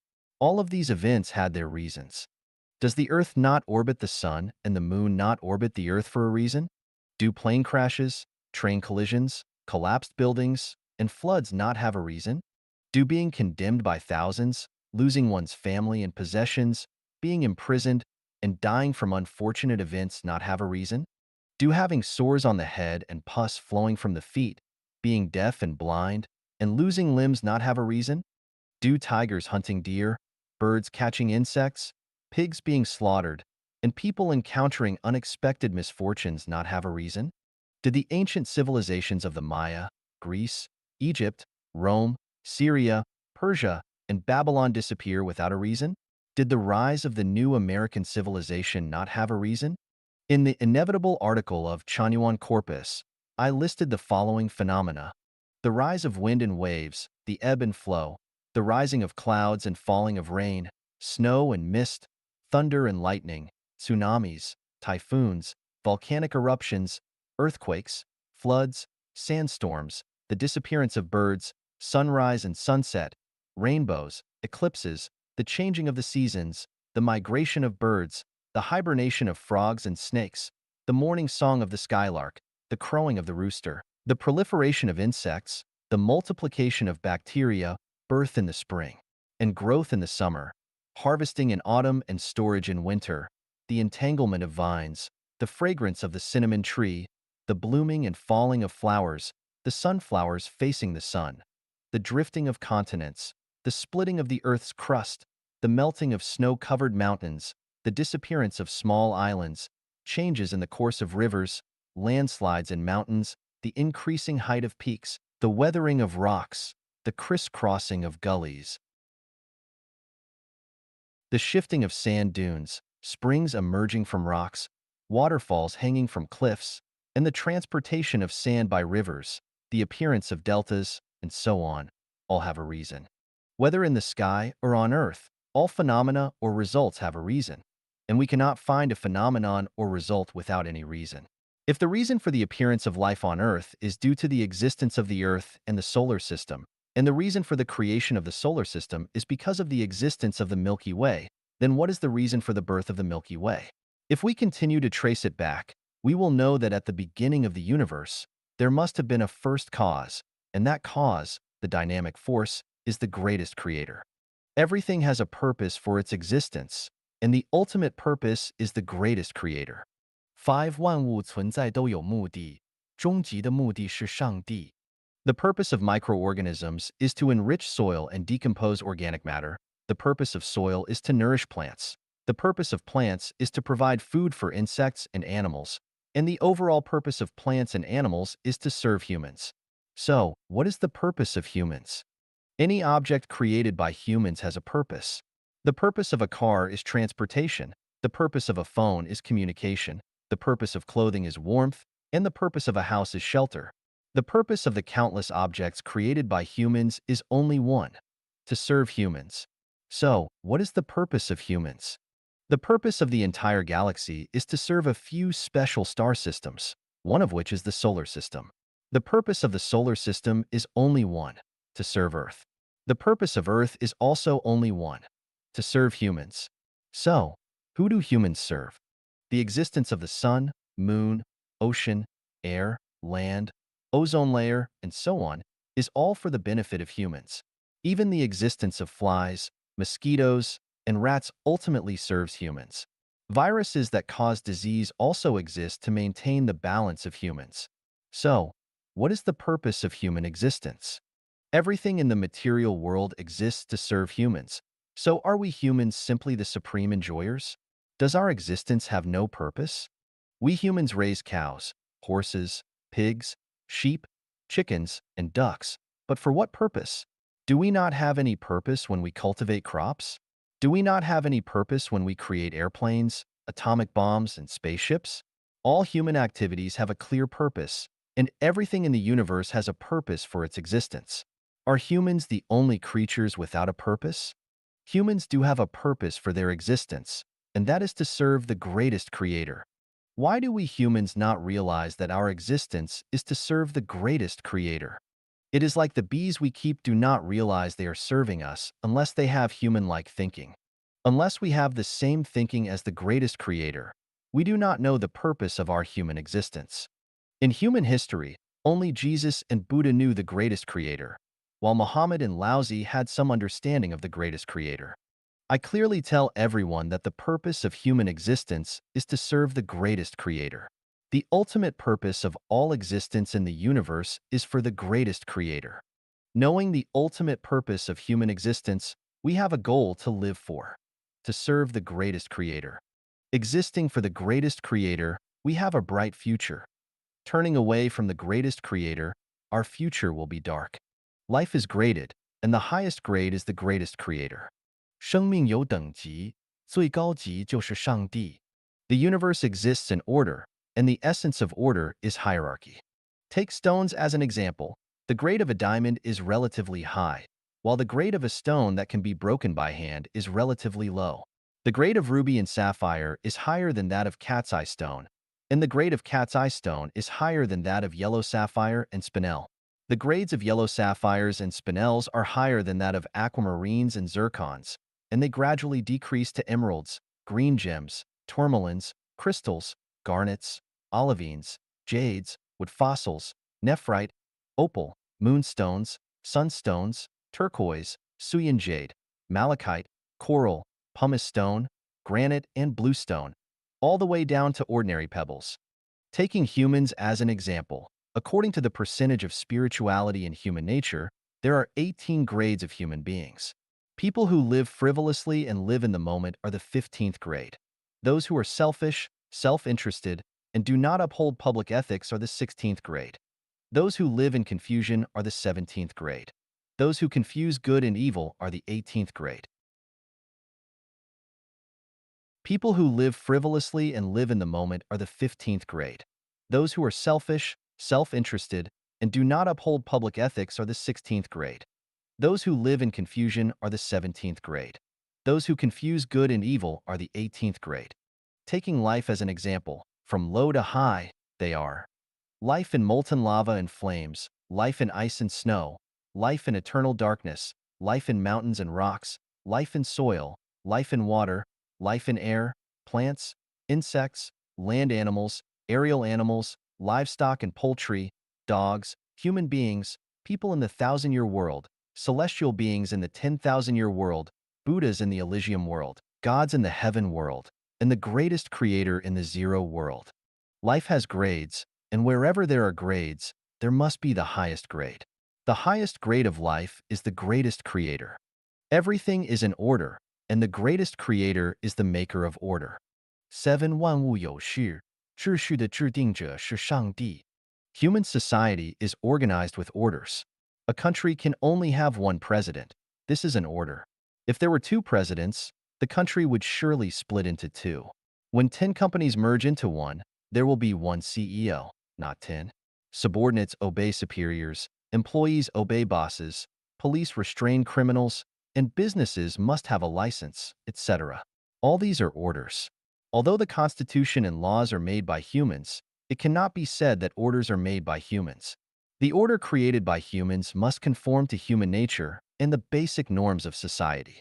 For example, no matter how extremely bright and intelligent the people in a country are, you cannot establish the order of having two presidents in one country because the order of having one leader for a group is established by the greatest creator, which cannot be violated. Whether it's a group of ants, a hive of bees, a group of goats, A pack of wolves, a family, or a clan, there can only be one leader. The order of human life, from fetus, baby, adolescent, young adult, middle-aged, menopause, old age, to death, is established by the greatest creator and cannot be violated. Being hungry requires eating, and eating requires excretion. This is also an order that cannot be controlled by humans. Each person has their own life trajectory, which is the program of life that cannot be changed by subjective will. Every parent hopes that all their children will become successful and bring honor to the family, but the hope remains a hope. Children will live according to the program of their own life trajectory, which is why some children succeed while others do not. If personal will could determine one's life trajectory, pigs and dogs would become humans, and everyone could become an emperor. The vast majority of people, especially those who are wealthy and influential, do not want to die. But wanting to live does not change the fact that death is inevitable because it is the order established by the greatest creator. If the people before you do not die, there will be no way forward for those who come after. Everyone is equal in the face of death, and this is the order. The moon revolves around the earth revolves around the sun and rotates on its own axis, and the solar system follows the Milky Way. This is the order. Dragons give birth to dragons, phoenixes give birth to phoenixes, and the offspring of mice dig holes. This is the order. Those who respect the greatest creator and live according to the order established by the greatest creator can enter the higher level of life space. Those who despise the greatest creator and live against the order established by the greatest creator will inevitably descend to the lower level of life space. This is also the order. Everything has order. So who created this order? Was it our human ancestors? Was it an emperor from a certain dynasty? Was it the dinosaurs? Definitely not. Apart from the greatest creator, who else has this ability? All things are interconnected, and the end point of this interconnection is the greatest creator. 8. 万物相互感应，感应的终端是上帝. In the universe, everything is connected to each other through reaction. Reaction is the process by which something senses and responds to external stimuli. External stimuli can be divided into two types: explicit and implicit stimuli. Explicit stimuli are mainly conveyed through form, smell, color, sound, temperature, texture, and brightness. Implicit stimuli are mainly conveyed through sound waves, electromagnetic waves, thought waves, biological waves, same frequency waves, radiation, and other means. For example, when people see beautiful birds, blue skies, handsome men, and beautiful women, they feel happy. When they see caterpillars, snakes, dark rolling clouds, or devils in horror movies, they feel afraid. When they see sexy women in short skirts, they feel aroused. When they encounter things they dislike, they feel disgusted, mainly due to different forms of stimuli. Smelling the fragrance from the kitchen can increase one's appetite, while smelling the stench of overflowing feces in the toilet can make one feel nauseous. The fragrance of flowers can make one feel refreshed, while the smell of vomit from a drunk person can make one feel uneasy, mainly due to different odor stimuli. Seeing colorful flowers can make one happy. Seeing the bloody scene of a murder can be distressing. Seeing the color blue can feel refreshing, and seeing the color red can feel warm, mainly due to different color stimuli. Beautiful singing, moving melodies, and sweet words from a loved one can make people's emotions surge and their thoughts wander, while the sound of a shovel scraping against concrete, funeral music, and ferocious and malevolent shouting can make people feel fearful, irritable, and depressed, mainly due to different sound stimuli. When it is cold, muscles contract. When it is hot, sweat glands expand. Sleeping on a comfortable mattress feels good, while lying in a corner made of stone makes one uncomfortable. Beautiful spring scenery can make people feel ecstatic, while pitch darkness can make people feel frightened, mainly due to different reactions to temperature, texture, and brightness. The above are examples of how people respond to explicit stimuli from the external environment. Examples of how people respond to implicit stimuli are as follows. Sometimes people feel anxious or restless for no apparent reason. This is because of the thought waves or biological waves of people who are associated with them. From a perspective of hyperspace and time, when certain events are about to happen, there may be same frequency waves that stimulate people's nerves in advance. Just like the geomagnetic waves before an earthquake, many animals are sensitive to these waves, such as fish jumping out of the water, dogs barking, horses neighing, mice running around, and roosters crowing. Sometimes our ears get hot and our faces feel hot, which is a premonition of information related to us, just like the upcoming cold air current that stimulates people with arthritis. In Water Margin, Lin Chong, the head of the 800,000 Imperial Guard troop, seeking shelter at the mountain temple due to the snowstorm may seem like a coincidence, but it was actually a response to the events that were about to happen. Without this sensitivity, he would have been killed in the fire. In Robinson Crusoe, the protagonist describes a similar experience. After I had settled my affairs and sold my goods and turned them into reliable bills of exchange, the next difficult problem was which route to take back to England. I was accustomed to traveling by sea, but at this time, I had a strange aversion to going back to England by sea, even though I couldn't give a reason. This resistance in my mind kept growing stronger and stronger. One time, I even had my luggage loaded onto the ship, but suddenly changed my mind, and this happened 2 or 3 times in a row. It's true, I've had too many unfortunate events at sea in my lifetime, which could be one of the reasons, but in these situations, a person cannot completely ignore their inner impulse. There were 2 ships, and I had decided to board them, meaning that I had specifically chosen them. One of them had my luggage on it, and I had spoken with the captain of the other one, but I didn't end up boarding either of them. Later, these 2 ships encountered problems. One of them was captured by Algerians, and the other one sank at start near Tobago Bay, with only 3 survivors out of the entire crew. Regardless of which ship I boarded, I would have had bad luck. As for which ship was unluckier, that's hard to say. This is a kind of sensing of implicit stimuli. Without this sensing, Robinson would have been buried at sea. Subconscious behavior is a kind of inexplicable, hard to explain sensing behavior. This sensing behavior has saved the lives of billions of people, but has also led tens of thousands of people to death. Someone has studied biological sensing. He divided 50 snails into 25 pairs and put each pair together. After some time, he wrote the same letters on the shells of each snail in each pair. He then took one snail from each pair to the United States and left the other one in Paris. Later, at a designated time, he stimulated the snail left in Paris with an electric current, and at the same time, the other snail in the pair that was taken to the United States also exhibited an electric current stimulation response. The snail in Paris had an electric current stimulation response because it was stimulated by the electric current, but why did the snail in the United States also have an electric current stimulation response when it was not stimulated by an electric current? It's because it sensed it, and its response was a subconscious behavior. Animals such as pigeons, dogs, and horses have a sense of their owner's whereabouts. After a pigeon is released, it can find its owner who has moved to a new location. If you put a dog in a box and take it a few hundred kilometers away before releasing it, it can accurately find its way back. There was an animal trainer named Duluth who could use mental suggestions to make animals perform. Once, he secretly commanded a dog in his mind, "Go to the piano and use your paws to hit the white keys." It was said that the dog obeyed without fail. Another time, upon everyone's request, he made 2 lions who had been friendly to each other for 3 years start to bite each other. Once, a researcher named Kerensky asked Duluth, "Since you can use mental suggestions, can you suggest that I do something?" Duluth agreed and told him to sit still without moving. Duluth picked up a piece of paper, quickly wrote a few words on it, covered it with his hand, and looked at Kerensky. Although Kerensky didn't feel anything special, he unconsciously scratched behind his right ear with his hand, and before he put his hand down, Duluth handed him the paper, which read, "Scratch behind your right ear."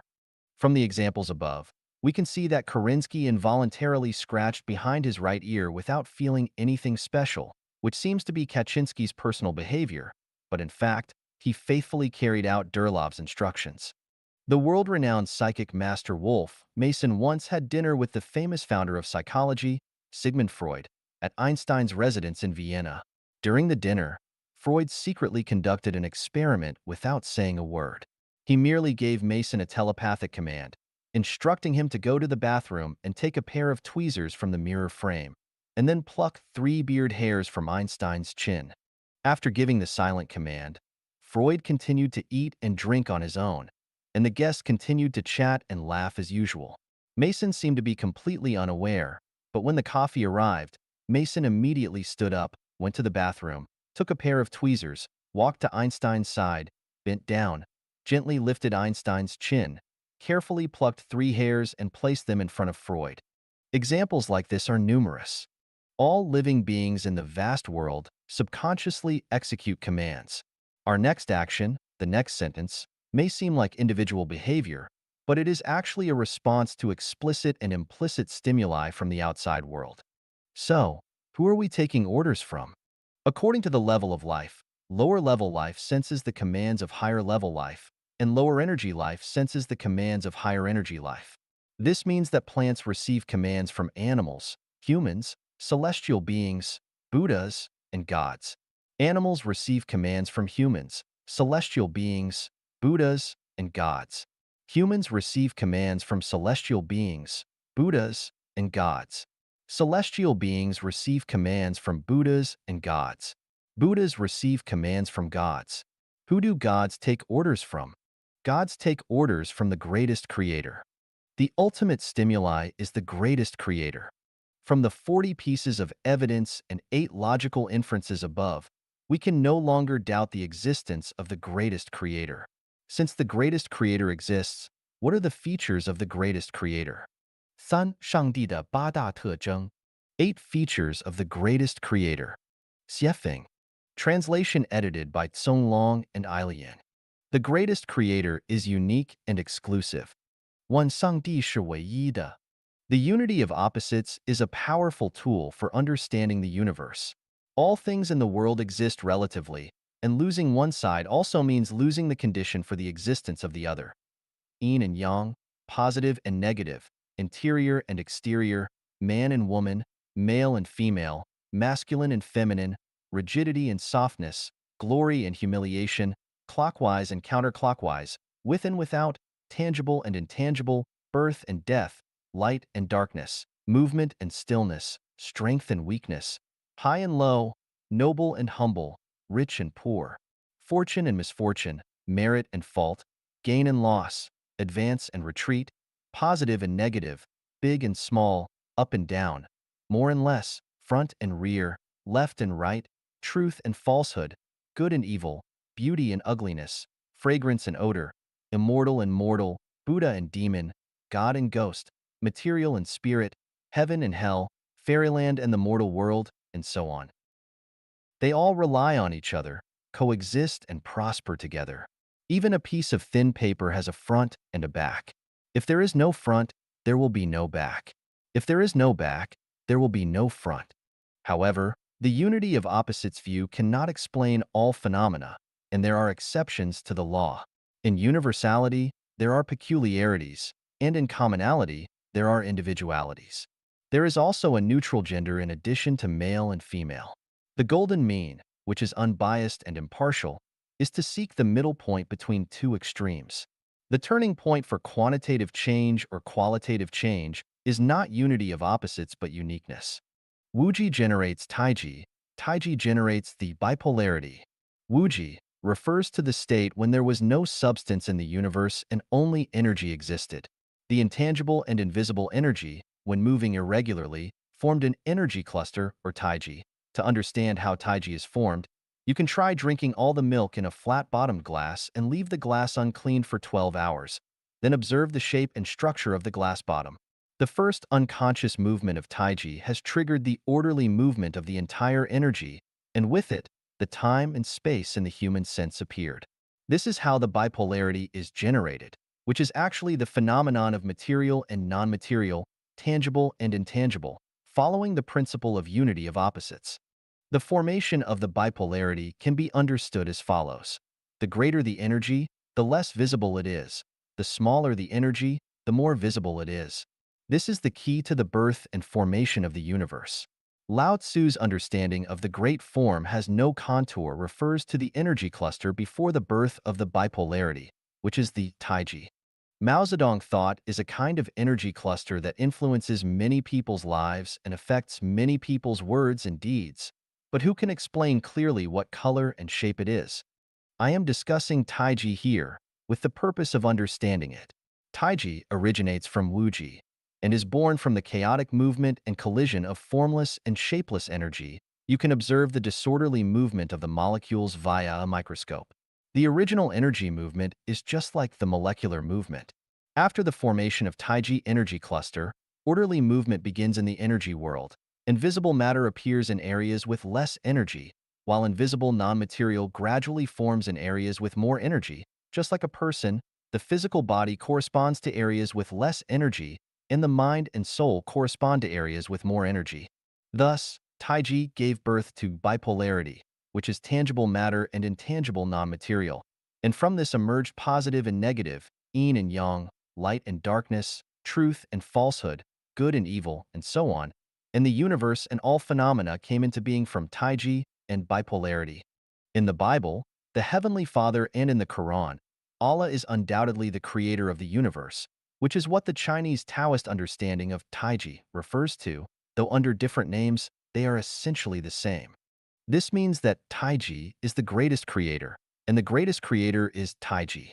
Wuji produced Taiji, which then generated bipolarity, and everything in the universe comes from this bipolarity. The two sides of bipolarity are the unity of opposites. Though it comes from Taiji, the latter is unique and exclusive, but not unity of opposites. Therefore, the greatest creator is unique and has no opposite. The greatest creator is amorphous. Tu Sang Di Wu Ding Xing.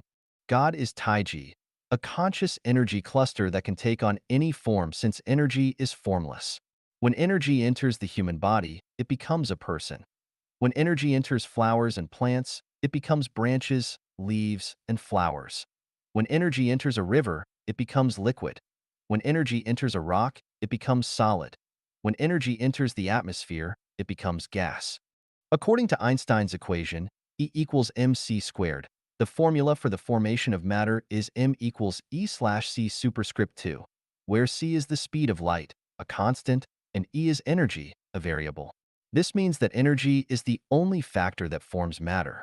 Without energy, there is no matter, no sun, moon, stars, mountains, rocks, rivers, flowers, trees, insects, fish, birds, or beasts, and likewise, there would be no humans.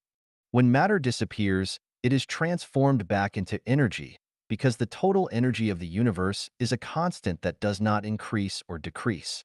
Does the burning of a tree, an animal, a building, or a tank of liquefied gas mean that nothing exists anymore? No. They are all transformed back into energy. A seed, a fertilized egg, can grow and take shape by using energy. Without energy, everything is nothing. This is the basic principle of the birth of the universe. If we say that the greatest creator has a fixed form, it is completely wrong. The greatest creator has no fixed form because he is an energy cluster, but he can take any form. In other words, the entire world is the greatest creator. The greatest creator is neutral. 3 上帝是中性的. The greatest creator is unique and exclusive. The greatest creator is neutral.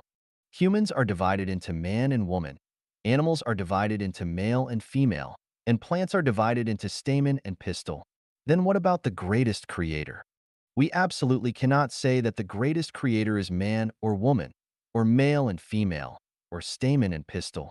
If we say that the greatest creator is male, there must be a female greatest creator that corresponds to the greatest creator, which destroys the uniqueness of the greatest creator.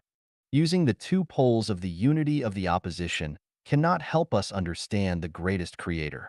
That is to say, we cannot say that the greatest creator is true or false, good or evil, beautiful or ugly. Because if we say that the greatest creator is good, there must be an evil greatest creator that corresponds to the good one, which also destroys the uniqueness. Things have their own nature. Animals have their own animal nature. Humans have their own human nature. Buddhas have their own Buddha nature. And gods have their own divinity. So what kind of nature does the greatest creator belong to? The greatest creator does not have a nature, which means that the greatest creator does not have physicality, animality, humanity, Buddhahood, or godhood.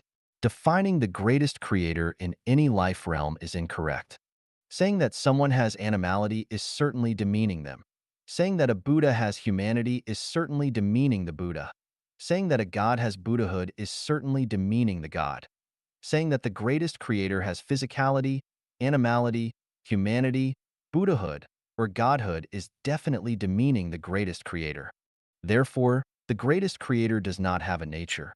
Or it can be said that the greatest creator is neutral.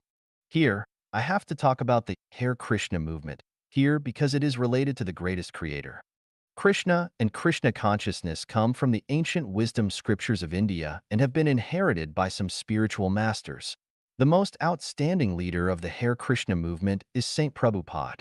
This movement has many brilliant insights and focuses on the spiritual aspect of human beings rather than the material and physical aspect. Many of the things advocated by this movement are valuable and worth learning from. However, we must be clear about who Krishna is. According to many of Prabhupada's teachings, we know that Krishna is the supreme God of the universe, which is acceptable. But he also says that Krishna is the only one and the source of all sources. Who can be the only one? Who can be the source of all sources? Only the greatest creator is the only one and the source of all sources. This clearly indicates that Krishna is the greatest creator.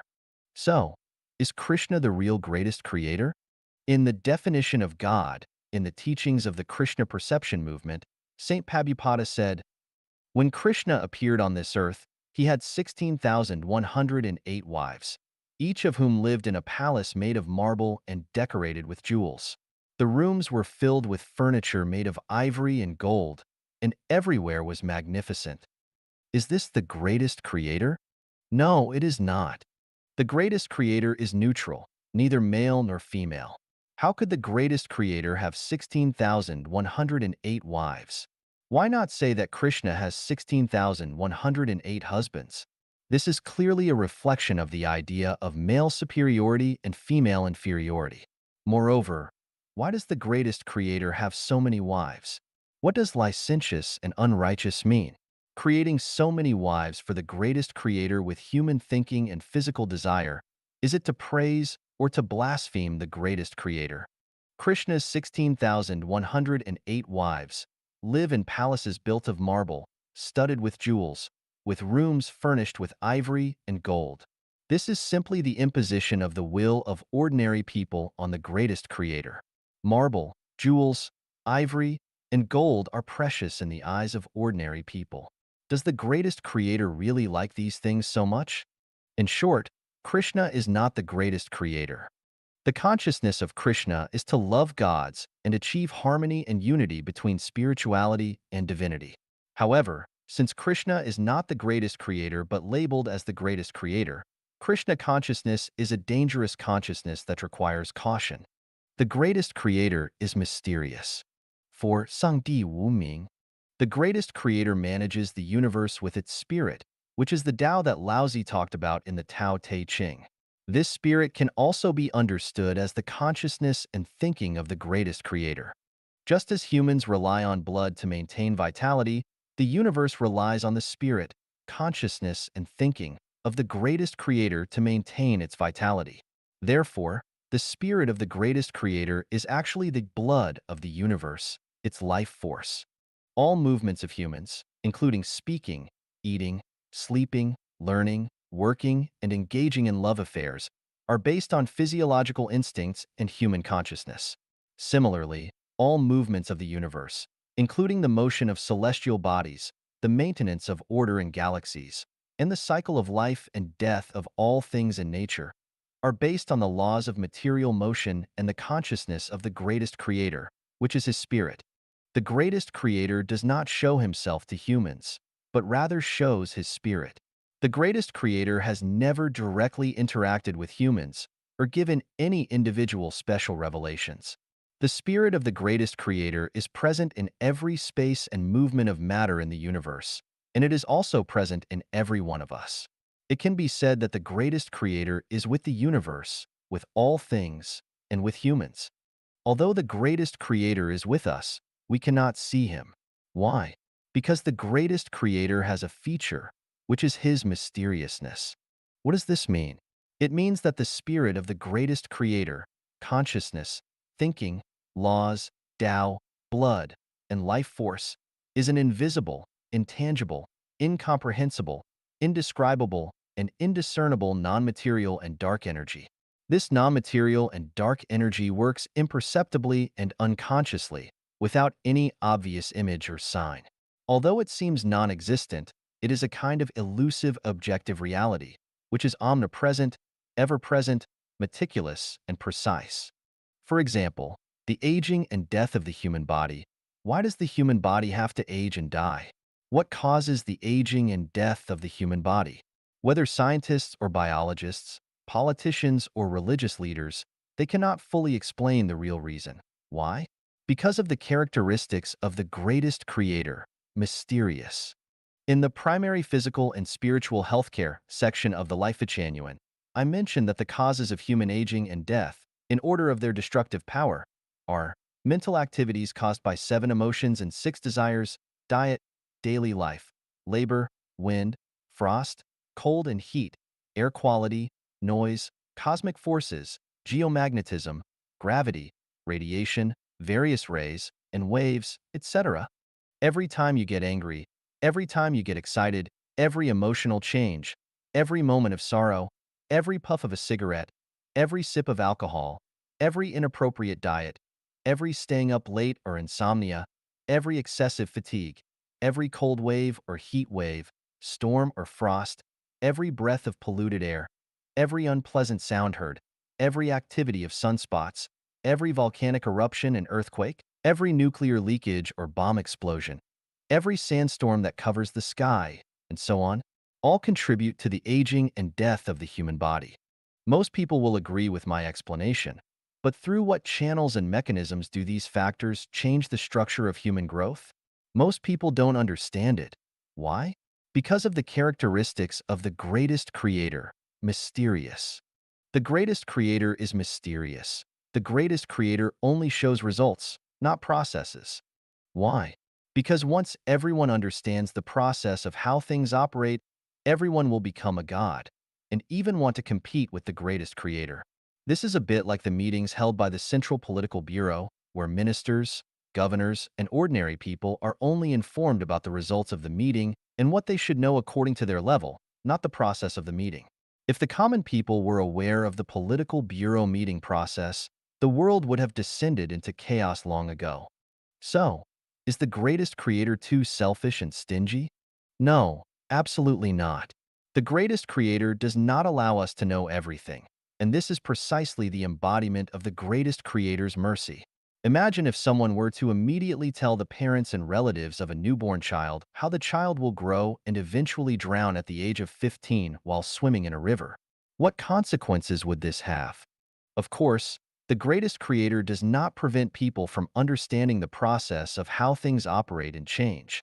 In fact, the greatest creator shows all the mysteries without reservation to human beings. Some people can understand a little, while others do not understand at all. The key depends on each person's spirituality and wisdom.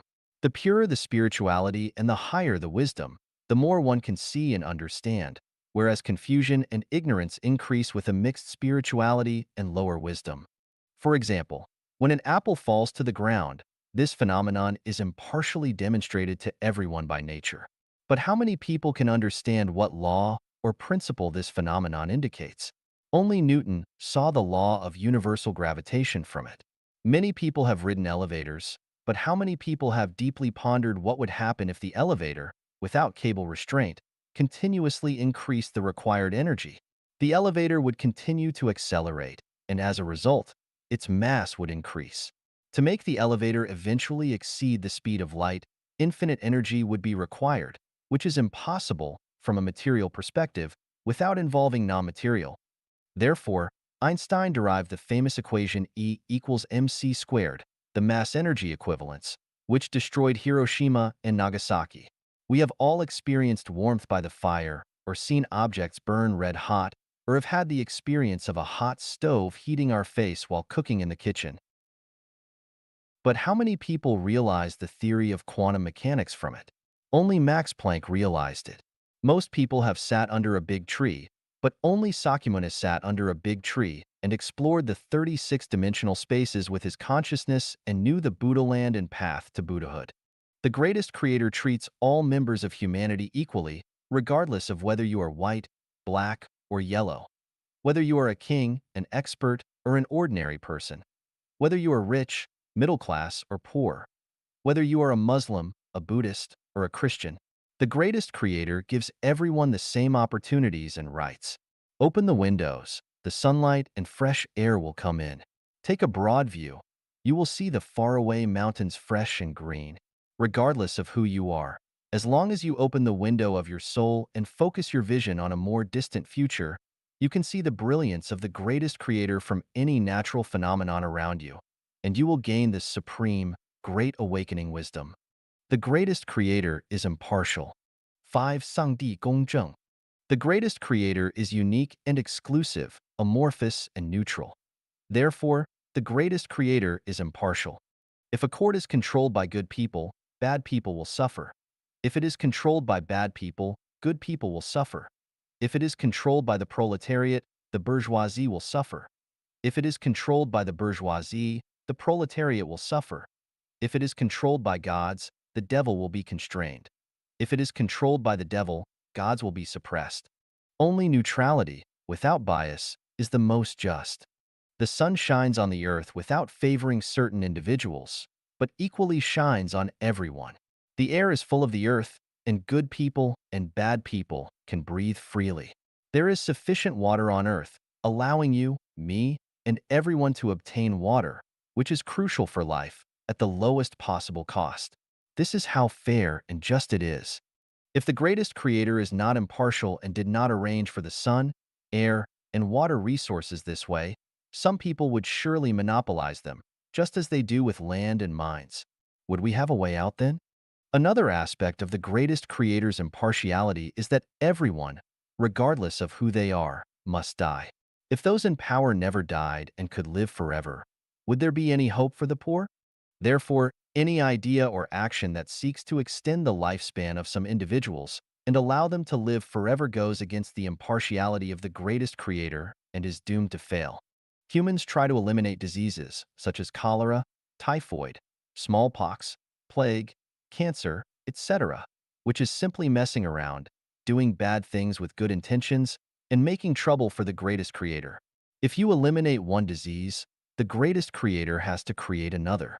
AIDS, SARS, and other special airborne diseases. Let's see who is more capable, humans or the greatest creator. Because otherwise, the earth can no longer bear it. Imagine if diseases did not eliminate some people, and everyone who had ever lived on earth was still alive today. Would there be enough space for us to live? It's like a beautiful park. Those who enter must eventually leave so that newcomers can also come in and enjoy the park. If you don't want to leave once you've entered, and everyone thinks that way, can the park accommodate everyone? Is it fair to those who come later? Some people always hope that good people will get more than evil people and hope that the greatest creator will send all evil people to hell. If this does not happen, they believe that the greatest creator is unjust. This naive idea is purely emotional. Few people think of themselves as evil or unkind. In fact, as long as you are human, you are evil. Killing animals and eating their meat, isn't that evil? When you slaughter animals, you are indifferent to their helpless screams, helpless protests, fear of separation from their loved ones, and you use a sharp knife to insert it into their chest or cut their throat. To animals, you are definitely not a kind person. Eating meat is no different from participating in slaughter. Eating meat itself is an unkind behavior. Why do Buddhists not eat meat? It is to reduce the chance of committing sins to enter a higher level of life after death. Those who eat meat are not kind. Perhaps some people think that the pig was raised by themselves, so it is reasonable to slaughter and eat its meat. Really? Can you arbitrarily kill your own children because you raised them? Does this reasoning make sense? Note, I am discussing issues such as eating meat from the perspective of equality of life and becoming a Buddha. I am not against eating meat. I also eat meat, which means that I am not a kind person either. Not eating meat is a kind behavior, and we advocate vegetarianism. However, if everyone refuses to eat meat and everyone becomes a Buddha, it violates the cycle of life. Humans exist on Earth for a purpose, and humans are a link in the chain of life. Without this link, many living spaces will have no successors and will eventually tend to end. Hell will no longer exist, and heaven will lose its value of existence. If there are no people in the world, the fairy world will also disappear. If everyone were to follow the practices of Buddhists, refraining from eating meat, avoiding marriage, and abstaining from reproduction, humanity would face the risk of dying out. This is not the greatest creator's arrangement for life. By the way, believing in Buddhism is definitely correct and has a bright future, but is it correct not to get married and have children? Is it contrary to the greatest creator's purpose? In the history of Buddhism, whenever Buddhism flourishes, there is always a destructive blow that follows. Why? For thousands of years, Buddhism has only been able to maintain its survival, but not spread globally. The main reason is not that Buddhist principles is not understandable, but that the method of cultivation is problematic. Here, we have to talk about Falun Gong. As a method of Buddhist cultivation, Falun Gong itself is not wrong. There are 84,000 methods of cultivation, and Falun Gong is one of them. It is commendable that ordinary people like the method of Falun Gong as a way of Buddhist cultivation. This shows that the Chinese people are actively pursuing goodness and progress.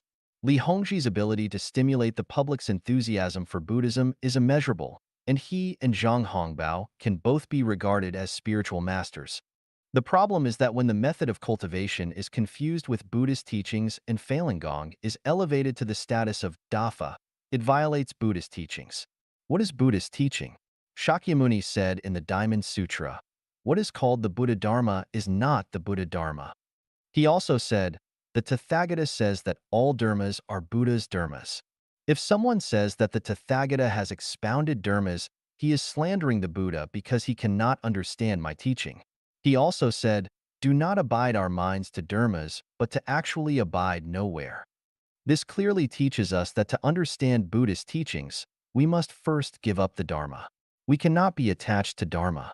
The Dharma of no Dharma is the Buddhist teaching, and the Dharma with a Dharma is not the Buddhist teaching. Falun Gong is correct, but Dafa is wrong because it clings to the Dharma, and the Dharma is no longer the true Buddhist teaching. What is Dharma? The Dharma is the order or objective rules by which the greatest creator manages the universe and the effective operation of life. The formulas in physics, the molecular formulas in chemistry, the equations in mathematics, the structural formulas in biology, and the causal formulas in life science are all Dharma laws. All Dharma are Buddhist teachings, and all Dharma are designed and created by the greatest creator. Master Li Hongzhi said in his lecture at the Western U.S. Law Conference in Los Angeles on February 15, 2003, "Have I explained it clearly in human terms? The Dharma was created by me. All prehistoric life was created by the Dharma, and no one is an exception, and everyone is among them. Innumerable and countless great domes, innumerable and countless celestial spaces, each space has countless lives, all of which are created by this Dharma, and no life can comment on the Dharma. This is a bit too far-fetched. The Dharma itself was created by the greatest creator, and now Master Li says that he created the Dharma. Does that mean Li Hongzhi is the greatest creator? Is the greatest creator Li Hongzhi? There is only one greatest creator in the universe. Either it is the greatest creator or Li Hongzhi, one of them must be.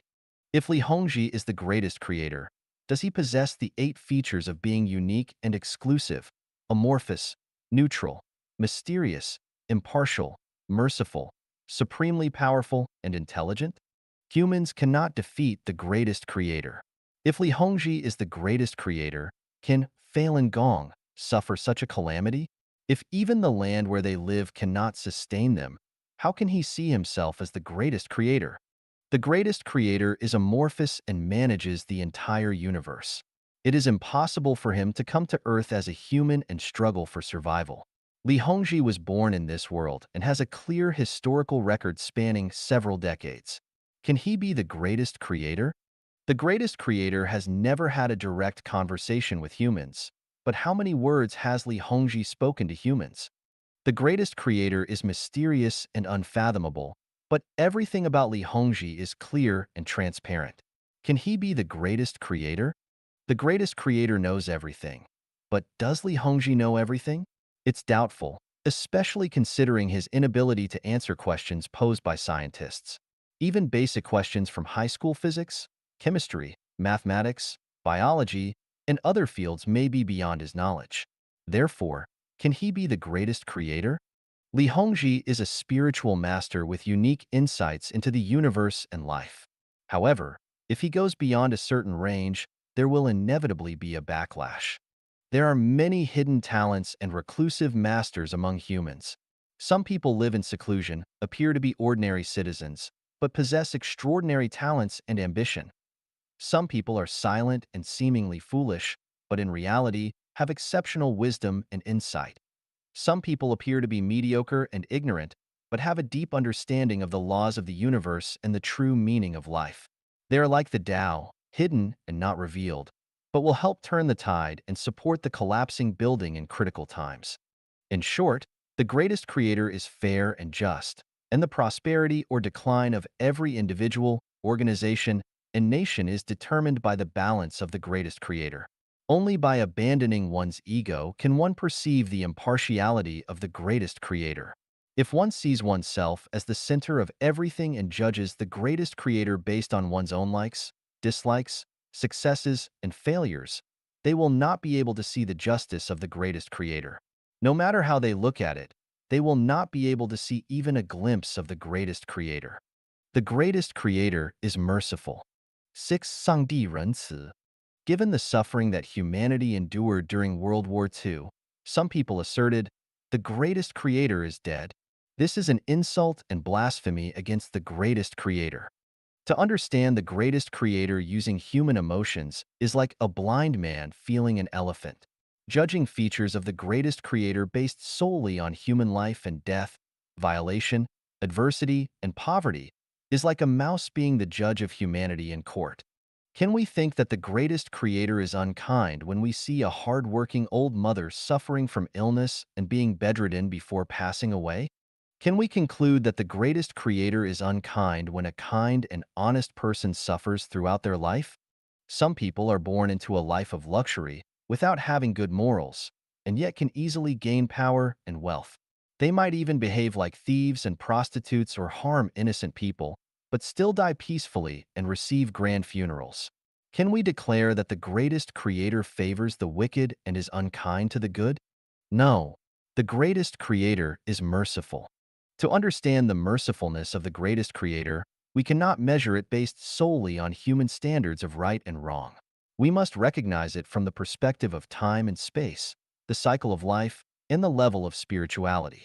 From the Universe, Time and Space chapter of Chanyuan Corpus, we know that there are 36 dimensional spaces in the universe, and life circulates in the heaven world, Elysium world, cathode black hole body, the 10,000-year world, the 1,000-year world, mortal world, anode black hole body, livestock world, animal world, plant world, the insect world and bacteria world form the other two life systems. The nether world, frozen layer, and inflamed layer.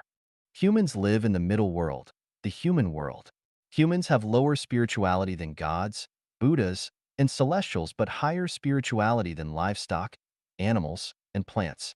The level of spirituality decreases progressively from the heaven world to the plant world. For example, gods know everything in the universe, Buddhas know everything about the celestial land, the human world, the animal world, and the plant world, but not the heaven world. Celestials only know everything about the human world, the animal world, and the plant world, but not the Elysium world or the heaven world. Humans only know about the animal and plant worlds, but are unclear about the celestial world, the 1,000-year world and the 10,000-year world, the Buddha's world, the Elysium world, and the God's world, the heavenly world.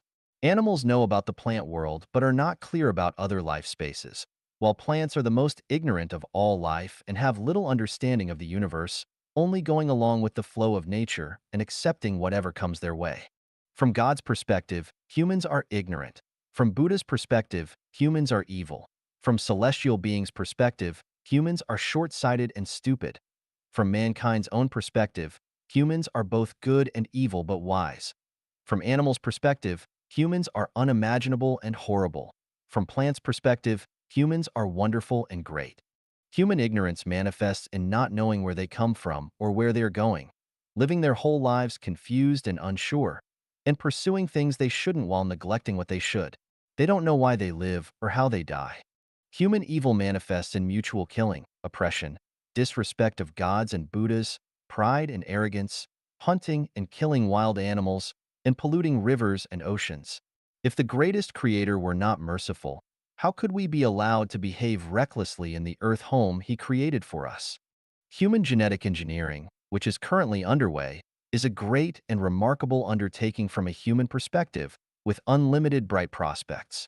However, from the perspective of the greatest creator's order, this is an extremely dangerous and evil practice, and someday humanity will pay a heavy price for it. If the greatest creator were not merciful, he would not send warnings and admonitions to humanity. Imagine if we had a few dogs at home, and they had learned how to unlock our bedroom door. What would happen then? Human foolishness and short-sightedness manifest in focusing only on immediate and personal interests, rather than long-term and collective interests. People would rather spend time and effort making money or having fun than exploring the meaning of life, resulting in decades of fleeting happiness but losing thousands of years of good life. It's like the truth that everyone understands. If everyone is honest, the world is a paradise. However, everyone tries to be clever and hopes others are honest, but exempts themselves, resulting in few truly honest people in humanity.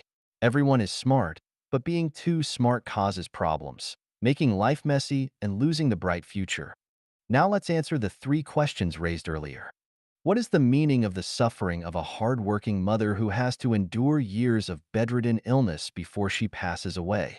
An ambitious, courageous, and wise boss knows that in order to promote and value an employee, he must first let him experience various business aspects of the company, make him endure hardships that others cannot bear, and make them tolerate things that others cannot tolerate, cultivate his virtue of selfless dedication, and only then can he be entrusted with important tasks. The stricter the boss's requirements, the higher the future rewards. Mao Zedong made his son work as a farmer, then as a worker in a factory, and finally sent him to Korea to fight in a war. Why? To let him suffer first, understand the situation of the people, and finally have the hope of taking over his position and becoming a wise king. Smart parents know that if they want their children to succeed, they cannot let them have everything they want. Excessive indulgence and pampering in childhood can only lead to regrets in adolescence and old age. In the eyes of the greatest creator, humans are only in their youth. Let us endure some suffering and hardship in order to go to a better place after death, the thousand-year world. At the very least, let us return to the human world, have the opportunity to cultivate ourselves through practice, and eventually reach the thousand-year world. Wise people see the greatest creator as a kind father, and this is the reason. From a human emotional perspective, allowing a hardworking mother to suffer again before her death is unkind and merciless. However, from the greatest creator's perspective, it can be seen as great kindness and benevolence.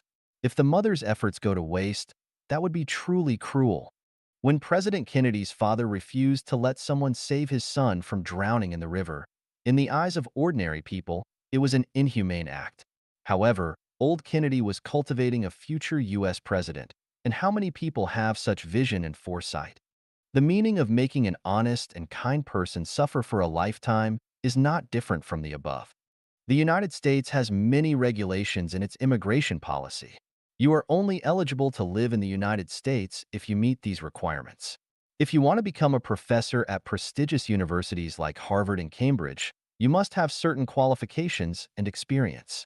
Even if you manage to fake your way in, standing in front of clear-minded students and speaking with a mouth full of common mistakes and illogical reasoning, you will be driven out of the school within 3 days. An outstanding family does not allow their descendants to marry randomly, and a pure organization does not easily accept new members. The thousand-year world is a pure land and cannot allow someone who emits a foul stench to enter, just as no one would allow dog feces and chicken droppings in their living room. Making a kind and honest person suffer throughout their life is meant to cultivate their character so they can obtain qualifications to enter the thousand-year world. God Jesus said, "Blessed are you who are poor, for yours is the kingdom of the greatest creator." Blessed are you who hunger now, for you shall be filled. Blessed are you who weep now, for you shall laugh. Why? God said, because the kingdom of the greatest creator is yours. Buddha said, if a virtuous man or woman receives, holds in mind, reads and recites this sutra and is despised by others, this person who is bound to suffer from evil destinies and retribution for his past sins, and whose karmic sins are now eradicated by the other's contempt, will attain supreme enlightenment. Lao Tzu said, misery, happiness is to be found by its side. To bestow a positive gift upon someone, you must initially extract something from them. The greatest creator makes a kind and honest person suffer throughout their life with good intentions. So how can we complain about it? Letting a person enjoy a life of indulgence and pleasure may seem good, but in reality, it depletes your good fortune. The more you gain, the more you lose. It is a common understanding that the higher you rise, the harder you fall. The steeper the climb, the more disastrous the fall. Everything in the universe is a unity of opposites, and what is gained and lost ultimately evens out. The more you lose, the more you gain, and the less you gain, the less you lose. A religion in India advocates asceticism, not because they are ignorant, but because they understand this principle. Rockefeller, who became rich through the oil business, donated hundreds of millions of dollars to charity, leaving only a small amount for himself, a testament to his wisdom rather than foolishness. Kung Fu star Jet Li donated the money he earned from endorsements to Buddhism, not because he had too much money to spend. They have realized the Tao and become wise. Who says the greatest creator is not merciful? If all humanity believes that the greatest creator does not exist, then humanity itself ceases to exist. The reason for humanity's existence is that there are still many people who devoutly believe in and worship the greatest creator. It is for their sake that the greatest creator allows us to continue to exist on earth and hopes that we can repent and follow the path of the greatest creator. In this respect, the greatest creator is very merciful. The greatest creator is supremely powerful. 7. 上帝是超能的. The entire universe is a collection of various energies, and within this energy collection, there is an energy cluster. The relationship between the collection and the energy cluster is like that between the egg white and yolk of an egg. Within this energy cluster, yolk is a small energy embryo, and within this embryo is an even smaller nucleus. This nucleus is the central nervous system of the universe, the consciousness of energy, the thinking area of the universe, which is the greatest creator. Energy itself does not have consciousness or awareness. The huge energy released by an atomic bomb can kill both bad people and good people, destroy the palace of a king, and level the hut of an ordinary person because energy is unconscious. Energy is incredibly powerful, but even more powerful is thinking. That is to say, the minds of the scientists who made the atomic bomb are more powerful than the atomic bomb itself. The small nucleus in the energy cluster, the central nervous system of the universe, the greatest creator, is more powerful than the total energy of the universe. Therefore, the greatest creator is supremely powerful, beyond energy. 8. 上帝是智慧的. The greatest creator is intelligent. The greatest creator's superior wisdom is mainly manifested in the following three aspects. Establishing the order of the universe. The order of the universe mainly reflects in 1. The orderly operation of macroscopic celestial bodies, such as spiral galaxies, elliptical galaxies, the Milky Way galaxy, star systems, and so on. 2. The order of the structure of microscopic matter, such as the orderly movement of molecules, atoms, electrons, protons, nucleons, mesons, hyperons, and quarks. 3. The order of the cycle of life, such as when a person's spirituality reaches a certain level, they can become an immortal or a Buddha. When their spirituality declines to a certain degree, they can become a dog, a pig, a tree, etc. If a person's spirituality does not rise or fall during their lifetime, they can continue to be reincarnated as a human. Similarly, according to the rise and fall of their spirituality, a cow can become a human or other animals, and a celestial can either become a Buddha or a human. Designing the structure of life. The structure of life mainly refers to various genetic codes. Genes are like unexposed photographic negatives that can be copied repeatedly. The genetic codes, negatives, of different organisms are different. For example, human genes are different from pig genes, cat genes are different from bird genes, willow genes are different from peach genes, and rose genes are different from peony genes. Generally speaking, genes have the characteristic of being compatible with the same type and repulsive to different types. For example, the genes of people of different races such as Asian, Black, and white belong to the same type and are compatible with each other, so they can intermarry and have children. However, the genes of humans, animals, and plants belong to different types and are repulsive to each other. Therefore, humans, animals, and plants cannot mate and reproduce offspring. Even if they mate, they cannot give birth to any life forms. Cows, sheep, dogs, cats, pigs, chickens, tigers, leopards, deer, mice, snakes, otters, etc. are all animals, but their genes are of different types, so they cannot mate and reproduce offspring. However, a small number of life forms have similar genetic structures, such as humans and apes, horses and donkeys, wolves and dogs, chickens and peacocks, and apple trees and pear trees, which can be crossbred or grafted. However, the offspring are not in the same form as their parents, and they cannot reproduce.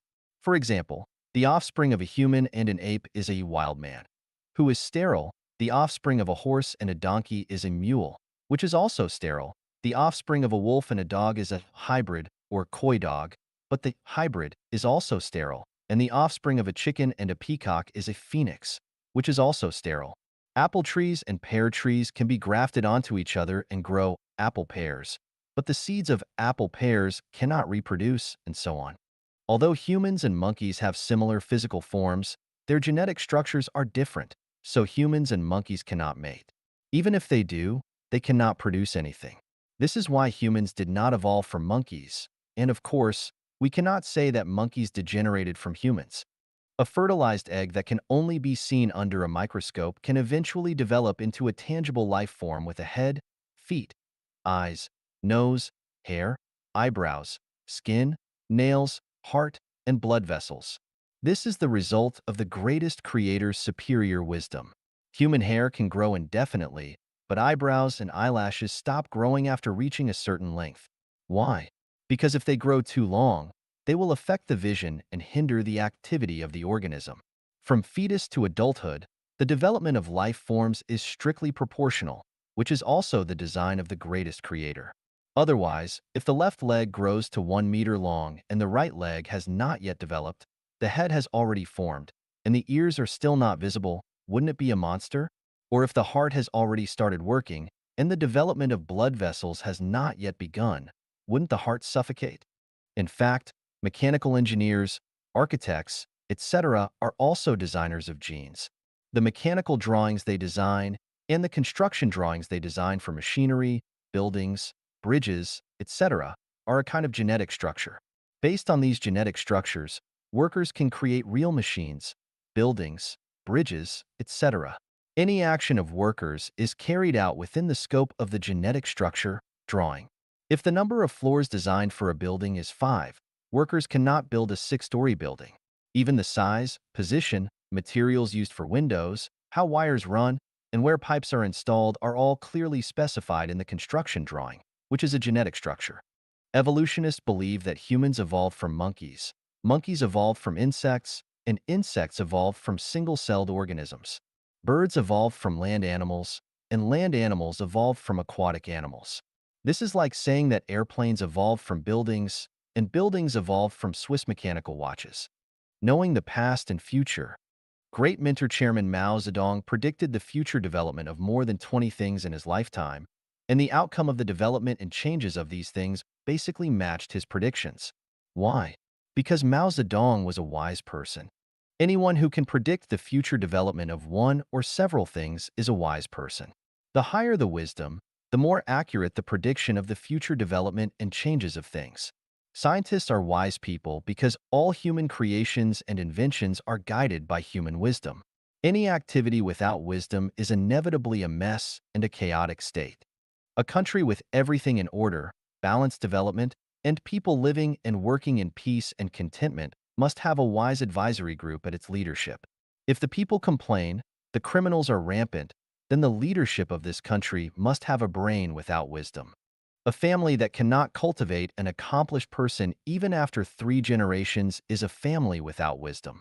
A person who spends his whole life in poverty, unable to seize any opportunity, and with no distinction between the importance of his daily activities, is definitely a person without wisdom. Some people can see opportunities from the change of national leaders, the trend and direction of future development from every new policy introduced by the country, and adjust their activity goals accordingly. Such people are wise. Some people can see the essence of things from a phenomenon and know the time of qualitative change from the speed of quantitative change. Such people are highly wise. Zhuge Liang is such a person, and his memorial on sending out the troops and borrowing the east wind are clear evidence. Everything in the universe operates according to laws and regulations. Whether it's the movement of celestial bodies, the growth of life, the changes of time, or the variations of human society, nothing can escape the constraints of the laws. Those who understand the laws of motion and change of things can predict the future. Humanity can now predict the timing of solar and lunar eclipses hundreds of years in advance, determine the heavenly stems and earthly branches, as well as the 5 elements of a specific day tens of millions of years into the future. We can forecast changes in weather and fluctuations in temperature weeks ahead and understand that it takes 18 years for a newborn to grow into a young adult. Skilled doctors can roughly estimate the date of a patient's death based on their symptoms, and some people with special talents can calculate a person's lifespan, just like the Taoist who told Mao Zedong the numbers 99 and 8,341. Everything in the universe is related to cause and effect, is inevitable, and follows certain laws. All things have a set fate, a beginning and an end. Therefore, the more wisdom one has, the more one understands the mysteries of the universe. The greatest creator knows everything about the past and future of all things in the universe, while gods and demons know the operation and changes of the vast majority of things, and Buddhas know the past and future of human beings. Due to the limitation of genetic structure, humans can never reach the level of knowing everything. Just like the decimal places of pi, humans will never know where the decimal ends, whether it is infinite or finite, cyclic or non-cyclic. Although humans can never reach the level of wisdom of the greatest creator, they can reach the level of wisdom of gods and Buddhas. The problem is that when we reach the level of wisdom of gods and Buddhas, we cannot be human anymore. Nor do we want to be human. Ordinary people seek to survive, but with the wisdom of gods and Buddhas, we no longer seek survival, but instead seek death. Life has become meaningless, and death becomes the only thing that matters. If we die well, we can go to the world of the 1,000-year world. If we die badly, we will suffer in the next life. The happiness and joy of human beings lie in ignorance and naivety. Once we have knowledge, suffering and trouble will follow, and the happiness and joy as humans will no longer evoke any enthusiasm, and we will realize that life is a tragedy, just like a person seeing a deer happily bouncing around, surrounded by wolves, worms, tigers, and leopards. The deer can only feel happy and joyful because of its ignorance. If it knew the various dangers it faced, it would never be happy again. As human beings, no matter how happy and joyful the life of a deer may seem, we will never want to become a deer, just as the gods and Buddhas will never want to become human beings, unless this human being comes from a higher level of life space, with a special mission. 上帝与人类的8大关系 8 relationships between the greatest creator and human beings. Xiefeng. Translation edited by Tsong Long and Ailian. Humanity has direct or indirect relationships with all things in the universe, and the relationship with the greatest creator is the most important among all relationships. This relationship directly relates to the life and death of humanity and also relates to the future of every person. There are 8 major relationships between the greatest creator and humanity. Relationship of appearance. The greatest creator has no fixed form. He can become any form. Human form is designed according to the form of the gods in heaven. In other words, human appearance is similar to that of gods, but not to that of the greatest creator. Relationship of wisdom. The greatest creator created the gods of heaven himself. Humans are not created directly by the greatest creator. The first group of human beings created by gods were the African blacks and the American Indians. The Egyptians and the European whites were the second group of human beings created by gods. The Asian yellow race, with the Chinese nation as the core, came from the Pure Land, the Elysium world, and are a variation of the dragon, followers of the evil god. They are the third group of human beings on Earth, so the ancestors of the yellow race are not human beings. Adam and Eve are the ancestors of the Israelites and most people in the Middle East. They were created by another god in the mysterious Garden of Eden. In terms of wisdom, human wisdom can never reach the wisdom of the greatest creator. Only gods can understand the wisdom of the greatest creator. If the white and black races can cultivate to a high level, they can understand the wisdom of the gods. The yellow race itself carries the genes of celestials and Buddhas. If they can understand the truth and see their nature, they can have the wisdom of celestials and Buddhas. The Israelites and most people in the Middle East have both. Relationship of affiliation. Humanity does not directly belong to the management of the greatest creator. The gods of heaven are directly managed by the greatest creator. Humanity is managed by one god, but is always hindered and destroyed by another god. Since the gods are unified in opposition, the two types of gods are evenly matched, and neither can defeat the other.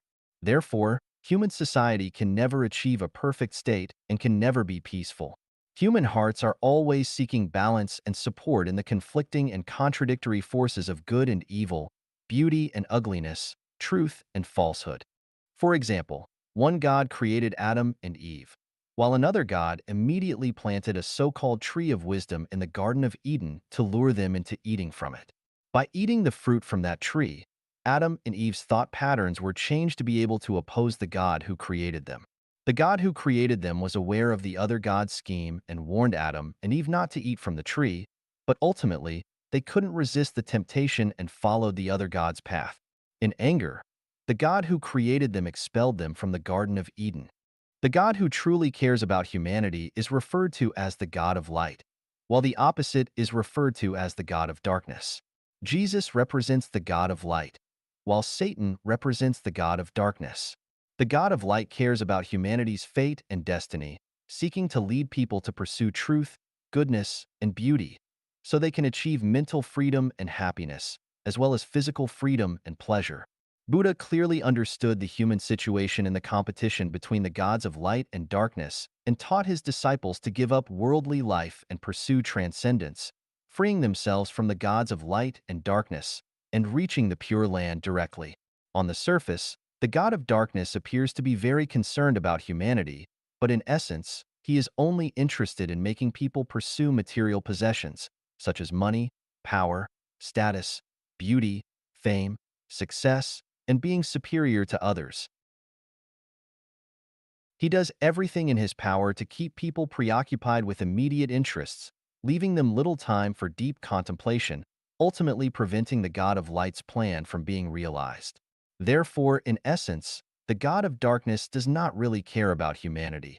He leads people astray from the true purpose of life. The cause and effect relationship. Although the greatest creator does not directly manage humanity, he is well aware of humanity's current state and future. He is also aware of the love-hate relationship between the gods of light and darkness. The God of light wants to bring perpetual light to the world, while the God of darkness wants to bring perpetual darkness. However, perpetual light and perpetual darkness will destroy the universe's unity of opposites, so it can only be half and half. The greatest creator's concern for humanity is expressed through the causal relationships he has set up, orders, and procedures. First, he has given humans a certain degree of free will, allowing them to freely choose between light and darkness. What the greatest creator gives us is exactly what we ask for, and our current situation is entirely what we deserve. The greatest creator has neither taken anything away from us nor added anything to us. We are walking on the path set by the greatest creator. For example, Adam and Eve had the choice to eat or not eat from the tree of the knowledge of good and evil. They could have chosen not to eat and continued to enjoy endless happiness in the Garden of Eden, or they could have eaten and been banished from the garden and had to survive by their own labor. Similarly, If we find an injured rabbit on the road, it is up to us how to treat it. We can ignore it, neither helping nor harming it, and continue on our journey. The result of this choice is that when we are injured and need help from others, no one will come to help us, but no one will harm us either. If we pick up the injured rabbit, give it appropriate care, and release it back into the wild, then we are protecting a life, and what we gain is the extension and sublimation of life. However, if we take advantage of the rabbit's vulnerability, catch it and skin it for cooking, what we gain will be the shortening and devaluation of life. How we treat other things, they will repay us in an equivalent way. How we treat God, God will treat us the same way. How we treat the greatest creator will repay us with something of equivalent value. We will receive in proportion to what we give, and what we receive will always be proportional to what we have given. In general, what we long for will come to us. If we are determined to seek money, money will come to us. If we concentrate on seeking power, we will gain power. If we search for prostitutes, they will come to find us. If we obsess over ghosts, they will appear before us. If we seek Buddha, Buddha will come to guide us. As long as we are focused and persistent, what we hope for will definitely be obtained. Many people yearn for something but fail to achieve their expected goals. This is not due to any problems with the greatest creator's order or procedures, but rather because of our indecisiveness, wavering minds, lack of conviction, or impatience. For example, some people want to become writers but can't stand the loneliness and temporary poverty that come with it. They switch their goals constantly, wanting to start a company, become a government official, or study the function of horsetails. This leaves the greatest creator and the gods and demons unsure whether to help them become a writer or a business owner, and ultimately, they achieve neither. I remember a fable from my elementary school textbook called The Kitten Who Went Fishing. A kitten went fishing with an old cat, who sat quietly by the lake and caught many fish. The kitten, however, looked around and saw a dragonfly flying by, so he put down his fishing rod to catch the dragonfly. Then, he saw a butterfly and put down the rod again to catch it. He ended up busy all day but didn't catch any dragonflies, butterflies, or fish. This is not the greatest creator being unfair, but rather a lack of clarity on what one truly needs. Therefore, if you want to be a cheat, don't talk about conscience. If you want to be a robber, don't talk about kindness. If you seek Buddha, do not kill. If you want to transcend the mundane world and become a celestial, do not pursue worldly fame and fortune. If you want to accumulate wealth, you must value money over people. If you want to engage in politics, you cannot do so without buying people's hearts. If you want to do charity, don't seek personal gain.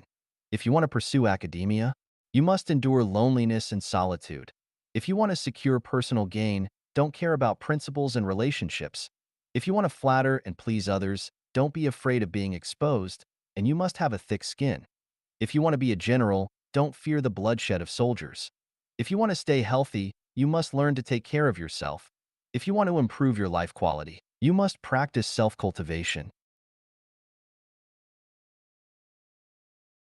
If you don't want to go to jail, stay away from crime. If you don't want to be reborn as an animal in the next life, you must have humanity and not act recklessly and maliciously. If you want to enter the thousand-year world after death, you must acquire perfect humanity in your limited life stage. If you want to be born in the 10,000-year world, you must perceive, pursue, and attain the Tao. If you want to enter the Pure Land, you must quickly worship Buddha, perceive the nature of your mind, and transcend the realm of desires, forms, and formlessness. If you don't want to go to the netherworld, you must do more good and less evil. If you don't want to go to the frozen layer, don't deceive, swindle, or harm the innocent. If you don't want to go to the inflamed layer, don't kill without reason. As you sow, so shall you reap. If you plant sesame, you cannot expect to harvest watermelon. If you scatter grass seeds, you cannot expect to reap crops. Good begets good, evil begets evil. No deed goes unrewarded, but the timing may not be immediate. When the time comes, it will surely be repaid. If we do not receive retribution in this life, we will in the next. The greatest creator is fair and impartial and gives us corresponding results based on our own choices and actions. Our past is our present, and our present is our future. This is the cause and effect relationship between us and the greatest creator. blood relationship. Although we are not directly created by the greatest creator, the source of life comes from the greatest creator. Without the greatest creator, there is nothing. Without the greatest creator, there would be no gods or demons, and without gods or demons, there would be no humanity. In other words, without the greatest creator, there would be no humanity. From a blood perspective, the greatest creator is the father of gods and demons. Gods are the fathers of humanity, and demons are the uncles of humanity. In other words, the greatest creator is the grandfather of humanity. Jesus called the greatest creator Heavenly Father, which is completely correct, because Jesus was created by the greatest creator. If we humans also call the greatest creator our Heavenly Father, we are putting ourselves on equal footing with Jesus as a God, which violates ethical relationships, because Jesus and other gods created us according to the greatest creator's requirements. Our Heavenly Father is not the greatest creator, but rather the gods. Emotionally, the greatest creator is our grandfather. The gods such as Jesus are our fathers, Satan and other demons are our uncles. Celestials are the higher levels of human life, and the Buddha is the highest level of human life that can be reached. Grandfathers always love their grandchildren, and the greatest creator always cares about humanity. As long as we always respect and honor our grandfather, and not make him angry, we humans will have a bright future. Even if our fathers and uncles want to punish us, as long as we hold on to our grandfather's hand, our fathers and uncles, out of reverence for our grandfather, will have to let us go. The relationship of distance. The distance between us and the greatest creator has two meanings. From a material perspective, the distance between us and the greatest creator is immeasurable and extremely remote. The farthest galaxy from Earth that we currently know of is 27 billion light-years away, and the diameter of the smallest known particle, a quark, extends more than 30 billion light-years away from Earth in the negative direction. Moreover, the conscious energy clusters of the universe are not at the center of the universe, just as the human brain is not located in the middle of the body. From the perspective of 36-dimensional spaces, the greatest creator's essence is in the zero world, while humans are in the human world, separated by an insurmountable chasm. From a spiritual perspective, we are one with the greatest creator, and there is no distance between us. All things in the universe are miniatures of the greatest creator. Using an imperfect metaphor, the distance between humans and the greatest creator is like the distance between a finger and the body. Although a finger is a certain distance from the brain, it is still a part of the body, and the finger's every movement and sensation are connected to the brain. Inductive relationship. Although the greatest creator is very far away, like the distance between the brain and the finger, the brain reacts instantly to any sensation from the finger, and any command from the brain is immediately sensed by the finger. Therefore, in essence, the greatest creator is with us in any activity we engage in, whether physical, mental, or psychological, is instantly reflected to the greatest creator. Similarly, any command from the greatest creator is immediately reflected on our physical and spiritual bodies. The greatest creator does not have a specific form, which is why we humans cannot see the true existence of the greatest creator. However, this does not mean that the greatest creator does not exist, or that the greatest creator exists but has little to do with us humans. In fact, each one of us lives under the care and protection of the greatest creator, and we interact with the greatest creator and are interdependent. If the greatest creator is compared to the ocean, then we humans are like fish swimming in the ocean. The Father, Son, and Holy Spirit referred to in the Bible are the greatest creator, Jesus, who carries out the greatest creator's will, and other gods, and the spirit of the greatest creator. The greatest creator's spirit fills the universe, and we live in the spirit of the greatest creator, just as fish live in water. Lao Tzu recognized the Tao in the Tao Te Ching as the Holy Spirit, which is the spirit of the greatest creator. To perceive the Tao, attain the Tao, or practice the Tao means to fully understand the existence, operation, and function of the spirit of the greatest creator through contemplation, intuition, and logical reasoning, and then unite with the greatest creator's spirit. Once united with the spirit, Tao, of the greatest creator, it is like what is described in the Buddhist sutras: attain the highest, supreme enlightenment, profound realization, and great wisdom. At this point, becoming a celestial is inevitable, and it is only one step away from becoming a Buddha.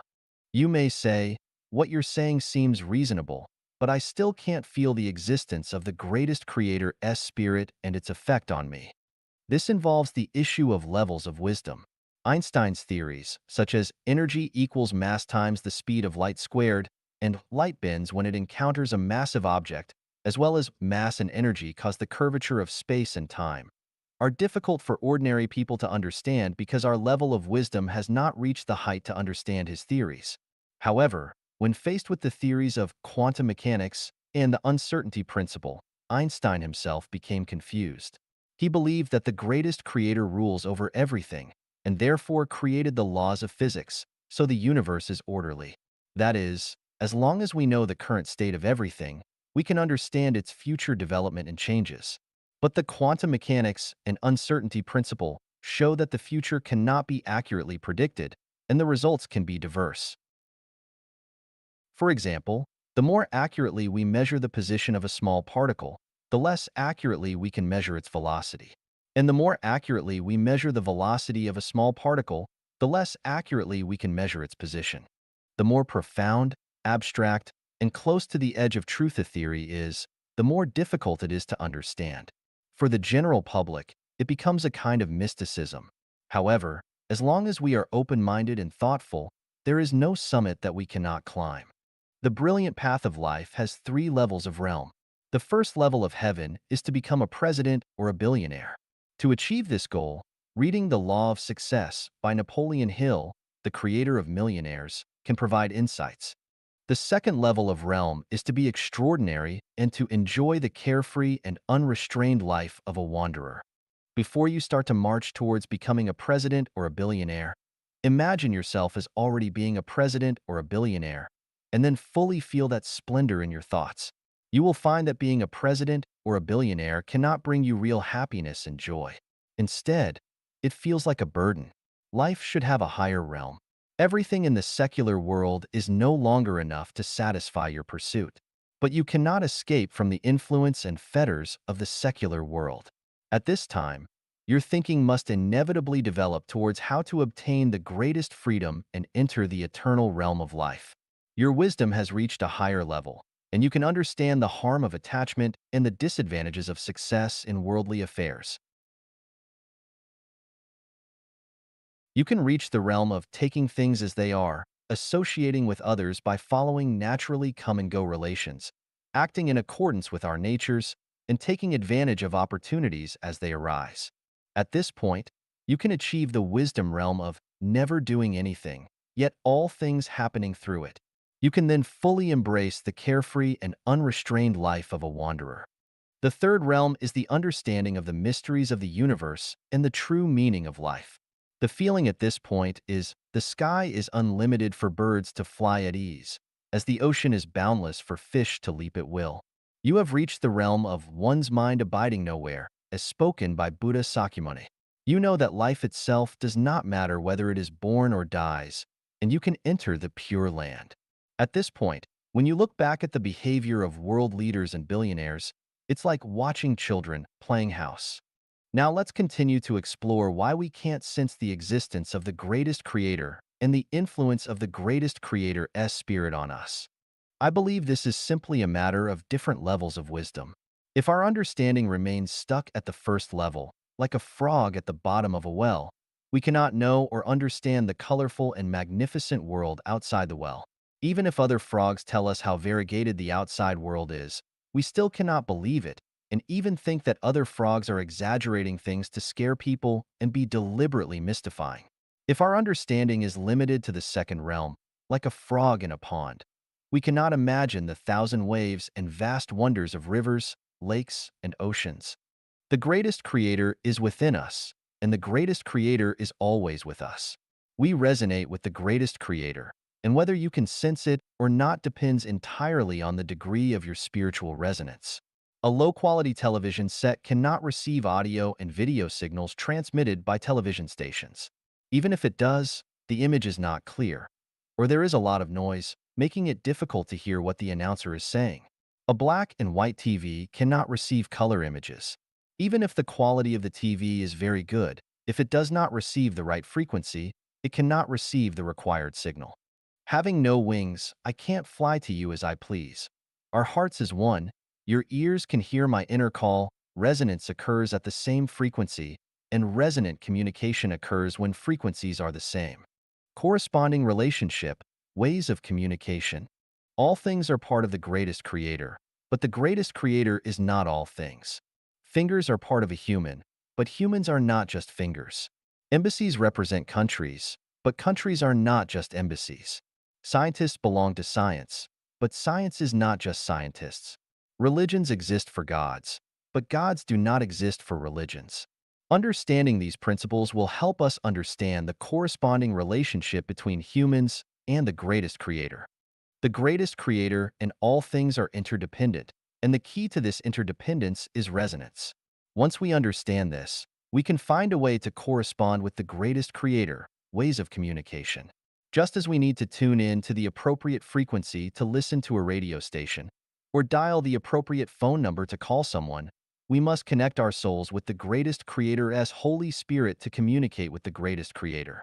The greatest creator does not have a name, but for convenience, people have given him many names. Jesus calls the greatest creator the Heavenly Father. Muslims call the greatest creator Allah. Buddhists call the greatest creator the ancestor of Buddha Tathagata. Taoists call the greatest creator the primordial heavenly venerable, and others call the greatest creator the creator, imperial heaven, azure heaven, heaven of the four heavenly kings, and Brahma heaven, and so on.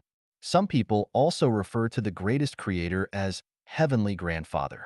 In reality, all of these names are acceptable as long as we call upon the unique and exclusive, amorphous, neutral, mysterious, supremely powerful, intelligent, impartial, and merciful greatest creator in the universe from the depths of our hearts, regardless of the respectful name we use. Life Genuine combines the characteristics of three major religions and refers to the greatest creator. Allah, ancestor of Buddha, the greatest creator. I solemnly declare here that it is absolutely wrong for some people to call the founder of Buddhism, Shakyamuni, as the ancestor of Buddha. Shakyamuni is only a special envoy sent by the ancestor Buddha to the world. If we were to call the special envoys in Chinese history emperors, it would be a capital offense.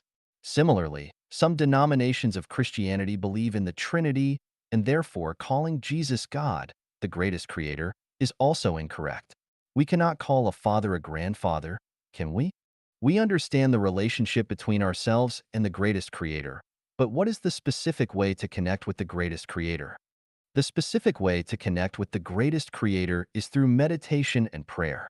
Meditation is the act of abandoning psychological activities caused by sound, smell, taste, touch, and law in a state of inaction, entering into deep contemplation and imagination, casting aside fame and fortune, life and death, and pondering the mysteries of the universe and the true essence of life. Over time, our consciousness will unite with that of the greatest creator, and our wisdom will make a qualitative leap. When our mind reaches an indescribable sense of happiness and joy, we have already established a close connection with the greatest creator. This is the most direct, effective, and challenging way to connect with the greatest creator. The being free from mortal body during meditation, method I mentioned in the physical and spiritual healthcare chapter, is one form of meditation. The second way is through prayer. We must first understand that the purpose of human existence is to serve the greatest creator. The main purpose of our prayer is to please the greatest creator. In terms of how to pray, the way of prayer, and the content of prayer, Jesus Christ has already told us very clearly. We just need to follow the teachings of Jesus Christ. Generally speaking, prayer must come from a sincere heart and not be perfunctory or half-hearted. The content of prayer must first sincerely thank the greatest creator for his grace, kindness, and care, and then sing and praise the greatest creator's wisdom, superpower, and greatness. Next, we must declare that we are willing to act and live according to the greatest creator's will, not concerned about personal success or failure. Then, we must repent and confess our sins and mistakes in a thorough and honest way, in order to ask the greatest creator for forgiveness. Finally, We should ask the greatest creator to help us walk the right path and enter a higher realm of life in the afterlife. The conclusion should state that our prayer is made in the name of Jesus Christ, who is the Father of humanity in heaven. Prayer is a personal act, not a social one.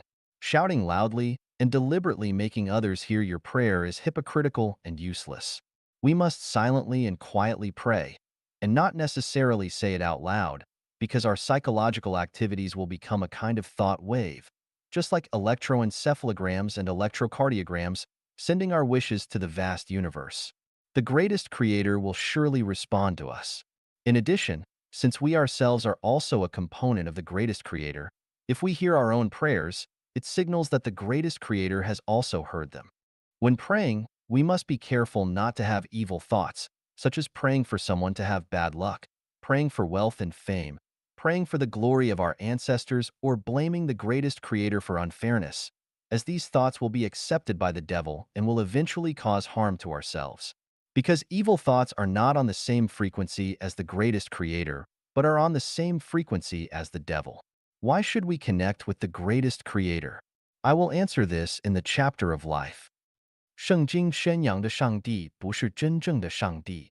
The God promoted in the Old Testament of the Bible is not the greatest creator. Xiefeng. Translation edited by Tsong Long and Ailian. First of all, we need to acknowledge that the Bible is the crystallization of the wisdom of the Israeli nation. It faithfully records the history of the Jewish people and explains to the utmost the relationship between gods and demons and human beings, pointing the way forward for humanity.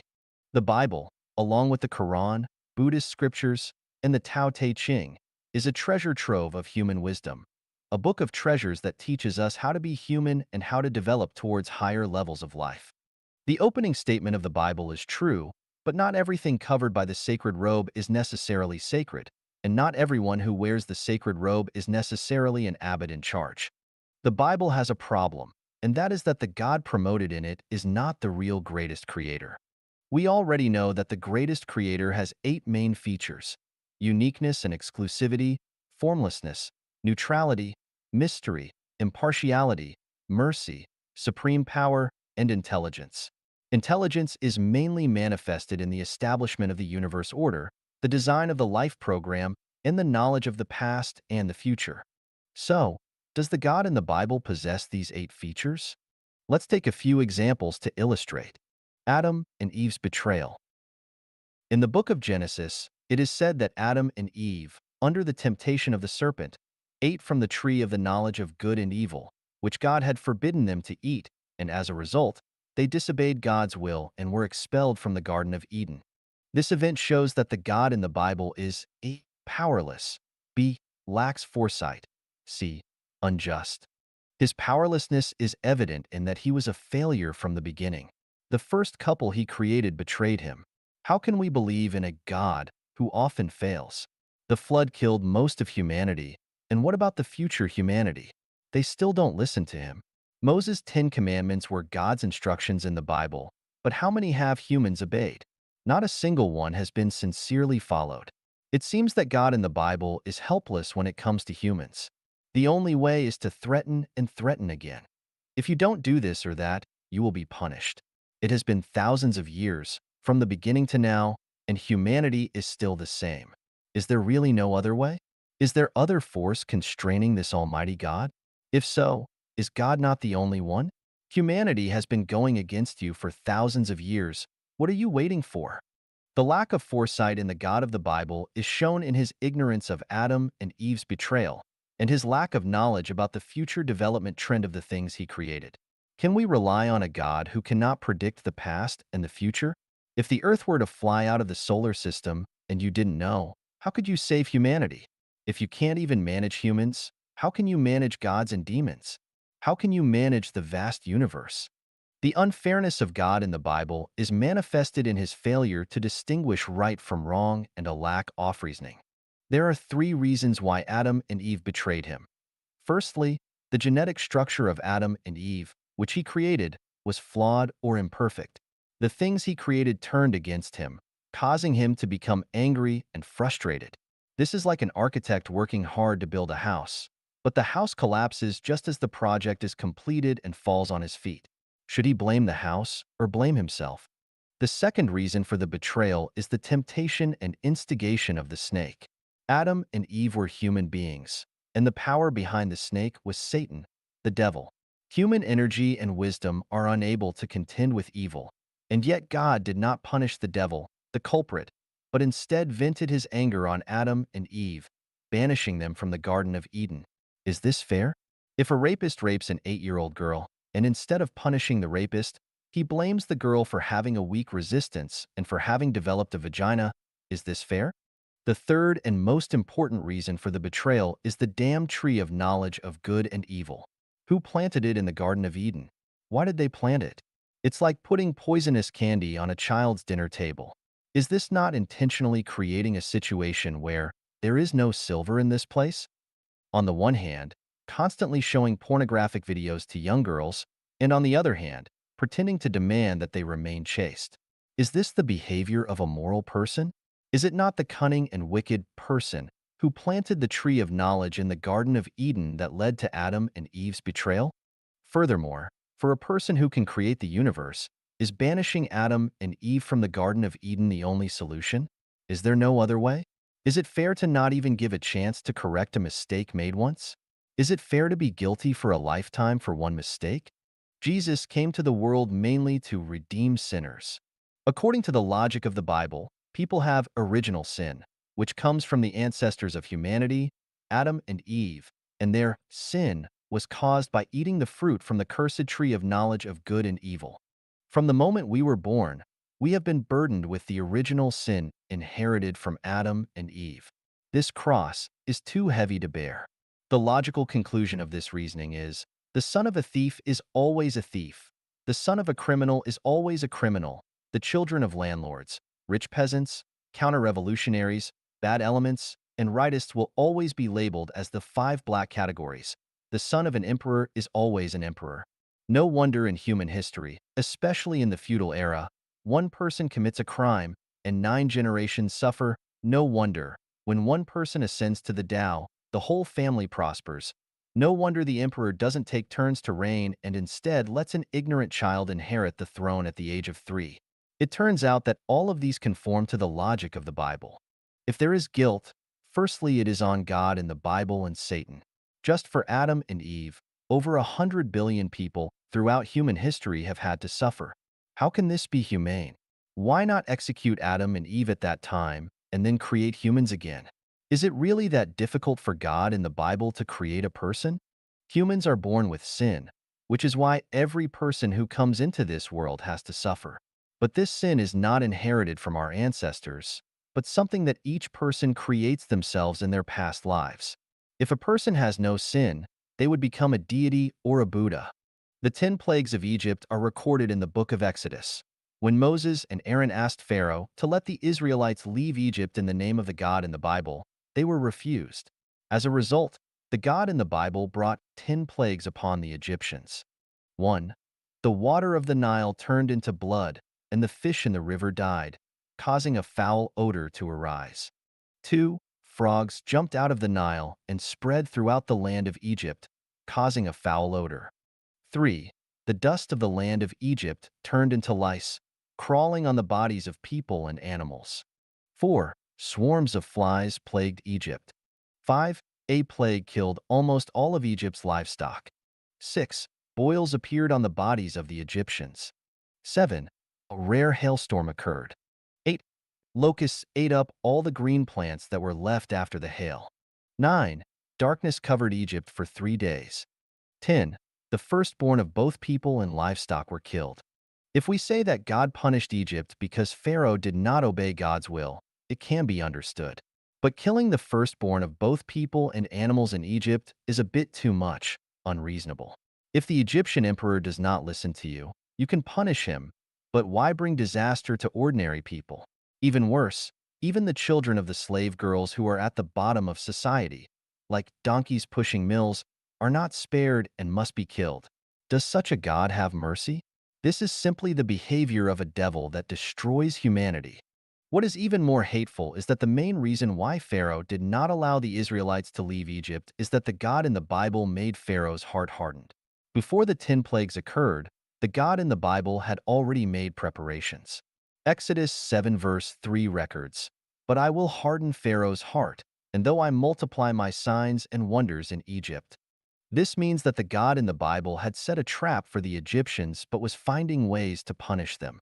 Exodus 8 verse 19 says, "But when Pharaoh saw that there was a respite, he hardened his heart and hearkened not unto them, as the Lord had said." Exodus 9 verse 35 says, "And the heart of Pharaoh was hardened, neither would he let the children of Israel go, as the Lord had spoken by Moses."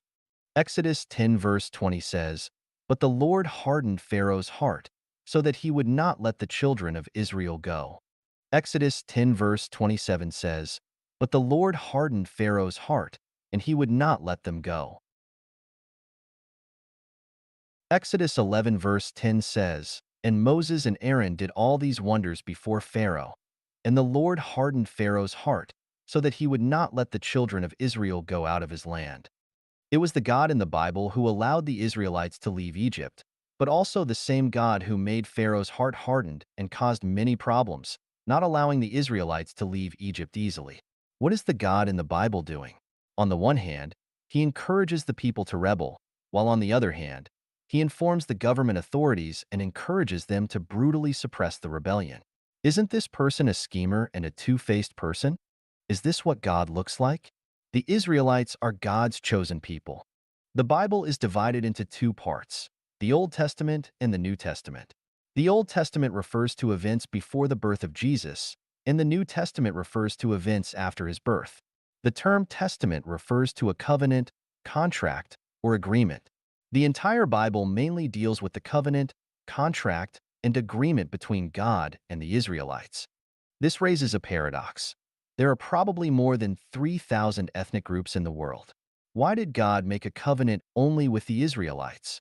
Aren't other ethnic groups also God's people? If so, God cannot make a covenant only with the Israelites and ignore other ethnic groups. If not, where did other ethnic groups come from? Did Adam and Eve not serve as the ancestors of all humanity, only the ancestors of the Israelites? Were people of other ethnic groups created by the devil? From the creation to the Great Flood is 1,656 years. From the Great Flood to the Exodus from Egypt is a total of 857 years. From the Exodus to the establishment of the Israelite nation is 396 years. From the establishment to the Babylonian exile is 510 years. From the Babylonian exile to the rebuilding of Jerusalem is 152 years. From the rebuilding of Jerusalem to the birth of Jesus is approximately 450 years. From the birth of Jesus to today is a total of 2003 years. According to the calculations in the Bible, human history is approximately 6,376 years. According to the Bible, only 8 people, Noah, his wife, and his 3 sons and their wives, survived the Great Flood, which occurred about 4,700 years ago. That means there were no other people on Earth besides Noah's family. This raises a series of questions. First, where did Native Americans come from? According to the theory of continental drift, the separation of the American continent from other continents could not have occurred within the past 4,700 years.